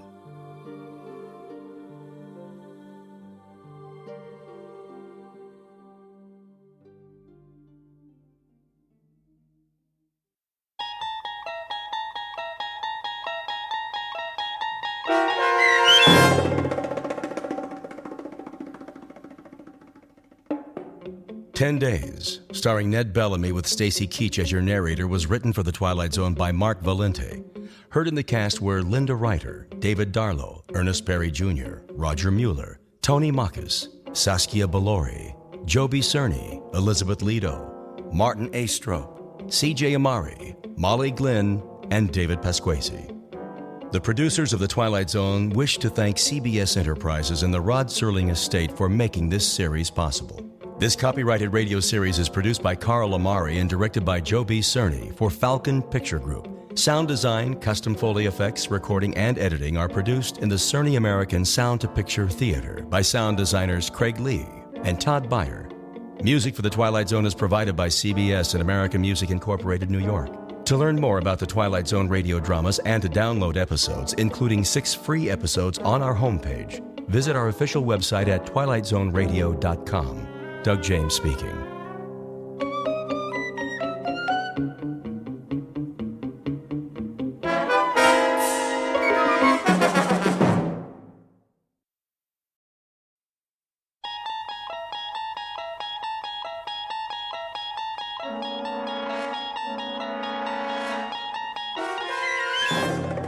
You unlock this door with the key of imagination. Beyond it is another dimension. A dimension of sound, a dimension of sight, a dimension of mind. You're moving into a land of both shadow and substance, of things and ideas. You've just crossed over into the Twilight Zone.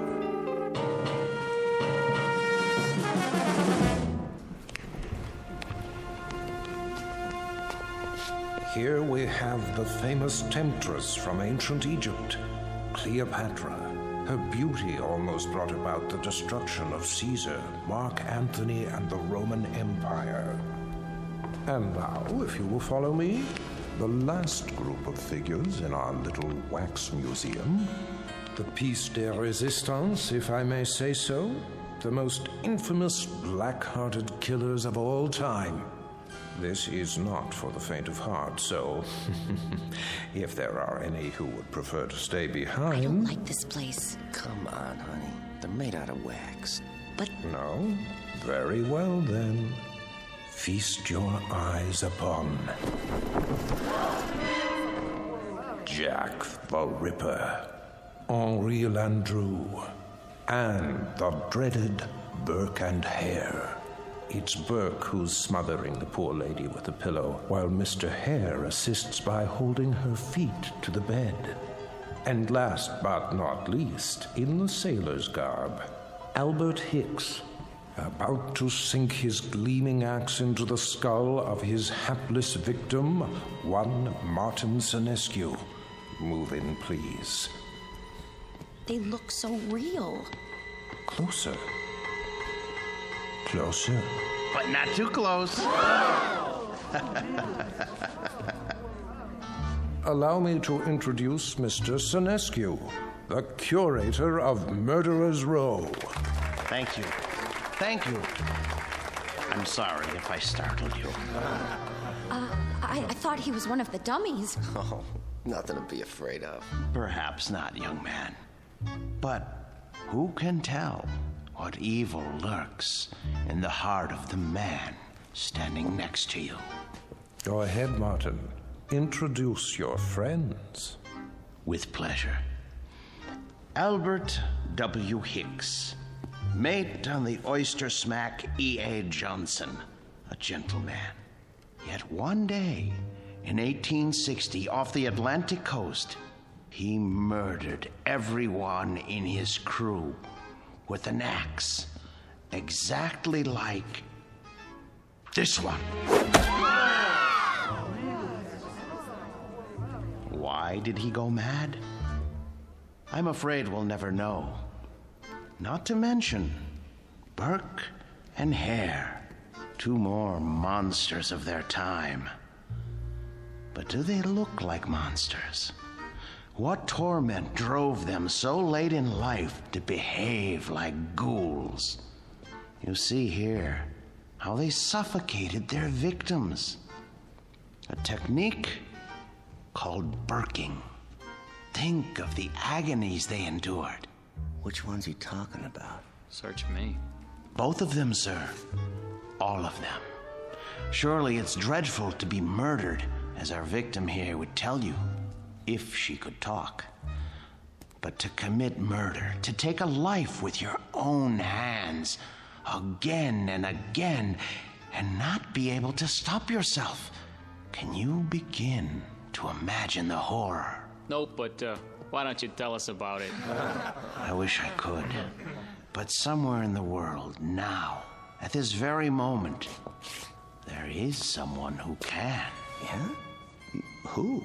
Well, no one knows yet. But if his torment is great enough, and he kills as these poor creatures did, then future generations will know. For he will end up here, immortalized in wax, remembered as you and I will never be, like Henri Landru, so filled with love and hate. He loved nearly 300 women in his lifetime, spinsters and lonely widows. He too must have felt agony as he strangled the life out of them. A master of the garret, identical to the one you see in his hands. It looks like some kind of cord. Just a piece of string. Let me see that. Get away from there. Get away from there. I was only... Mr. Senescu is right. The figures are not to be touched. They are too rare and valuable. Besides, the museum can't be held responsible for what might happen to you. And here, another soul in torment. The Ripper himself. Of all the faces in London's Whitechapel district, which was his? And why did he feel driven to kill those pathetic drabs with one sweep of his knife? Identical to the blade you see before you. Step closer, young lady. What? Go on. It's only a prop. Lean forward. There. That's quite all right. Look deep into his eyes and remember them so you'll never fall prey to such a man yourself. A man who carried a long, sharp weapon, which he slashed across women's throats. Like this. That knife, it swung at me. It almost... Spring in the arm. Pretty good trick. A trick, yes, but one that serves to remind us how near death is to all of us. When we look at Hicks, at Burke, and Hare, at Landru and the Ripper, we see what appear to be ordinary men. What devils pushed them to their bloody fate? We can only guess. Thank you for your kind attention. Thank you, Mr. Sinescu. Ladies and gentlemen, this concludes our tour of Ferguson's Museum. Exit to your right, please.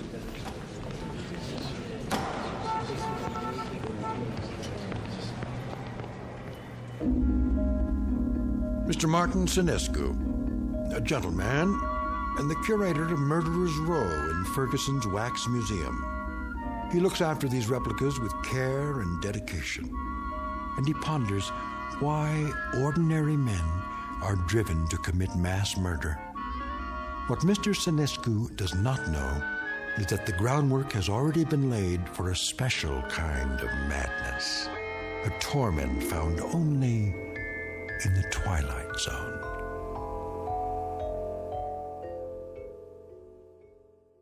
And now, The Twilight Zone and our story, The New Exhibit, starring Joby Cerny with Stacy Keach as your narrator. There now, Mr. Landru. Collar turned up just so.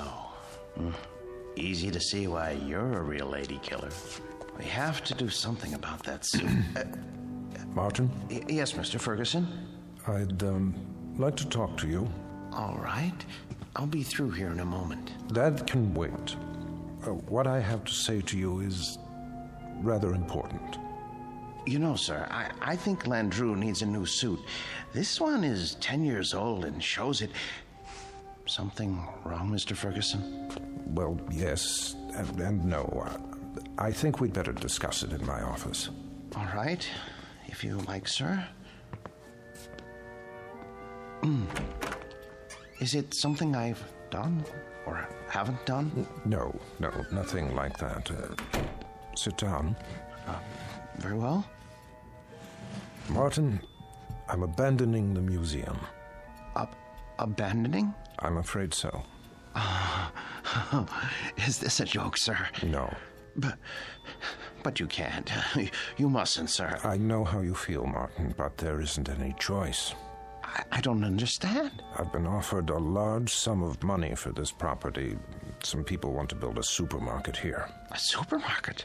When I first opened the museum 30 years ago, I'd never dreamed I'd see this day. But the day is here, Martin, and we will just have to face it.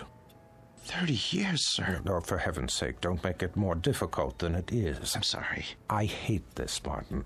You're the best employee a man could have. The way you've run the Murderer's Row exhibit, why, I don't think you ever missed a day's work. No, never. How many more days? None. This was the last. They start wrecking the building next week. What about the wax figures? I haven't decided yet.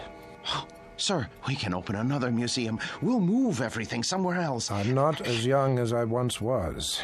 I could use a rest. But, sir, I'll do all the work. You won't have to lift a finger. I appreciate that, Martin, but it would be foolish. Foolish?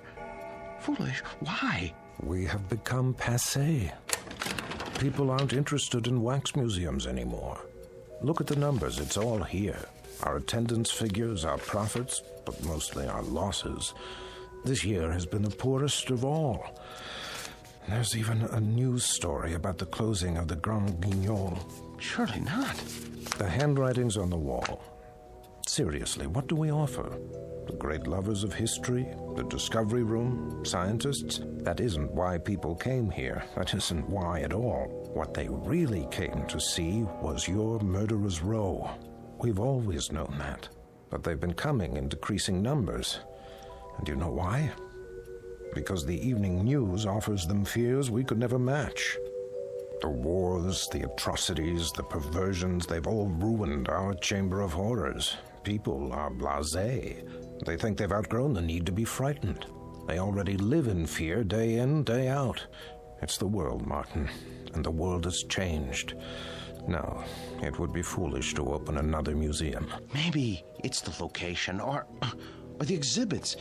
Remember how people came after we installed the Ripper's arm with the knife and the spring mechanism? That was years ago.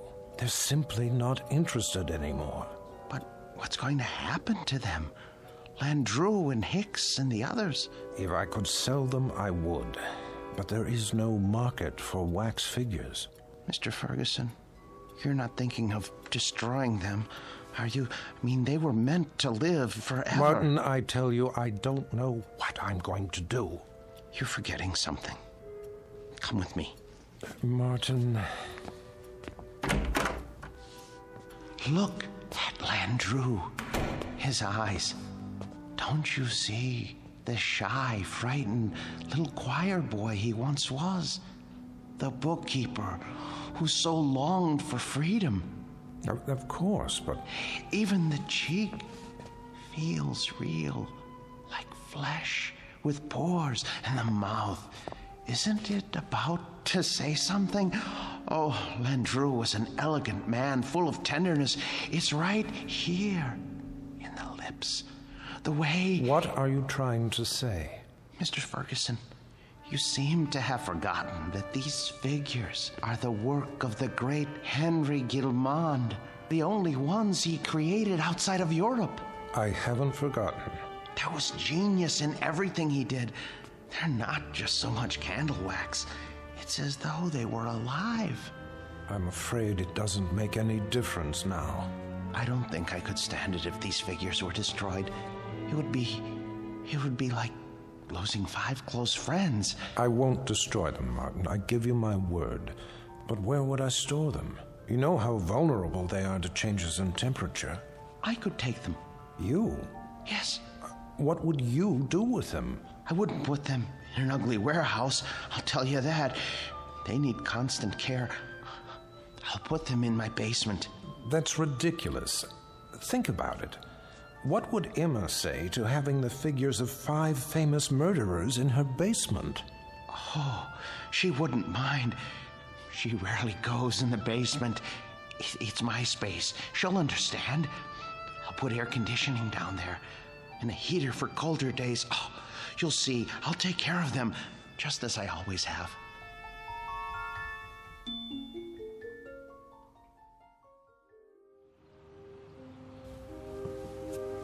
You haven't eaten your breakfast. I'm not hungry. They should have arrived by now. They'll get here when they get here. Now, how long do we have to store them? Not long. What time is it? You asked me that 5 minutes ago. Oh, maybe something happened. It's not like moving furniture, you know. They should have let me ride in the truck. What if they dropped one of the crates? There they are now. Just relax. You Martin Sinescu? Yes, are they all right? The boxes? They okay. They didn't break, right? Nope. No bumps? No bumps. Where do you want them? Look, carry them to the rear of the house and down to the basement. Carefully. Take your time. Wait a minute, how much time will it take? I don't know, an hour maybe. You gotta pay by the hour, you know. Sign here. With pleasure, and please, hurry. You see? All here, safe and sound. Easy! Please, don't jiggle them. Will you stop worrying? It's getting warm. What? I say, it's getting warm outside. They're very delicate. They can't stand more than 80 degrees. I didn't think they were so big. They're not. The boxes are big. The actual figures are not any bigger than you or I. See? Landru's in the first one. The next is Jack the Ripper. Oh, Emma, I'm so sorry I got mad. But it's going to be like opening Christmas presents. Mr. Sinescu? Yes? Miller's Appliances. Got your air conditioner in the van. Where do you want it? Oh, good. I'm glad you're here. Look, put it there. There, the basement window. Oh, please, please hurry. I'll do my best. Thank you. You bought an air conditioner? I had to. They can't stand the heat. How much did it cost? Don't worry about that. Well, I am worried about it. Please, leave me alone. Just leave me alone with my friends, all right? Now, if you don't mind, I have to go downstairs.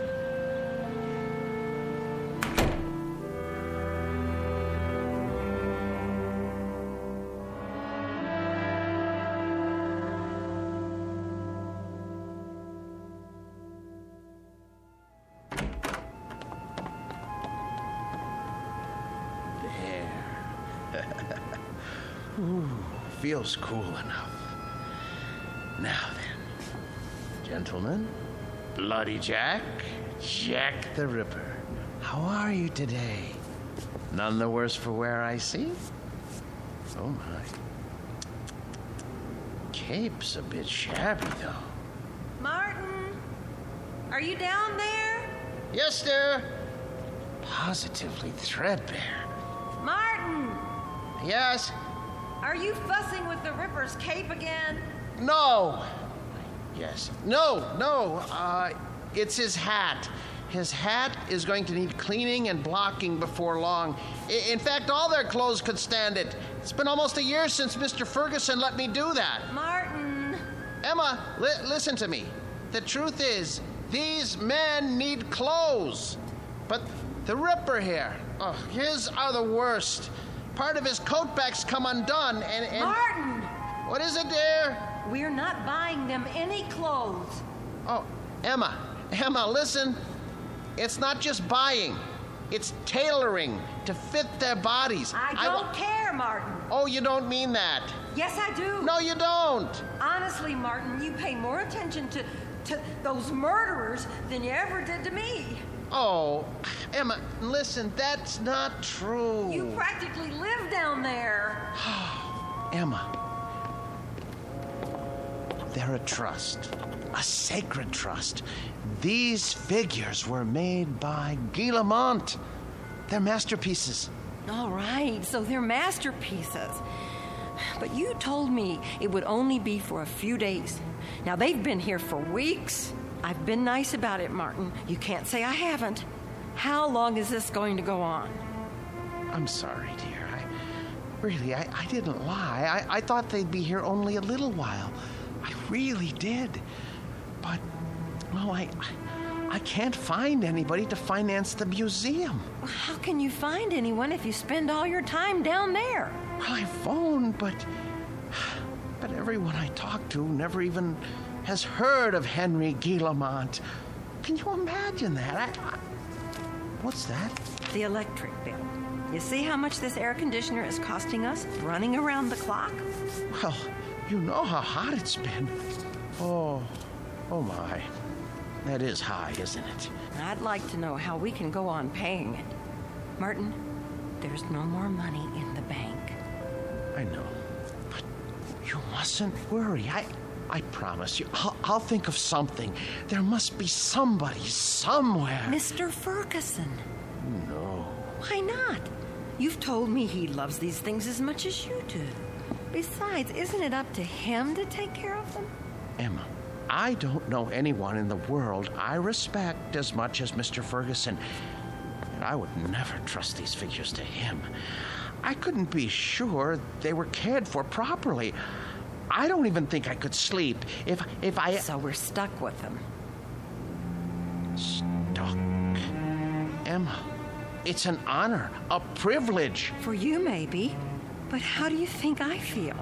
I am afraid to go into the basement because of these monstrosities. I mean, I just about get a heart attack, Martin. The way they stand there and stare at me, they're frightening. They're supposed to be frightening. Live with them as long as I have, and you'll come to love them. love them. One day, they cease to be strangers to you, and you want to say good morning to them and ask them how they passed the night. And when that happens, Emma, I tell you, Emma, where are you going, Emma?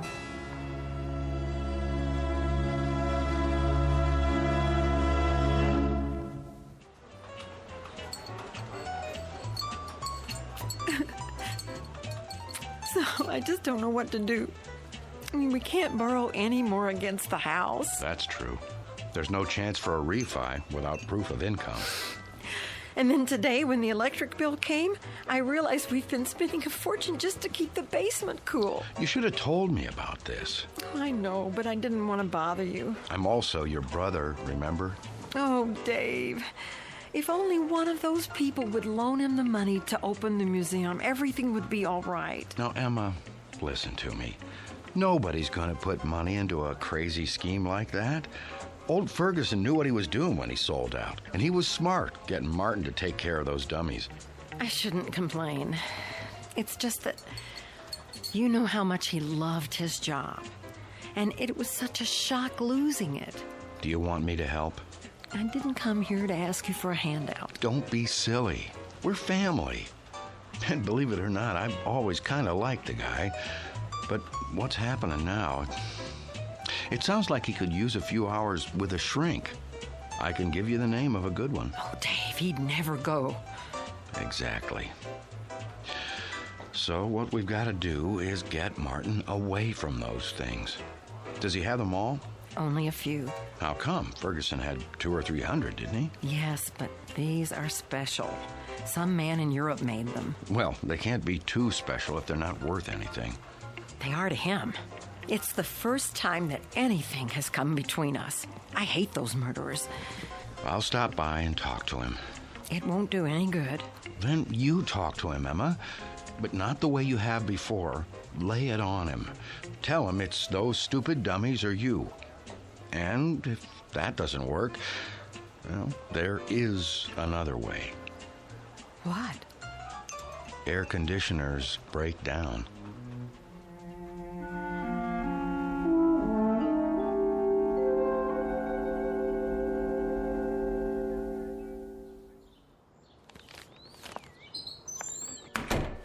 Emma? Emma? Is that you?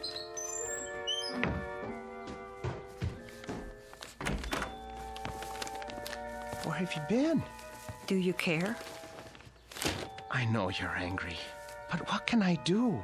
I have to keep the figures in perfect condition. I can't let them go, or... Where did you get those groceries? I thought you said we didn't have any money left. Dave gave me some cash. Oh, no. Oh, my, oh, my, oh, my. You told your brother. Martin, we can't go on living like this. I'll borrow some money from Mr. Ferguson. Borrowing isn't going to solve anything. Now, Martin, I know what those figures mean to you, but... But what, Emma? What? I simply will not have them in this house 1 minute longer. Martin, once they're away from here, you'll be a different man. You'll see. You've lived with wax dummies so long, you've forgotten how to be a human being. No, I haven't. What kind of friend do you think I am? I cannot desert them now, not after all these years. They need me. They'd be lost. Martin, they're not alive. They don't need anybody. I want you to see a doctor. What? A doctor? Yes. Just once. What do I need a doctor for? Because, Martin, there's something the matter with you. You haven't been yourself lately. Oh. Well, who have I been then? Well, I'm not sure. Somebody I've never known. But, Martin, staying down in the basement all day and talking to those things, honey, it's not natural. I know it's not natural, but it's my job. I'm not the only husband who brings his work home with him. This was your brother's idea, wasn't it? Well, you go back and tell him to mind his own business.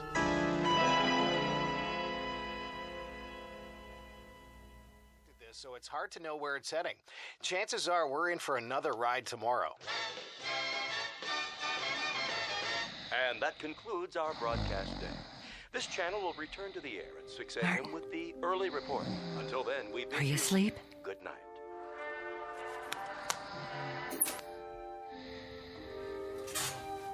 God forgive me. It's time for the air conditioner to break. Oh, it's so dark down here. And cold. Well, it won't be for much longer. Oh, where's the fuse box?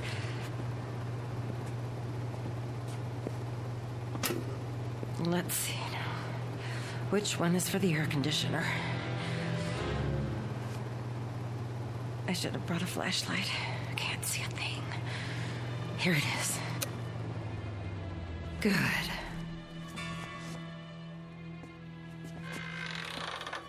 What? Who's there? What's happening?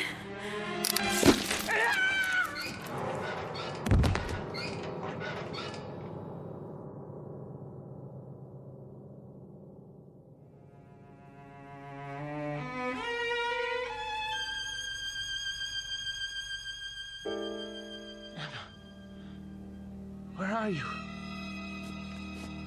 Emma? Emma? Are you down in the basement? What are you doing? Emma? I asked you not to go down in the basement alone, Emma.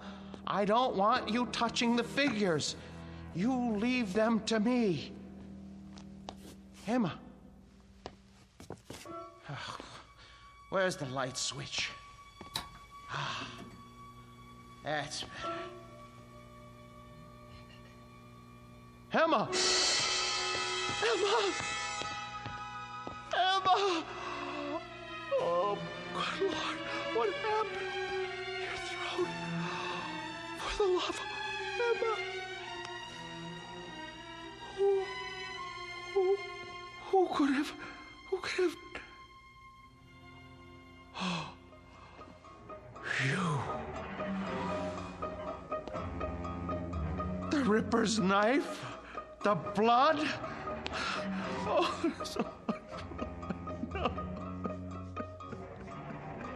No.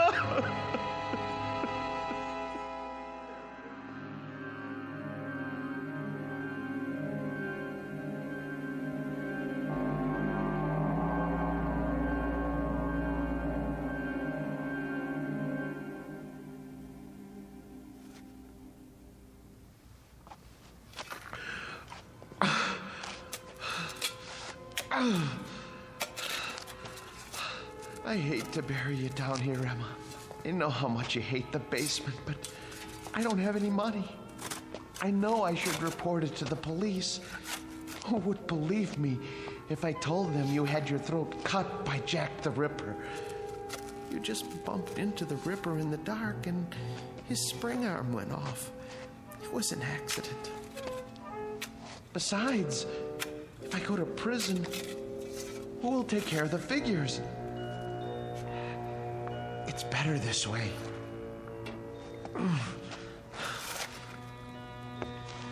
They didn't like you, you know. You said some very unkind things about them, and they heard you. You have to be careful around Jack. He has such a temper. I should have warned you. There. Now for the cement. Oh, poor Emma. But it's too late to tell her anything now.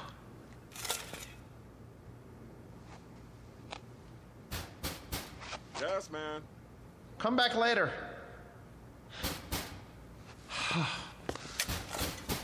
All right.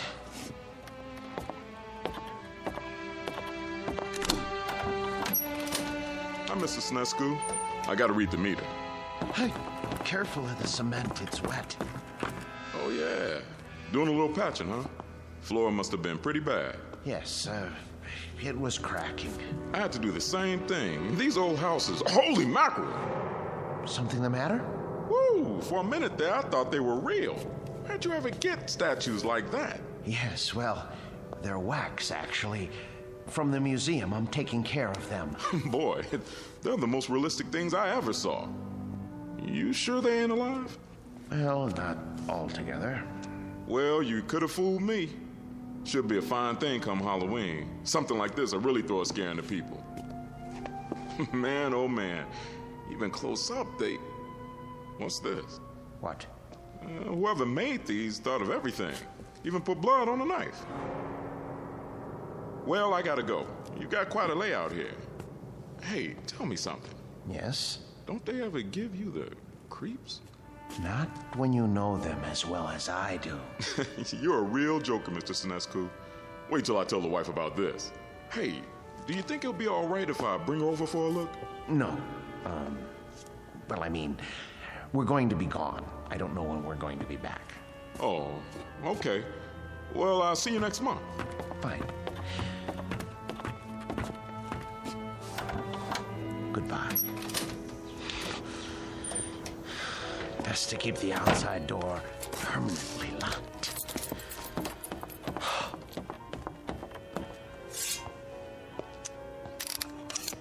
Jack, I'm surprised at you. I really am. How did you manage all those murders without being caught by Scotland Yard? Any killer knows you can't leave blood on the murder weapon. And I don't mean to make a joke, Mr. Ripper. It's a dead giveaway. There. Knife's good as new. Now behave yourself. Emma? Oh, no. It's her brother. Martin, you in there?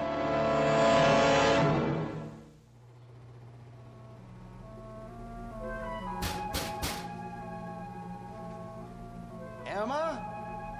Martin? Where are you? Gotta lock the basement door. Martin, if you're in there, open up. Now. Martin, are you in the basement? Yes. Yes. Is that you, Dave? I'm down here. Open the door, will you? I can't. Why not? I'm painting the stairs.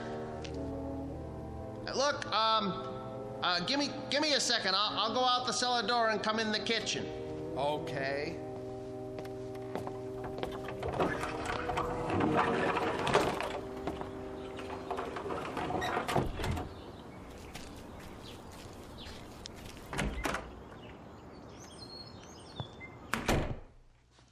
Where's Emma?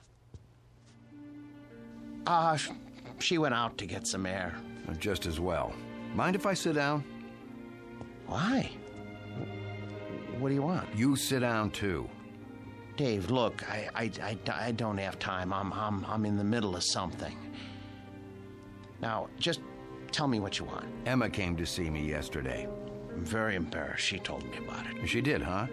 Well, that'll make it easier. Perhaps. Oh, you two have an argument? Yes. But look, everything is settled now. Glad to hear it. She was pretty upset when she talked to me. I know. You didn't treat her square when you brought those dummies home. That's been changed. Well, now, I guess I had you pegged wrong. You got rid of them. Yes. Must have been pretty hot in here last night, huh? What? For a bunch of wax dummies. Hey, what's that humming noise? I don't hear anything. It sounds like it's coming from the basement. No, is that the air conditioner? I don't know what you're talking about. What are you driving at? Why's this door locked? I told you, the steps are wet from paint. I don't smell any paint. And why is the air conditioner still going if you got rid of the dummies? Well, I thought it might help the paint dry. Yeah? I thought it might get rid of the fumes. Is that all right? This is my house, isn't it? I think you locked it because you don't want me going down there. You better open up. Are you threatening me in my own house? You didn't get rid of those things at all. Where's Emma? Look, I am tired of answering questions. I've had a busy day. I'll thank you to leave now. All right. I don't want to cause trouble for Emma, so I'll go. But have Emma call me when she gets back, here? I will.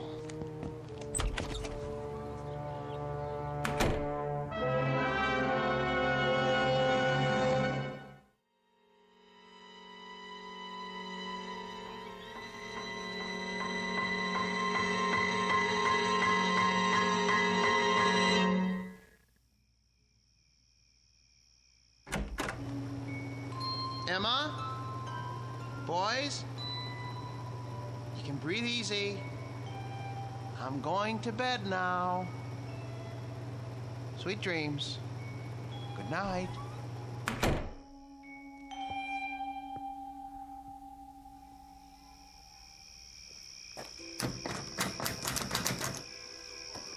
Huh. Locked up tight as a drum, huh? Now, what's so important down there he didn't want me to see? Ugh, window's too dirty to see in. So, I guess I'll just have to force it open. Whoa, air conditioner's on all right. Cold as a tomb down here. It's so dark. Now, let me light a match. Oh, a dummy in a sailor suit with an axe. Oh, Martin, old boy, you need help. You really do. Ugh, when you look at these two, plug ugly. And two more big ones. Oh, some knife. Looks real. What the heck? Oh, a shovel. Fresh cement. What is he trying to cover up? Blasted match. Who's there? Who's there? Wait. What the? Where's the axe?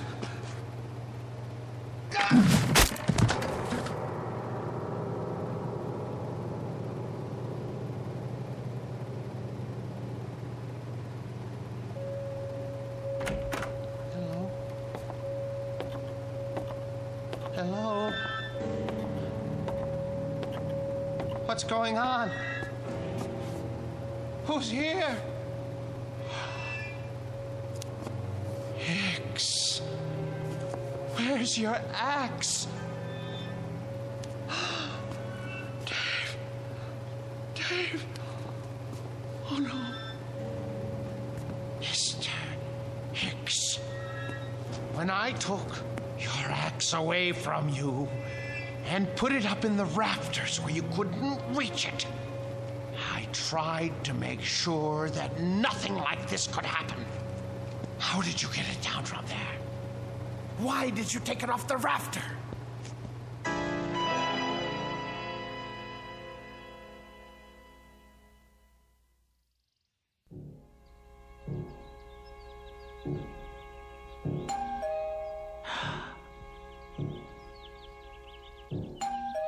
Martin? Martin! Mr. Ferguson? Mr. Ferguson! Martin, let me in, would you please? Just a moment. Hello, sir. Hello, Martin. Waking you is like raising Lazarus. Don't you answer your doorbell anymore? I was sleeping. Actually, I overslept. I was, doing a lot of cleanup work in the basement. Well, it's nice and cool down there with the air conditioning anyway, right? Yes, sir. How's Murderer's Row? Oh, fine, in rare form. Good, let's go see. I would have come 2 days ago when you first called, but things hadn't been finalized yet. What things? I must say, you've kept them up well. But I have done my best. We get along so well. You don't know what a relief it is to see you. They've been threatening to cut off the electricity because I haven't paid the bill. Think what would happen to the figures. Well, you won't have to worry about that anymore. Oh, I knew I could count on you, sir. Thank you. But it isn't just the electricity. Look at the Ripper's coat. It needs to be fixed. The threads are falling out. Look at all of their clothes. Maybe it's too humid down here after all. You won't have to worry about that either. Oh, I was going to have Emma repair this little rip in the sleeve, but... You have a remarkable wife. Thank you. There aren't many women who would have put up with an exhibit like this in their basement. She got used to it. You're looking a bit grubby. Have you been sleeping down here? Yes. I wanted to show you. I came across an item in this book last night. Martin? I forgot I even had this. It's got a letter in it written by Landru himself. Martin, listen to me. I'll read it.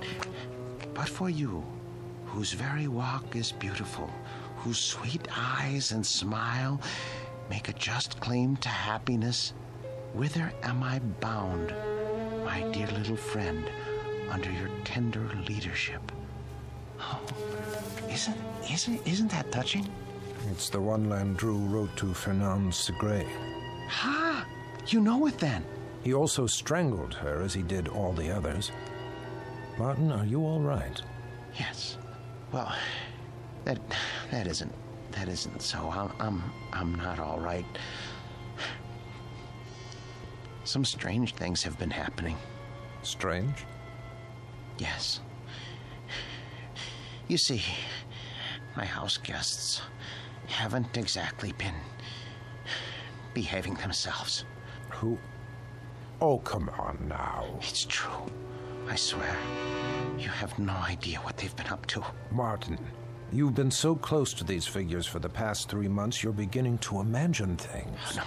Oh, no, it was not my imagination. Well, that's neither here nor there now. I can't keep it from you any longer. What, sir? The best news in the world. Martin, old friend, when I told you nobody would ever want them, I was being pessimistic. The fact is, somebody does. But not just anybody. The Marchand Museum. Did you hear me? Marchand's in Brussels. Aren't you pleased? You won't have to take care of them anymore. I want to take care of them. I know you do, and I appreciate what you've done. But it's all signed. You don't mean that you've sold them? Yes, and for what I'm getting, there will be substantial compensation to you for the years you've put in. But my museum? I was going to buy them. You know you could never do that. Say you have another buyer. I'll get the money somehow. Please, Mr. Ferguson, they're all I have left. Martin, time moves on. There's no longer any need for our specialty. I thought with the closing of the Grand Guignol in Paris that things must be the same in Europe. But Marchand's is actually expanding. They were delighted to make an offer. The transaction was consummated only this morning. But what am I going to do without the figures? I'd die without them. Oh, come on now, man. You'll get over it. Why don't you go upstairs and prepare us a cup of tea or something while I take some measurements? The Marchand people want the exact dimensions. All right, Mr. Ferguson. If you're sure that that's how you want it. I'm sure. Very well. Very well. Let's see now. Hicks. 6 feet, 1 inch. And Birkin hair. Hello there, Landru. Still holding your waxed cord, I see. Be with you in a second. Now then, Mr. Hare, 5 feet, 10 inches.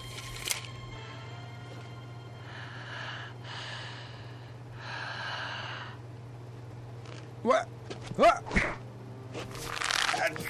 There,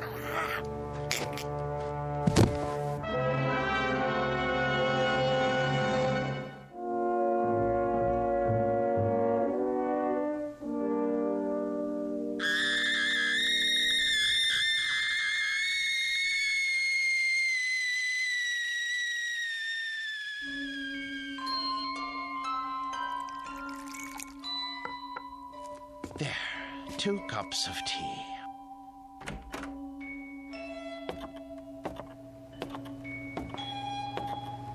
Mr. Ferguson, I don't remember whether you take cream and... Mr. Ferguson? Mr. Ferguson! Your throat. The cord.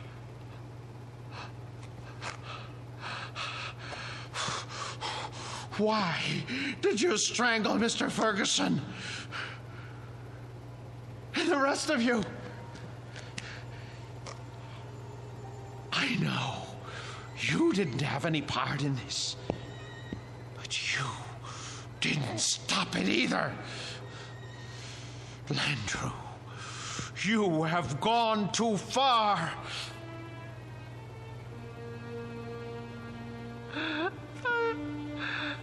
I gave all of you my best years.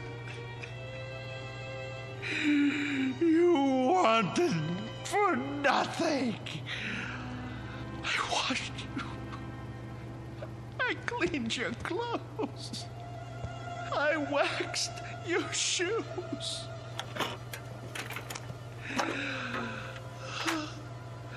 The hair was always the right temperature because I made it so.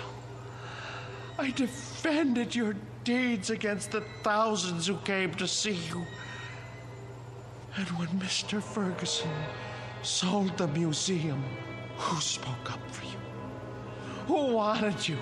And now what have you done to repay me? Murdered Mr. Ferguson? He was a good man. The books were right. You are monsters through and through, and for that I am going to punish you. Do you know what I'm going to do? Do you know what I'm going to do? I'm going to take my saw and I am going to cut you into little pieces. Then I'm going to turn up the heat and let you melt into pools of wax. It's no more than you deserve. Who's going to be first? You, Landru?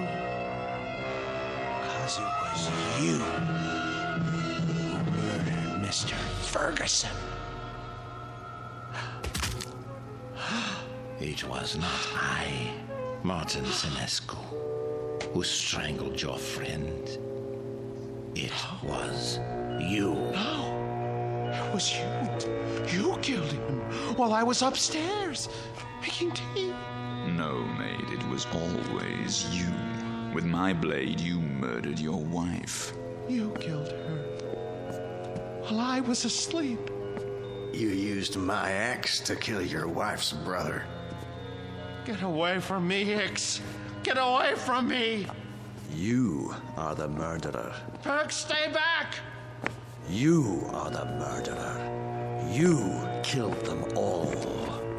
You lie. You're monsters. Not so, Martin Senescu. No.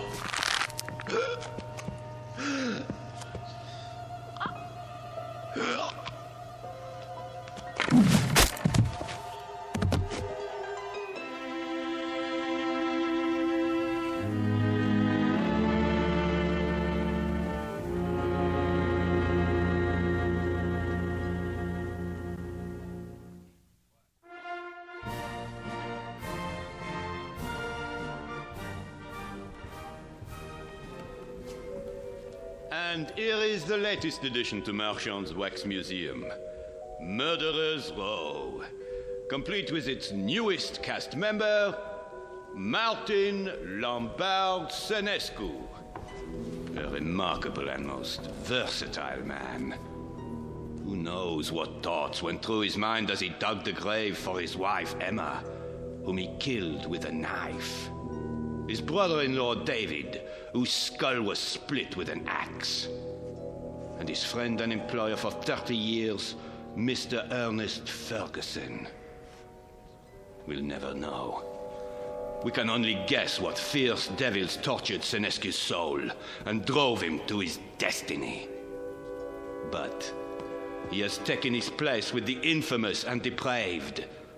Next to Albert X, Burkander, Landru, and Jack the Ripper himself. This way, please.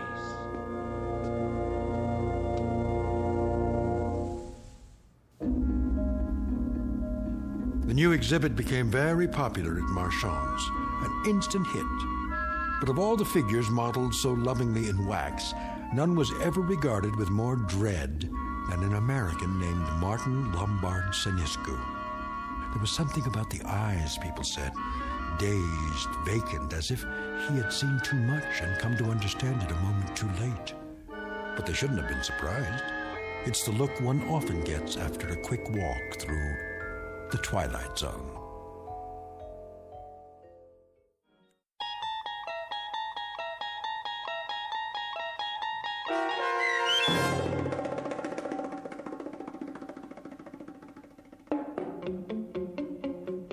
The new exhibit, starring Joby Cerny with Stacy Keach as your narrator, was adapted for radio by Dennis Etchison and Joby Cerny, and written for the Twilight Zone by Jerry Soule and Charles Beaumont.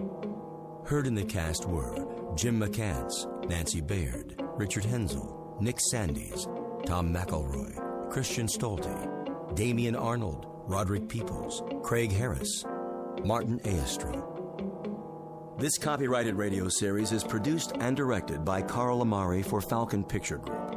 Sound design and custom Foley effects for The Twilight Zone by Cerny American creatives Bob Benson, Craig Lee, Michael Slaybach, and Matt Sorrow.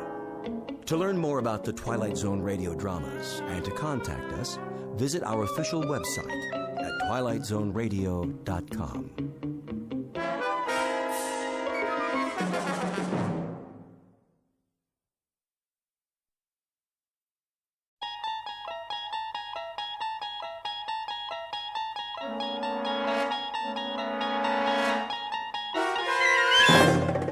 You unlock this door with the key of imagination.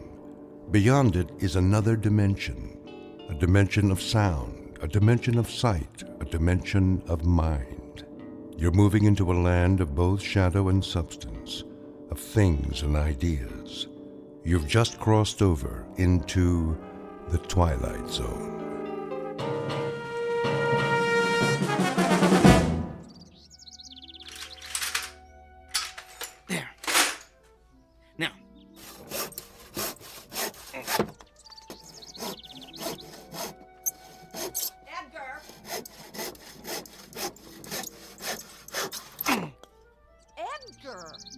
Yes, Helen? Come here, please. I'll be right there.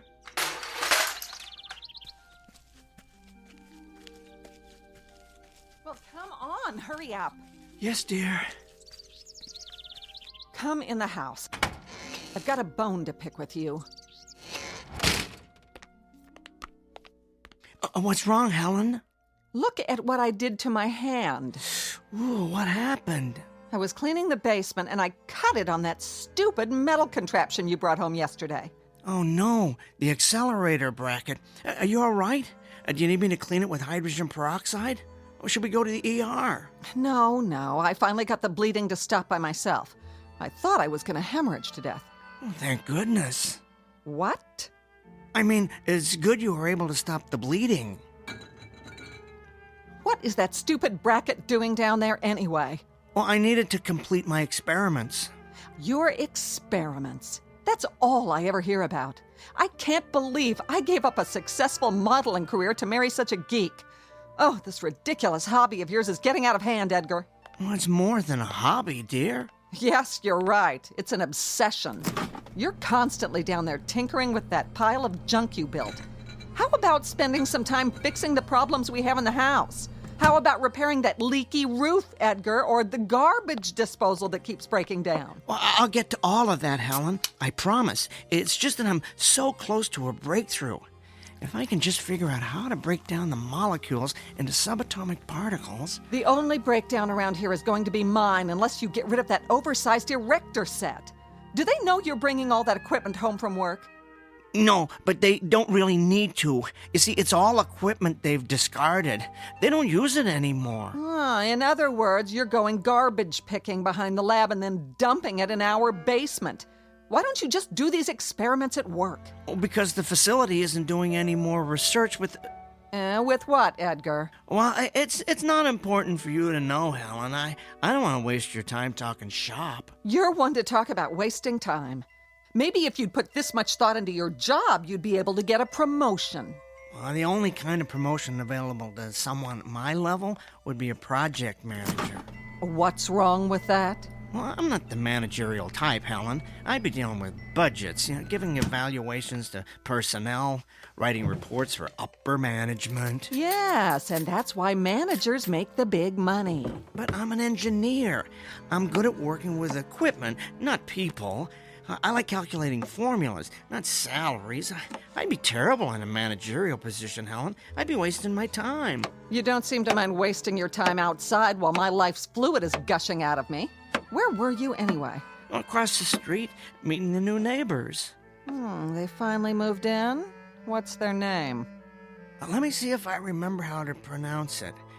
Bhagavatula. Yeah, that's it. Bhagavatula. Oh, great. What is that, Korean? No, Helen. They're from India. India?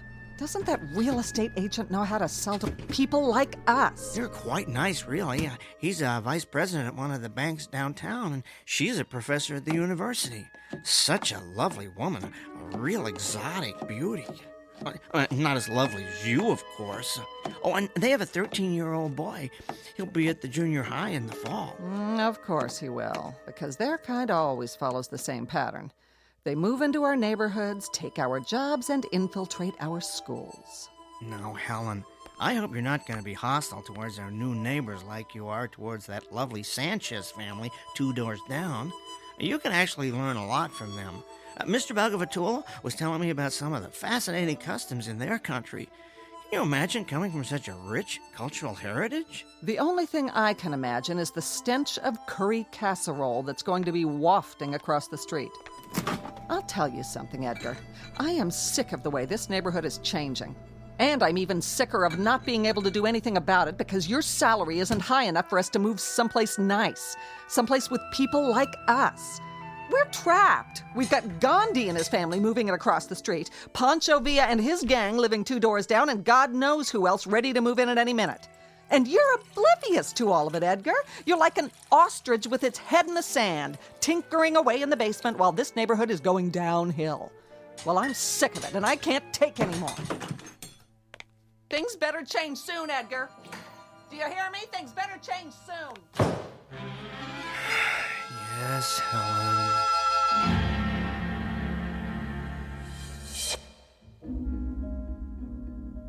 Portrait of a tragically mismatched couple, Edgar and Helen Peabody, a textbook example of opposites attracting. He was attracted to her breathtaking beauty, while she was attracted to the fortune that would result from marrying a brilliant up-and-coming young scientist. Alas, her beauty turned out to be only skin deep, while neither his fame nor fortune ever materialized. Now they languish in a loveless marriage, sustained by the fear that they've come too far to turn back. But a third party will soon come into the middle of this unlikely union, a guest who will cause the simmering undercurrent of discontent in this household to reach the boiling point. An unexpected visitor from a different neighborhood, one that's somewhere in the vicinity of the Twilight Zone. And now, The Twilight Zone and our story, There Goes the Neighborhood, starring Tim Kazurinsky with Stacy Keach as your narrator. All right, this bracket should keep the accelerator in place. I do believe this configuration is going to work. Now I better tighten these bolts. I'm dying to tell someone about this, but I can't believe I almost spilled the beans to Helen this afternoon. Ooh, I gotta be more careful. First thing she'd do is call her cousin Rick. That'd be a problem. He's a pretty sharp guy. I suppose that's a prerequisite for being an FBI agent. But if he found out about this, I'd have G-men swarming all over the front lawn. No, nobody should know. Not yet. First, I want to perfect the process, and after that, I'm going to make certain this technology isn't dangerous to humans. Then, and only then, can the whole world know Edgar J. Peabody has built the world's first teleportation device. Just think, daily commuters could avoid highway traffic by teleporting straight to their offices. Accident victims could be teleported from the accident site directly to the ER. The possibilities are endless. There. Now, I need to run a couple of tests. I'll just turn on the particle accelerator, let it warm up. There we go.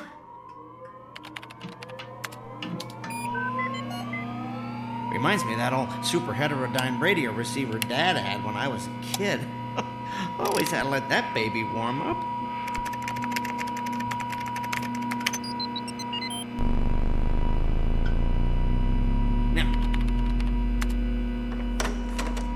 Edgar! Yes, Helen? Come up here. The garbage disposal broke down again. I'm in the middle of something, dearest. I don't care. This is important. Get up here now. All right. Coming.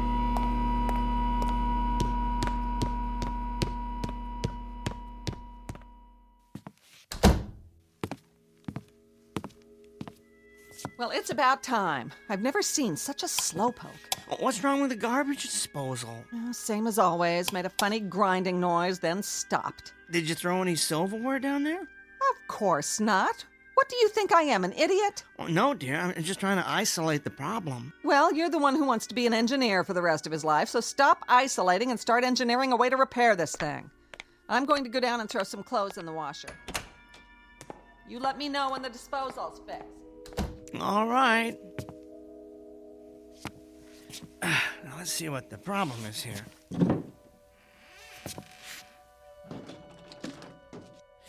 I don't see anything wrong under the sink.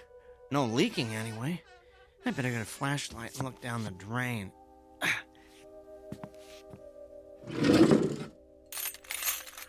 Now, where'd I put that thing? Used to have a flashlight in here. What on earth? Oh, Edgar! Downstairs! Huge! Kill it! What is it? Another spider? No! Bigger! Harry! Kill it! Oh, if it's Harry, it probably is a spider. Oh, where did you see it? Stairs! By the stairs! I'll roll up this newspaper and use it to vanquish the beast for my beauty. Hurry!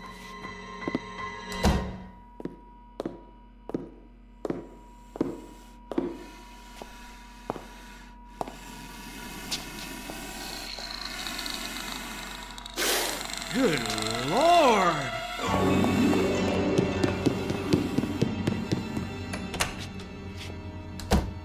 Oh, did you see it? I saw it! How big would you say it is? 3 feet high, maybe? About 4 feet long? Oh, what do you think? I think I need a bigger newspaper. No, you dolt! What do you think it is? I don't know. Where did it come from? I don't know. Oh, it moves so fast. I know. It looks like it has about 30 legs. Little ones that let it glide along like a millipede. A really big millipede. Oh, you have to kill it. Maybe we should call animal control. That's not an animal. It's a monster. Well, all the more reason to call in a professional. Oh, Edgar, be a man for once. Go down and kill it. With what? I don't know. You're the man of the house. Find a weapon. Gather up the thimbleful of testosterone you've got and go kill that thing in our basement. All right.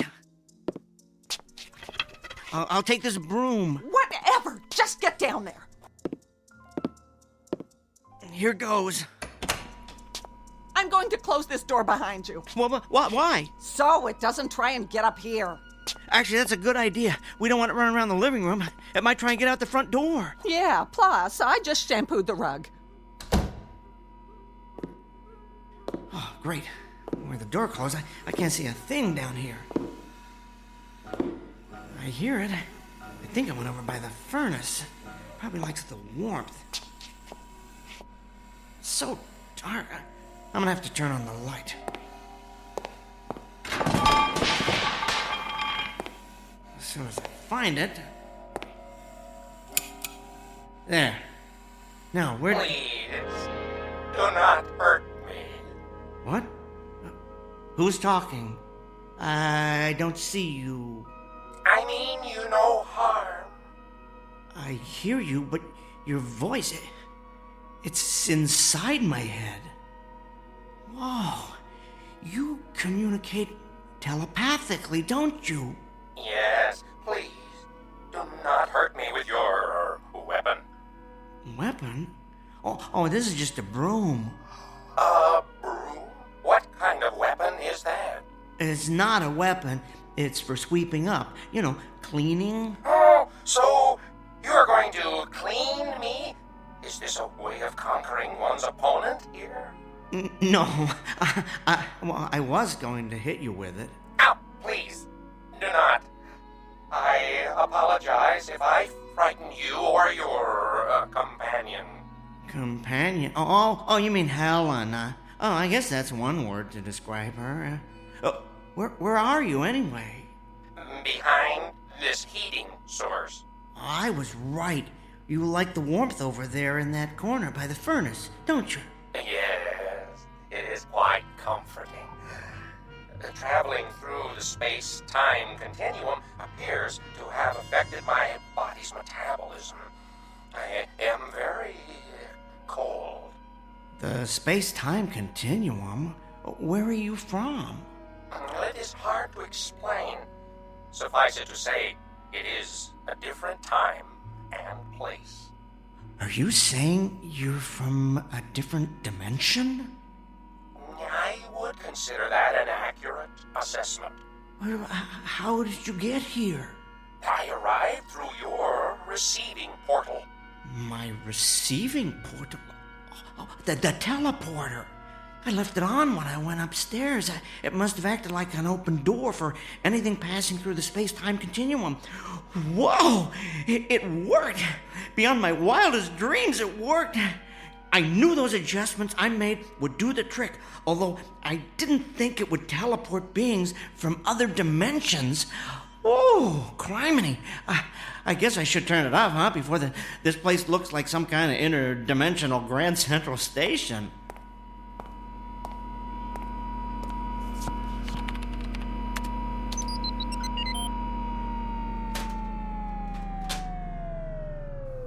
Here.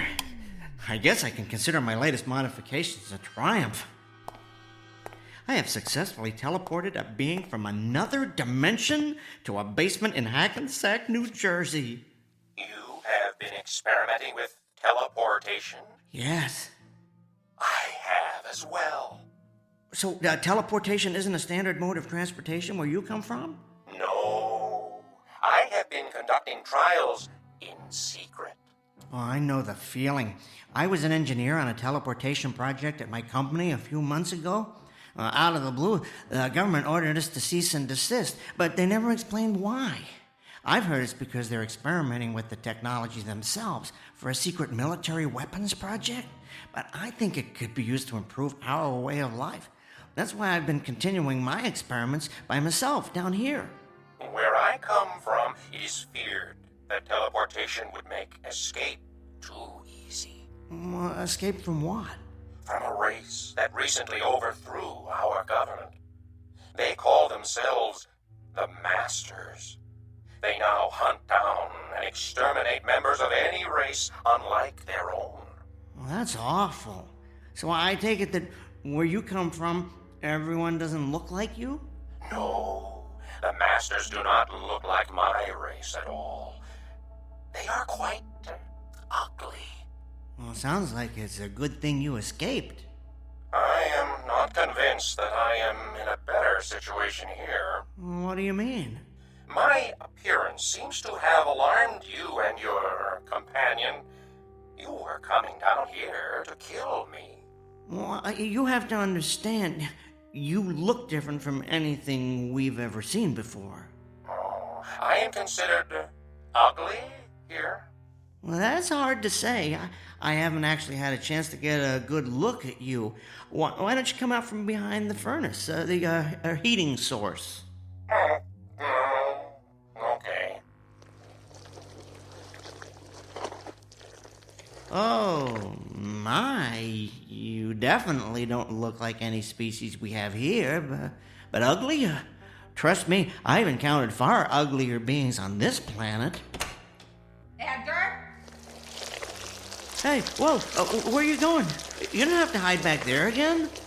I fear your companion does not share your indifference about my appearance. Oh, don't let that bother you. Helen doesn't share anybody's opinion about anything. Edgar, did you take care of it? Would you excuse me one moment? I need to talk with my companion. Yes? Edgar, what's happening down there? I don't hear any killing going on.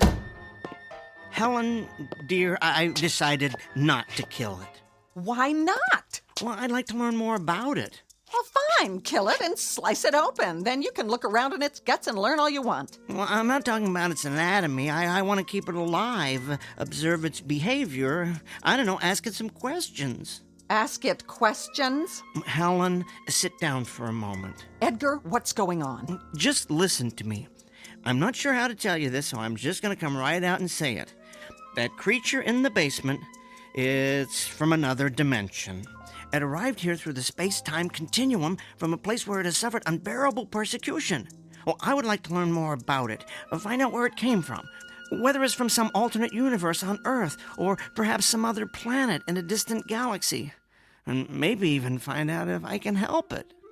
Edgar, you have officially gone over the edge.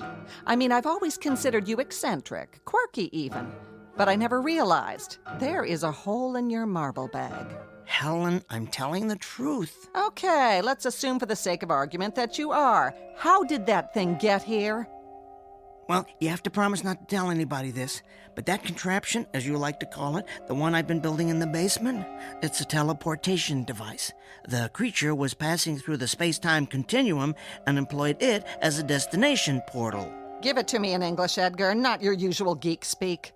Think of it like someone getting off a train at a specific station, except in this case, the train travels through different dimensions. Great. So we're harboring the commuter from another world. Where's the phone? Who are you calling? I'm calling someone to come and kill that creature. No, Helen. Yes! It's not enough that the neighborhood's been invaded by foreigners from other countries. You have to put out the welcome sign for a giant insect from a different dimension. I've reached the end of my rope, Edgar. It's time to put an end to all this.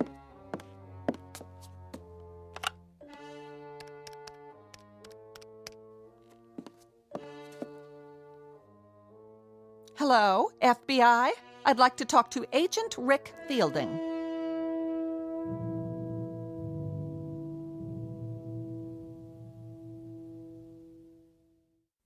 Helen, please, put that phone down. No, Edgar. There's an illegal alien in our basement, and you're clearly not man enough to take care of it, so I'm calling someone who is, my cousin Rick.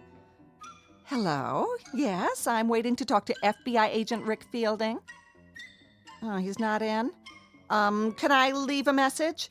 You see, there's an intruder in our house. Helen, I beg you. What's that? I wouldn't describe it as a person. No, it's not an animal. It's something much worse. Helen, please. Right now it's in our basement. I'm telling you for the last time. I went down there to do some laundry. All right, I was going to tell you my plan. I threw a load in the washer and turned around, and standing there looking up at me I thought of a way we could make a lot of money off that creature. Could you hold on for a second? But I guess you're not interested in being filthy rich. So, go ahead and finish telling the FBI your story. I'll call you back. All right, Mr. Trump, let's hear your big money-making scheme.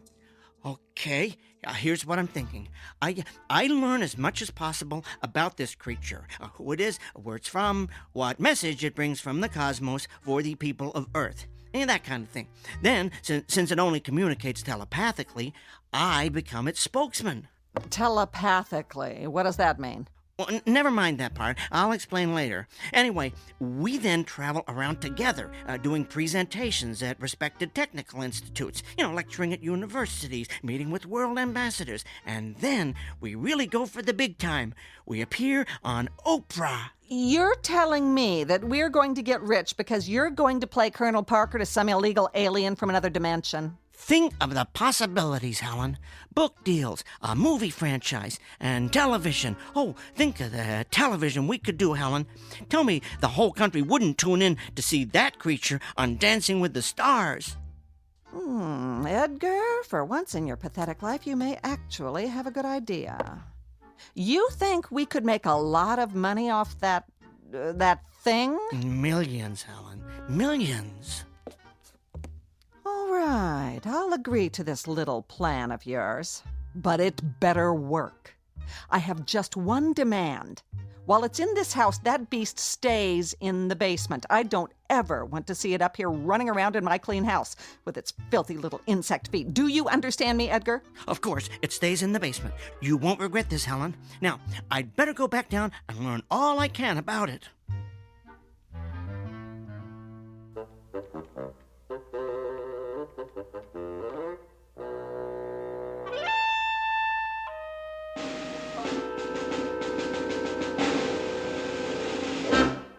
So then, I finished up by telling her we could make millions. And this convinced her to let me stay alive? Are you kidding? If money's involved, Helen's all over it. You are being protected by a great big dollar sign, my friend. I do not understand all your words, but I comprehend that your plan has saved my life. Thank you. Oh, you're welcome. I never thought to ask if you have a name. A name? Yes. What should I call you?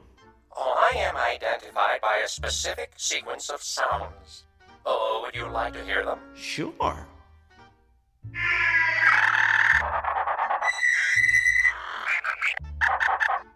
Fascinating, but I don't think my tongue could handle that. How about if I call you Al? Oh, is there a meaning to this Al? Let's just say it's short for alien. Oh, I find this appropriate. And what should I call you? My name is Edgar. Edgar. To what species do you belong, Edgar? I am a human. I have heard you refer to your companion as Helen. Yes, that is her name. And what does Helen mean? It means the most beautiful woman in the world. Oh, is Helen considered the most beautiful woman in your world? Helen is considered quite breathtakingly beautiful. She's what's known as a real head-turner. She once held the record for winning the most beauty contests on the East Coast.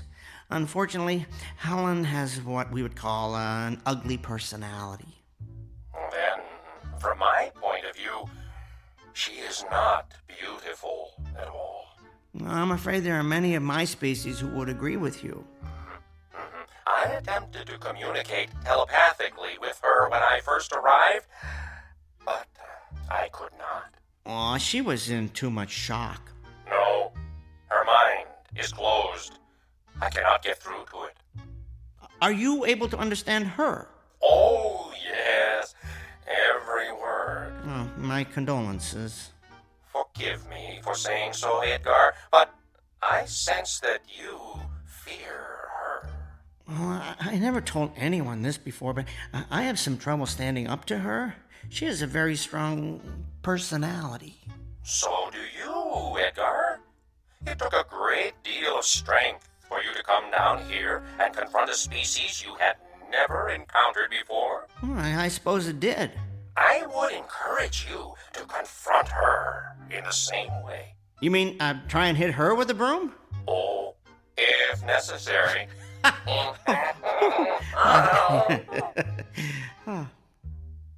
Listen, Al, I've been thinking, maybe we could share our knowledge of teleportation with each other. You know, sort of combine our brain power and see if we can perfect the process. That is an excellent idea, Edgar. Would you mind taking a look at my teleporter? Maybe you can suggest some improvements. Oh, I have already been examining it. You have come up with quite an impressive design. Oh, for a human. Well, thanks, Al.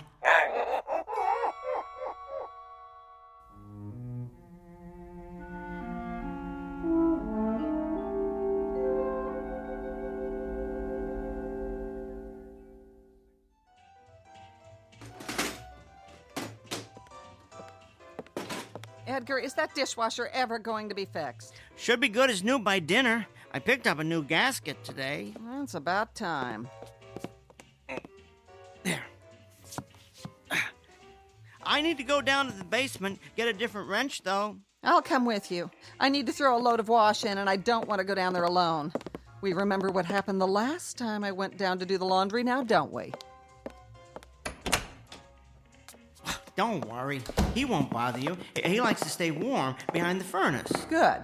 I don't intend to be a prisoner of the main floor just because you've decided to start taking in intergalactic strays. Interdimensional, dear. Whatever. All I know is I've had an uninvited house guest for 3 days that looks like it crawled out of a horror film.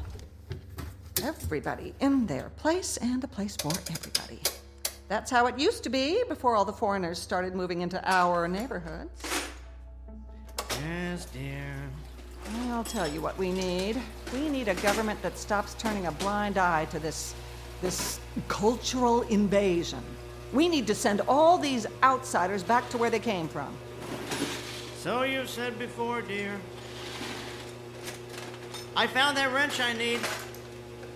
I'm going back up. Now, don't take forever to fix it. Yes, dear.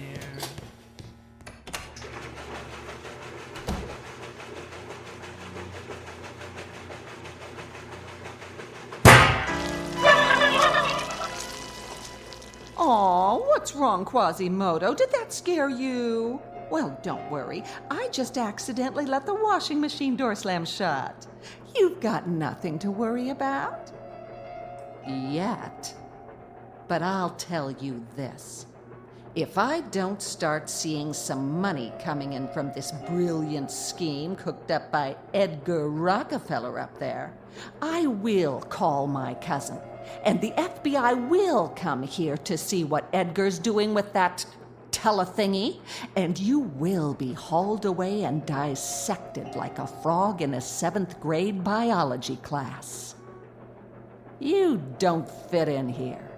You're contributing to the decline of what was once a perfect neighborhood.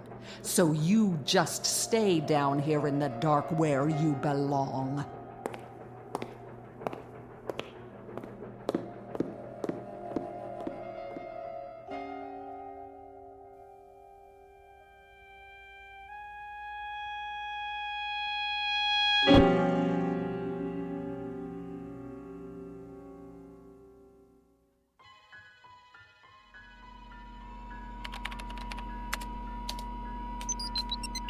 I've modified the subroutine that specifies where the person, or whatever, being teleported will arrive. Hopefully that'll put an end to any more random visits to unknown dimensions. If you enter the logic, as I said, it should work. I had been working quite extensively on it before I left my own dimension. So, Al, do you ever, miss where you come from? Yes. I do not miss the persecution, of course, but I do miss my home. Mostly, though, I feel... What, Al? I feel guilty about being here. Guilty? Why? I believe I am contributing to the decline of what was once a perfect neighborhood. Where'd you get that idea? Well, Helen mentioned it. Oh, look, don't worry about Helen. I'll make certain she doesn't bother you anymore. As far as I'm concerned, you are an honored guest here. Oh, thank you, Edgar. is not the only reason I feel guilty. You see, I have left my kind in a place where they endure abuse on a regular basis. It is not right that they suffer, and I do not. Perhaps I have made a mistake escaping from there. Well, you simply displayed a survival instinct, Al. And that's something all living creatures do, no matter where they come from. I understand what you are saying, but I cannot help feeling that I have abandoned my species. I have been thinking that perhaps I should go back. Really? Yes. I would only have two regrets about leaving.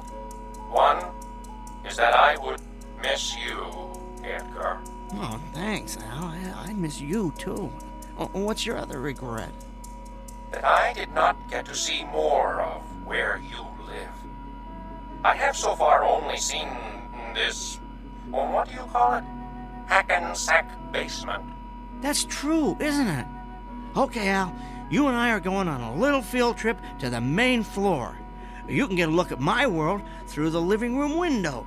No, but I thought Helen did not want me on the main floor. Helen's out getting her hair done. She'll never know. Come on, let's go upstairs.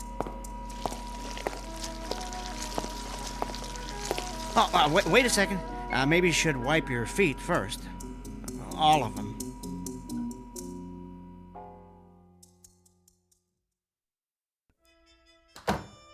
Well, here's the main floor. Come on into the living room.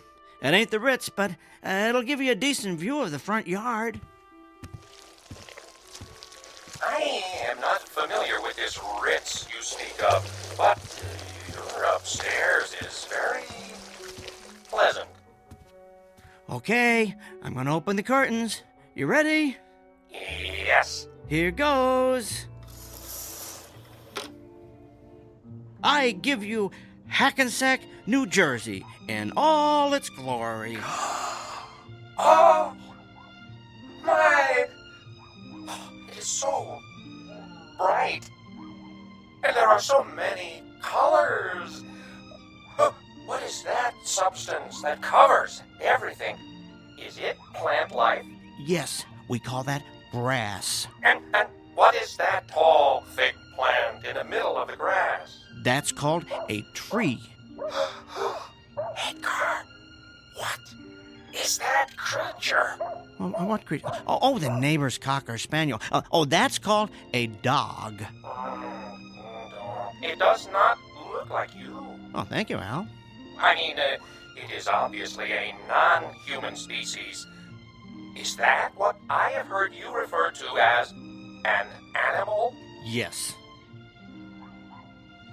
Your world, Edgar, it is beautiful. Oh, this is nothing. You're catching us at the end of winter. You should see it in the spring when all the flowers are blooming. You know, if you stayed here till then, I could show you colors that would dazzle your eyeballs or whatever it is you see with. Oh, what about Helen? Well, Helen isn't always home. I might even be able to smuggle you out of the house in some kind of disguise so you could see beyond Hackensack. I could even show you Newark. Oh, sounds very exotic. Oh, besides, at some point, Helen's going to expect us to go on our big press tour. What if she finds out you lied to her about that? Well, I wouldn't say I lied to Helen, just that we had a change of plans. The press tour is sort of postponed permanently, and Helen need be none the wiser. None the wiser, Helen! What are you doing home? Lorraine had a cancellation, so she did my hair early, but never mind that. What's that monster doing up here? I told you I wanted it to stay in the basement. I wanted to familiarize him with the surroundings. He needs to be accustomed to them when we begin our lecture tour. Save it. I heard your little speech about postponing the lecture tour permanently. You have no intention of making any money off that overgrown bug, and you never did. That's it, Edgar. I'm calling Cousin Rick right now. No, you're not. Give me that phone. Oh! Nobody is going to find out about Al. You hear me? Nobody. Al? Isn't that adorable? You've named your little pet. Edgar, I have caused you enough trouble. Tell Helen. I have decided to go back. No, it's okay. What's okay? I have decided I need to go home. You don't have to do that. Do what? But I want to. It is where I belong. Are you sure? Who are you talking to? Al. I mean, the creature. He communicates telepathically, but only with me. I can hear him, but you can't. Oh, how precious. Since you seem to have such intimate contact with alien creatures, why don't you blow in a call to the mothership and tell them to pick up E.T. here? Edgar, I do not wish to cause any more strife between you and your companion. Trust me, it was there long before you arrived. But I have given this a great deal of thought. While I do not wish to endure further persecution, I believe it would be more honorable to suffer with my species than to run away. Are you sure about this, Al? Positive. Well, if you're convinced it's what you want. I am. I will go down and prepare to be teleported.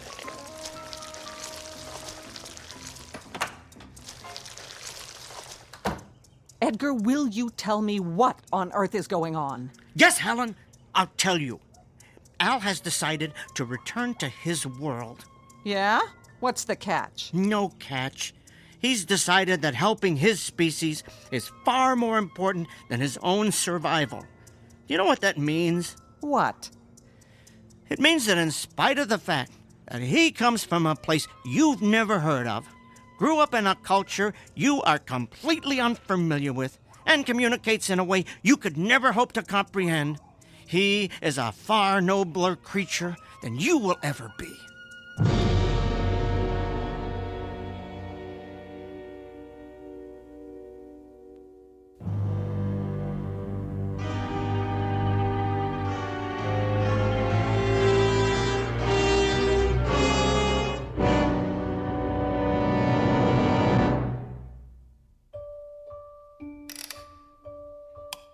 Now, all right, that's the last of the calculations. I can't believe I let you fill our basement with all this junk. Helen, what are you doing down here? I want to be here to watch you throw the switch. That's not necessary. Apparently it is. I couldn't trust you to do something as simple as keep that overgrown insect in the basement, so I certainly don't trust you to send it back to Planet Cockroach. No, fine. Just stand right here so you're out of the way. There. Al, are you ready? Yes. All right, you stand over here. Good. That's perfect. Edgar. Yes? You have been a good friend to me. Thank you. Al, it has been a genuine privilege to know you. Come on, enough with the teary goodbyes. Just get it over with. All right, I'll run the activation sequence. Here goes. So long, Quasimodo.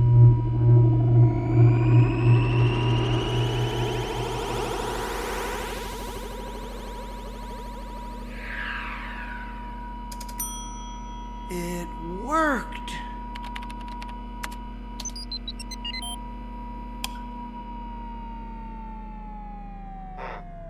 Edgar, if it worked, why am I still here? Al, my multi-legged friend, I had a change of heart. I do not understand. What is this change of heart? In this particular context, it means I decided not to send you back. I took your advice and stood up to Helen. I sent her there instead of you. Why? Well, I started thinking about where you're from. How there's a race there called the Masters, the fact that they've declared themselves superior to all other races, the way they exterminate anyone who's different from them. And I came to the conclusion that Helen would be right at home there. I cannot argue with your logic. Come on, let's recalibrate the teleporter. We need to figure out how to transport an entire species of many-legged creatures to a more compassionate neighborhood.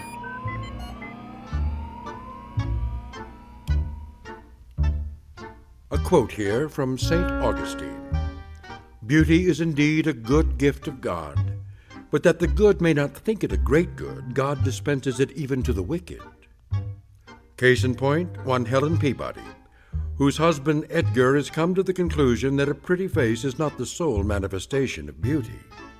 Thus, a man of great intellect finds that one never stops learning about human nature, while a woman who has been celebrated for her loveliness finds herself deported to a place where beauty is relative, an ugly, intolerant little corner of the Twilight Zone.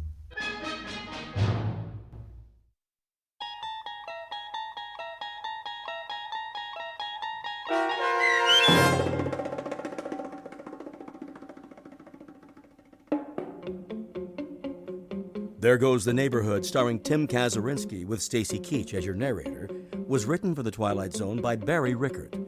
Heard in the cast were Meg Thalkin and Roger Mueller. The producers of The Twilight Zone wish to thank CBS Enterprises and the Rod Serling Estate for making this series possible. This copyrighted radio series is produced and directed by Carl Amari for Falcon Picture Group and Westwood One. Custom Foley effects, sound design, and mixing are done in the Cerny American Sound to Picture Theater by Cerny American creatives Bob Benson, Craig Lee, Todd Beyer, and Tim Cerny. To learn more about the Twilight Zone radio dramas and to contact us, visit our official website at twilightzoneradio.com. Doug James speaking.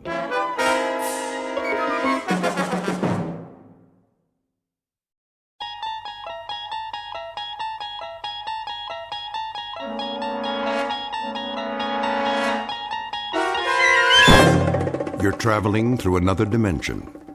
A dimension not only of sight and sound, but of mind. A journey into a wondrous land whose boundaries are those of imagination. Your next stop, the Twilight Zone.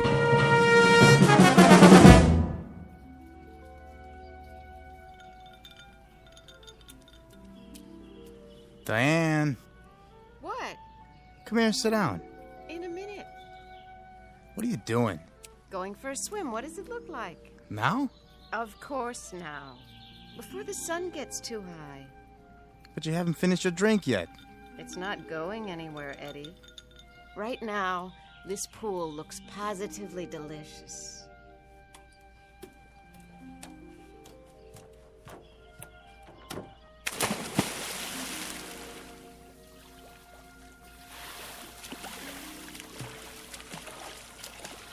Nice form. I give you a 10. You'd better say that. Nice bathing suit, too. Come on in. The water's fine. I don't want to get wet. Why? I gave you some trunks. They're a little on the large side, don't you think? They might come off. Promises, promises.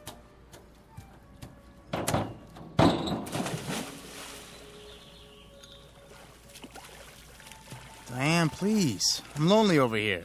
All right.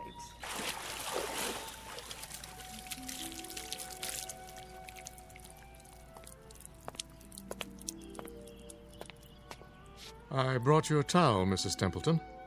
Thank you, Marty. Can I get you anything else? Not just now.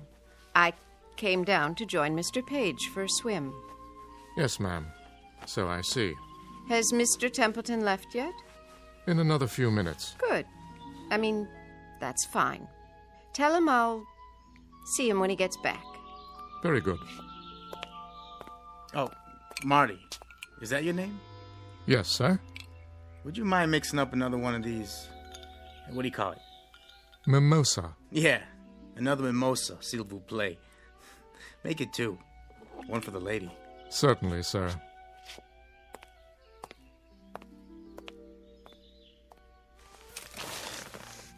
Rub some lotion on my shoulders, would you, Eddie?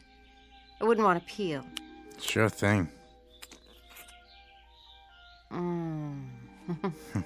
Oh, you have such strong hands.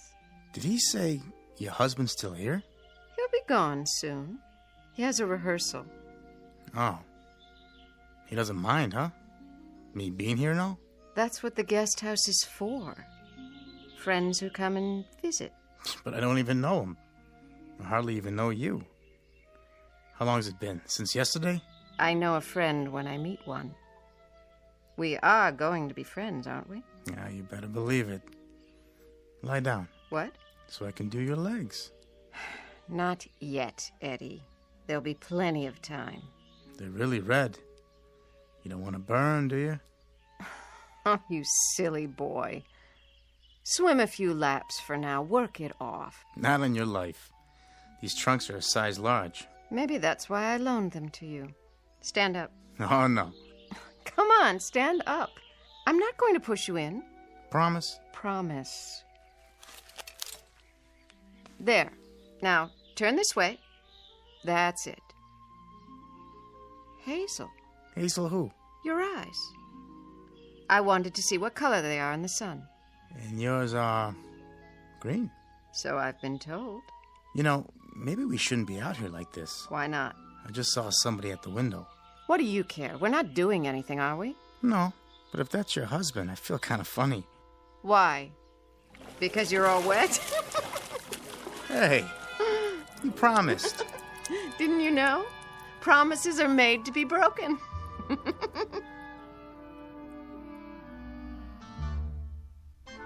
The young woman is Diane Templeton, the wife of Booth Templeton. In a moment, you'll meet Mr. Templeton himself, the subject of our story, who, up to this point, has remained off-stage. During a long career, he has had the lead in more than 30 Broadway plays. Today, he's a bit late in getting to the theater because, as you will see, he's not feeling up to par. In theatrical terms, his heart's not in the role. Yesterday and its memories are his script of choice, and that being the case, yesterday is exactly what he'll get. Within the hour, his years and troubles will threaten to descend on him like a final curtain. To avoid being crushed, Mr. Booth Templeton must escape from the theater and this world, only to make his debut on another stage in another world, one we call the Twilight Zone. And now, The Twilight Zone and our story, The Trouble with Templeton, starring Michael York, with Stacy Keach as your narrator. Ah, yes, fun in the sun. Good morning, Mr. Templeton. Oh, hello, Marty. Ready to pick out a necktie? I suppose. Let's see. How about the blue stripes? I was thinking this one. Very smart. Laura gave it to me, it must have been 30 years ago now. Did she? Excellent taste. Well, she certainly had that. Help you with a knot? No. I can still manage to tie a Windsor, even with these hands. I had your jacket pressed. Thank you. Say, Marty? Yes, sir? Our new guest at poolside. His name is what? Page, I believe, sir. Mr. Edward Page. Page. Has he been here before? No, sir. He's new. Aren't they always? Oh, and don't forget your pills. Are they new, too? The same ones. Every 3 hours. Mrs. Templeton is not very discreet these days, is she? I'm sure I couldn't say. Well, her discretion was an early casualty. It didn't last long. And now, perhaps she's waiting for the day when these pills won't, do what they're designed to do. Perhaps I'm waiting for that day, too. Mr. Templeton, you shouldn't say that. Oh, don't distress yourself, my friend. When a man my age marries a woman her age, she gets exactly what he deserves. Come now. I'm ready for my jacket. Here you are. Glad you're here. I'm old, Marty. Mr. Templeton, you'll never be old. Old, and getting older every minute we stand here. They say, or at least the authors said it in most of my plays, that when a man achieves a certain number of years, he achieves reason and contentment, a reassuring sentiment, only I haven't quite accomplished that yet. Wonder if I ever will. Mr. Templeton, may I make a suggestion? Well, perhaps this isn't a good day for you to go down to the theater. They're only just beginning rehearsals. I could telephone and explain that you can't start today. Thank you, Marty, but I'll go there. I shall rehearse this play, and it will open on schedule. I shall cover the years with makeup, and I shall stand in the right place and hope to say the right lines. And when it is over, they'll say to me, "You were wonderful, Mr. Templeton, as usual." And the stage manager will see to it that I'm properly delivered to you, so that you can properly deliver me back here, and I can prepare to do it all over again the following night. I won't see or particularly care about what's going on out there, or in the guest house, or in this house. All I'll want will be to go to bed, Marty, alone. That's the best place for me. Sleep. Oblivion. Now, sir, you mustn't talk like that. Oh, it doesn't matter. I don't love her anymore. I don't remember when I did. You know, I can't recall one single contented moment with Diane. I haven't had many contented moments in my life, though I do recall a few long ago with Laura. Did you know that this was her music box? Please, Mr. Templeton. She was the freshest, most radiant creature God ever created. 18 when I married her, Marty. 24 when she died. We didn't have long together, my first wife and I. But I'm forever grateful for those years. Sir, don't do this to yourself. You know, there are some moments in life that have an indescribable loveliness to them. The world is transformed. The sky, the sun, a single blade of grass. The simple act of waking up, knowing that each day is full of treasures beyond compare, such as those moments with Laura. They're all I have now. You understand that, Marty? Yes, Mr. Templeton, I believe I do. But that was... Don't distress yourself, old friend. I'm all right. I'm quite all right. Now, where's my scarf? Here, sir. I'll go downstairs and bring the car around. You do that. Hi-ho, hi-ho, it's off to work I go.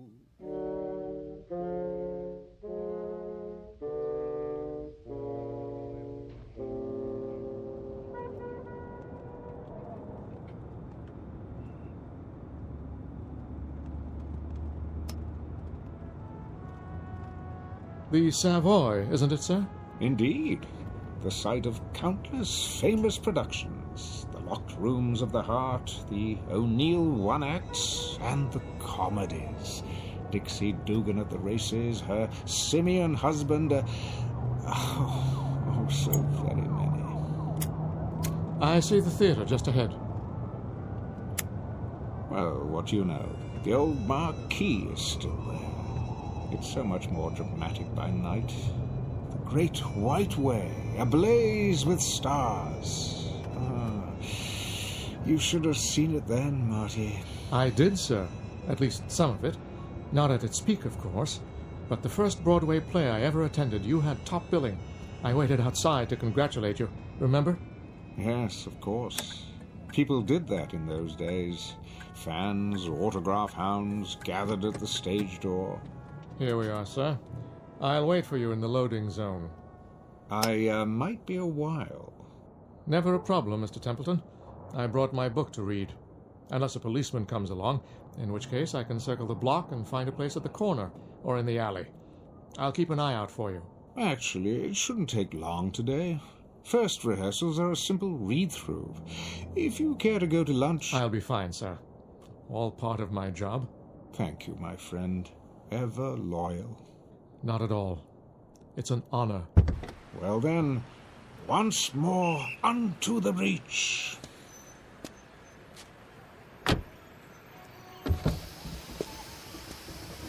Oh, and sir, Yes? do break a leg, so to speak. Very kind of you. I will. I will.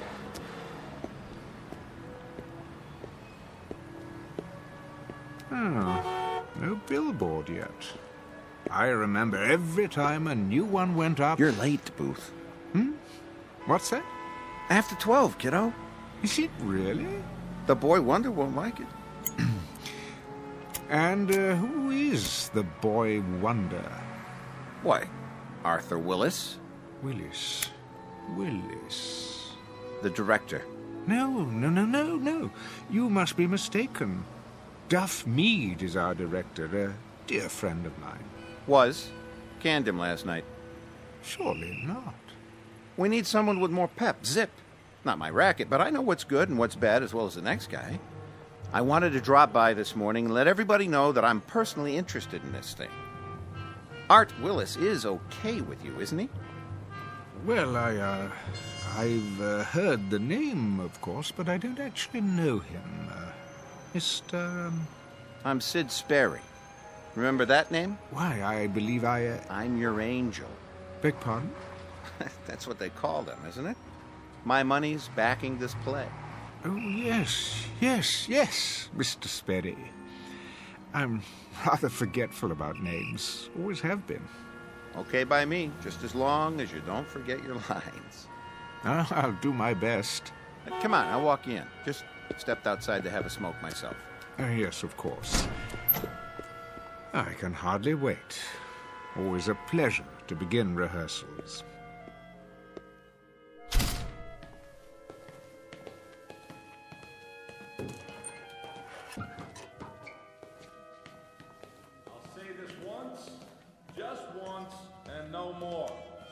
I'll say it now and expect each and every one of you to understand it. Wonder Boy, I take it. Shh, the man's a genius. Michael Franz is producing The Angry Lovers. Mr. Combs has written it. You have all been hired to act in it. And I have been contracted to direct it. So, make no mistake about what we are here to do, and make no mistake about me. A ship has only one captain. I am in charge. I will direct every aspect of the production my way at all times. Is that clear? Yes, Mr. Willis. Quite clear, Mr. Willis. I like that. Like it very much. In control, that boy, right from the start. We're in good hands. We, Mr. Sperry, Templeton, Sperry. Oh, yes, Mr. Sperry. I apologize. How impolite of me. I won't forget again. Yeah, I'm sure you won't. So, now that we're all here... Almost all of us. The elder member of the cast. Call us home. Yes, Mr. Willis. Call him and tell him that if he's not here, I'll have no choice but... That won't be necessary. Well. Booth Templeton, Mr. Willis, is it? Never mind, Janine. Yes, sir. So, you finally decided to put in an appearance. No offense intended. How do you do? Hello. Welcome. It's a pleasure, sir. Thank you. Some members of this company are young. Some are old. But neither condition precludes any of us, young or old, from ignoring the basics. Cooperation is what is required in my plays. When I direct, there is no cult of personality. But there are 3 significant dates in the life of any play: the first day of rehearsal, opening night, and closing night. The last 2 are intimately related to and dependent upon the first. Therefore, the first day of rehearsal is an extremely important day, the bedrock of any production. Of course, my mistake. But now that When I call rehearsal for 12 o'clock, Templeton, I mean 12 o'clock for everyone, young and old. Everyone in his place and ready to work. Are you ready to work with us, Templeton?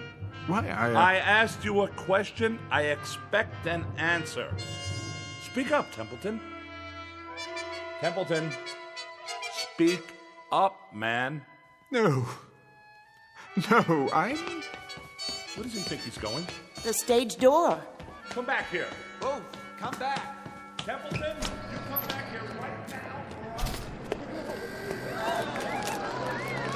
There he is. Is it really him? Ooh, Templeton. Yeah, Mr. Templeton. You were really wonderful. May I have your autograph? But Please, Mr. Templeton, sign my program. Oh, mine too.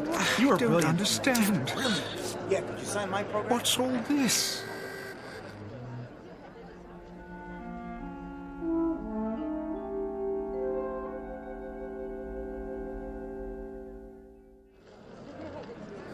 I've seen every play you've been in, Mr. Templeton. I've never missed a performance. You're my favorite actor. I think you're the best, Mr. Templeton. Why, thank you. When are you going to Hollywood to be in talking pictures? Talking pictures? Have you met Greta Garbo? You'd be great together. Just one autograph, please. Sign mine. That profile is so handsome. Please, I'm very tired. If you'd let me through. This way. What? Around the corner. Can't believe I just met Booth Templeton. Bye, Mr. Templeton. See you tomorrow for the matinee.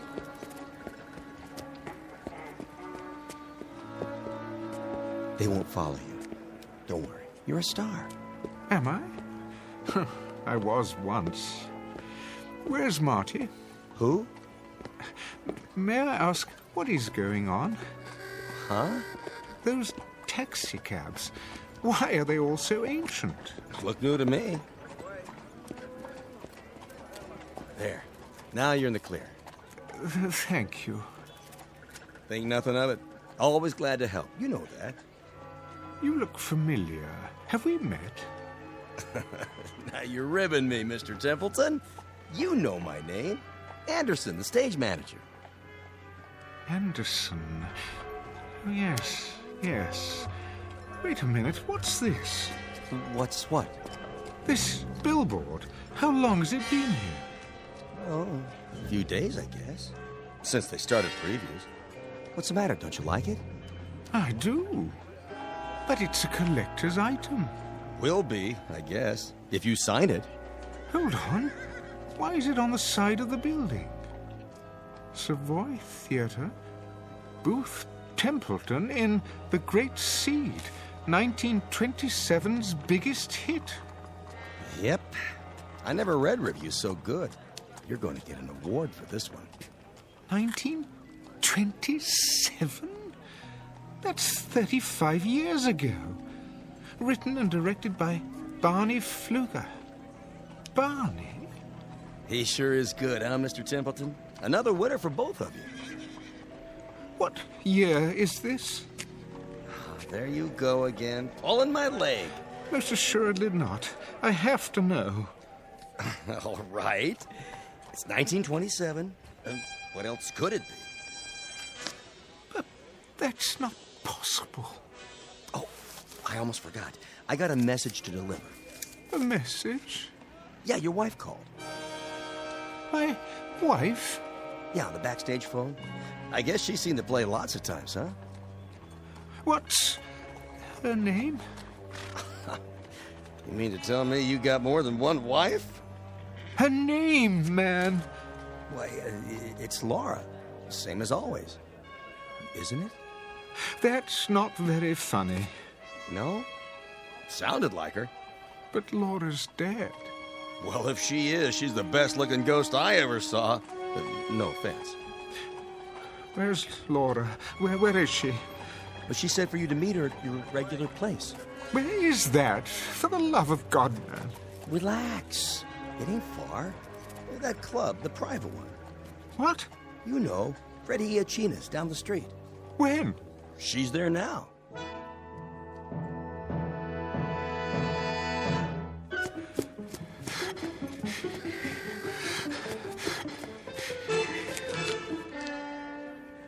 Oh, it isn't possible.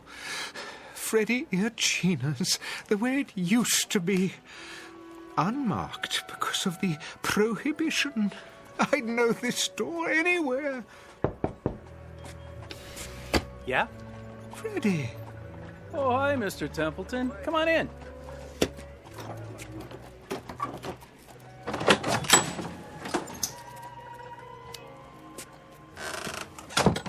Freddie, it is you. What'd you expect? But I'd swear this is your old speakeasy. Can't be too careful these days. Always expecting a raid or something. Why, this is fantastic. Where the elite meet to eat. Nick! Make my friend a drink. What'll it be? Nothing right now. Suit yourself. One Manhattan, one old-fashioned, a screwdriver, and a glass of beer. Table 7. Coming right up. Freddie, my wife. Yeah? Is she here? Sure. Came in a little while ago. But she's not at our usual table. Table 3, over there. What do you have tonight? Steaks or chops? Nothing. Freddie, we're not staying very long. If you change your mind, let me know. I will.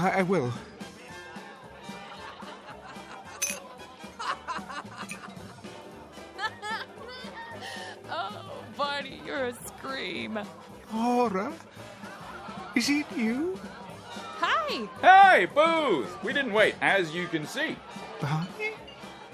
Barney Pfluger? The same. Don't know him, Mr. Loveham. But I haven't seen you in years. It only seems that long. How soon they forget. Sit down, old man. I'll be right back. Laura, darling. Oh, my goodness. Relax. The Kansas City steak's great tonight. So juicy. Bite? Laura? What's the matter, honey? You look worried. I hurried over as soon as I heard. Heard of what? Ugh, Booth. How many times have I told you to take off your makeup before you come in here? Makeup? This isn't the green room. It makes you look old. Laura, darling, let's go somewhere else. We already are somewhere else. I mean, where it's quieter, where there aren't so many people. Well, I happen to like people. The more the merrier. I want to talk to you. Why? Well, about several things. Very important things. Well, I want to have a good time. Oh, yoo-hoo! Yes? Could you get me another one of these, please? And make it the good stuff, not that watered-down hooch. Coming right up, Mrs. Templeton. But I have to talk to you. So go ahead. I'm all ears. Oh, Laura, darling, where do I begin? I don't know why I'm here or for how long. All I know is I'm here.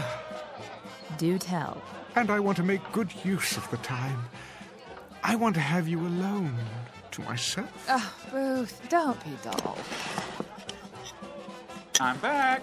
Miss me? Not particularly. You gonna eat, old chap? What?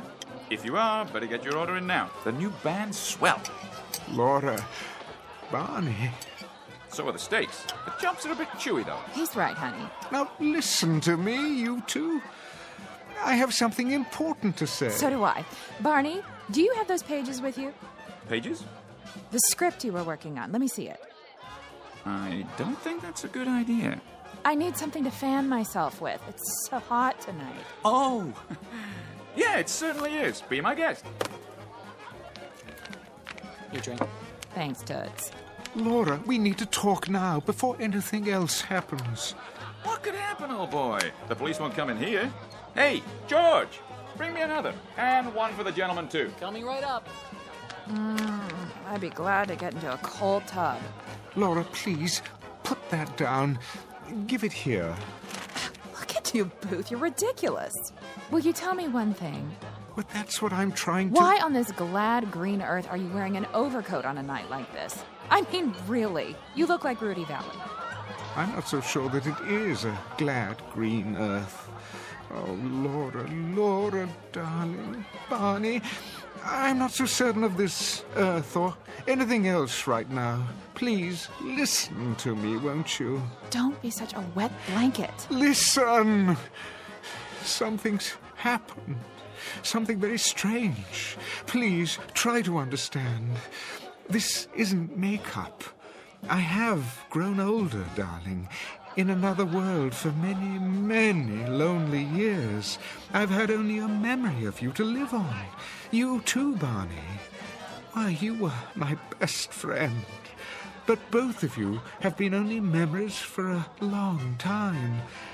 And now, tonight, or today, or whatever it is, wherever I am in space and time, I have you back again. You're alive. You didn't die. Life is going on here. It's as if you never died, either of you. You do understand, don't you? Oh, sure. Laura, do you understand? Come on, let's have a good time, huh? Laura, why are you so different? I don't remember you drinking like this. Well, that's the kind of hairpin I am, Booth. That's just the way it is. I mean, what did you expect? Yes, old chap, what did you expect? I don't know. But you were my love, Laura. Everywhere, at all times. Why, we couldn't walk down a street or sit in a restaurant without everyone knowing that we were in love. Are you finished? I don't like what you've become. Oh, really, Booth? He's having us on, that's it. Shut up. Shut up, both of you. You silly old fool of a man. Laura, come away from here. That's for me. Who wants to dance? Laura, come with me now. Hey, take your hands off. Stop it. Stop it. Leave me alone. Why don't you go back where you came from? We don't want you here.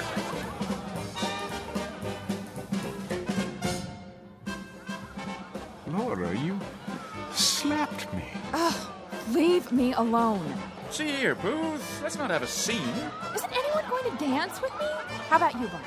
Oh, no. I can't do the Charleston. You know that. Come on, you old stick in the mud. Let's cut a rug.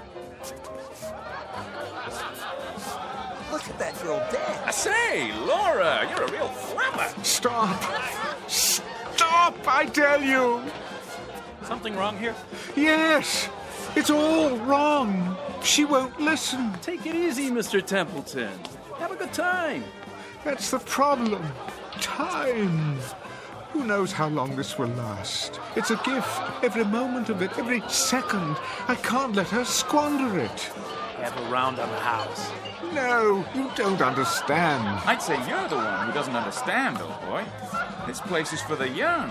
If you can't get with it, perhaps you should go somewhere else.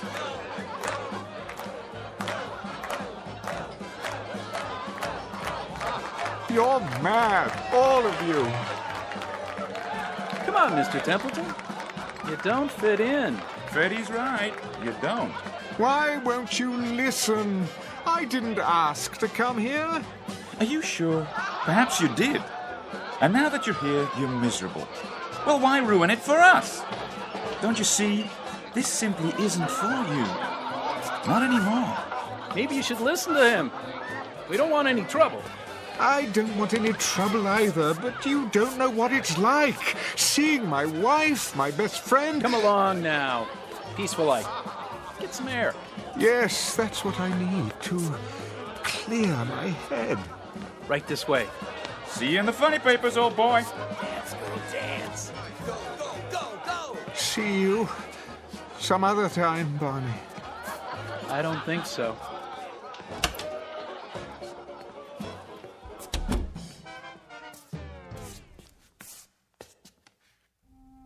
Oh, Barney, what have we done? What we had to do. I miss him. Me too. Do you think he knows? If not right away, then later. He'll figure it out. But when, Barney? It's for his own good. You love him, don't you? I do. Then try to remember that. Hold on to it. For his sake.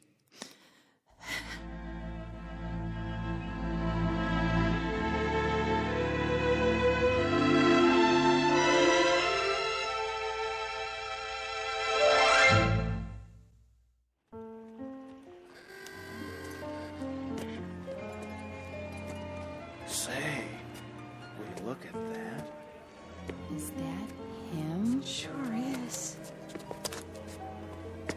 Mr. Templeton? What do you want? My wife's your biggest fan. We just saw the great seed. You were brilliant. Great show. I'm sorry, May I have your autograph? Not now, please. What are you? Stock up? All we want's an autograph. Very well, then.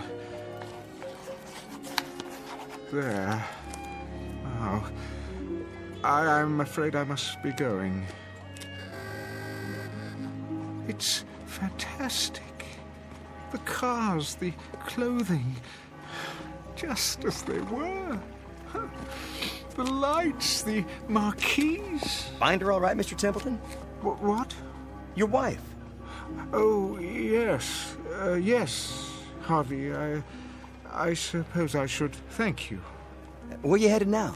I honestly don't know. Need a cab? Yes.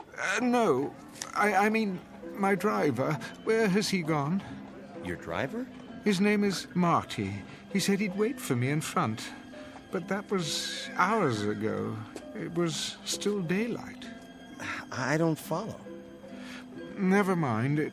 It's not possible for him to be there and here as well.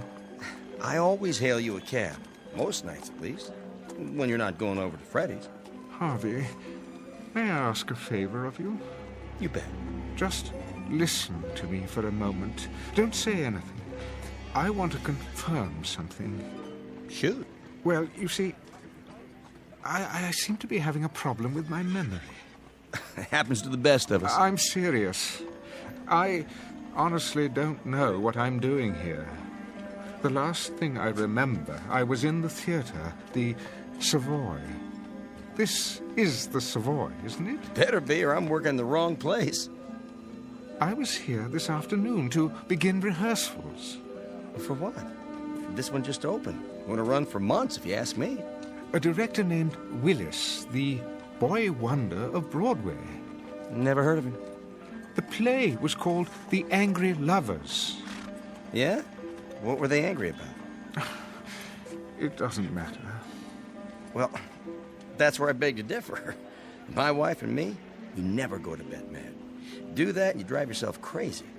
Whatever happened, that's that. The past is the past. Future lies ahead. You know what I mean? I think I see your point. Take it from me. Let sleeping dogs lie. Keep moving. Don't let the grass grow.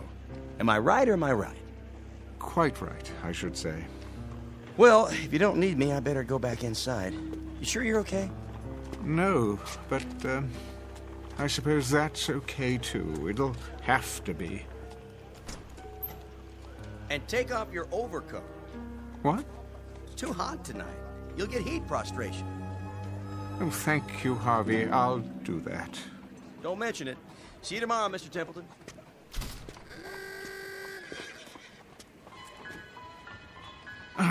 Why did I wear this blasted thing? What was in the pocket? Oh, Barney's latest play. Not a very long one. Looks like a rough draft. What in the... What to do when Booth comes back? Setting, table and speakeasy. Enter Booth as Laura throws back her head and laughs too shrilly. Laura. Oh, Barney, you're a scream. Booth. Laura, is it you? Barney. Hi, Booth. We didn't wait, as you can see. Booth? Barney? Barney Pfluger? Barney? The same. To know him is to love him. Sit down, old chap. I don't believe this. It is a script, but for what? Laura, why don't you go back where you came from? We don't want you here. They were acting the whole time. But why? For me? Yes. Yes, that's it. They wanted to tell me something, to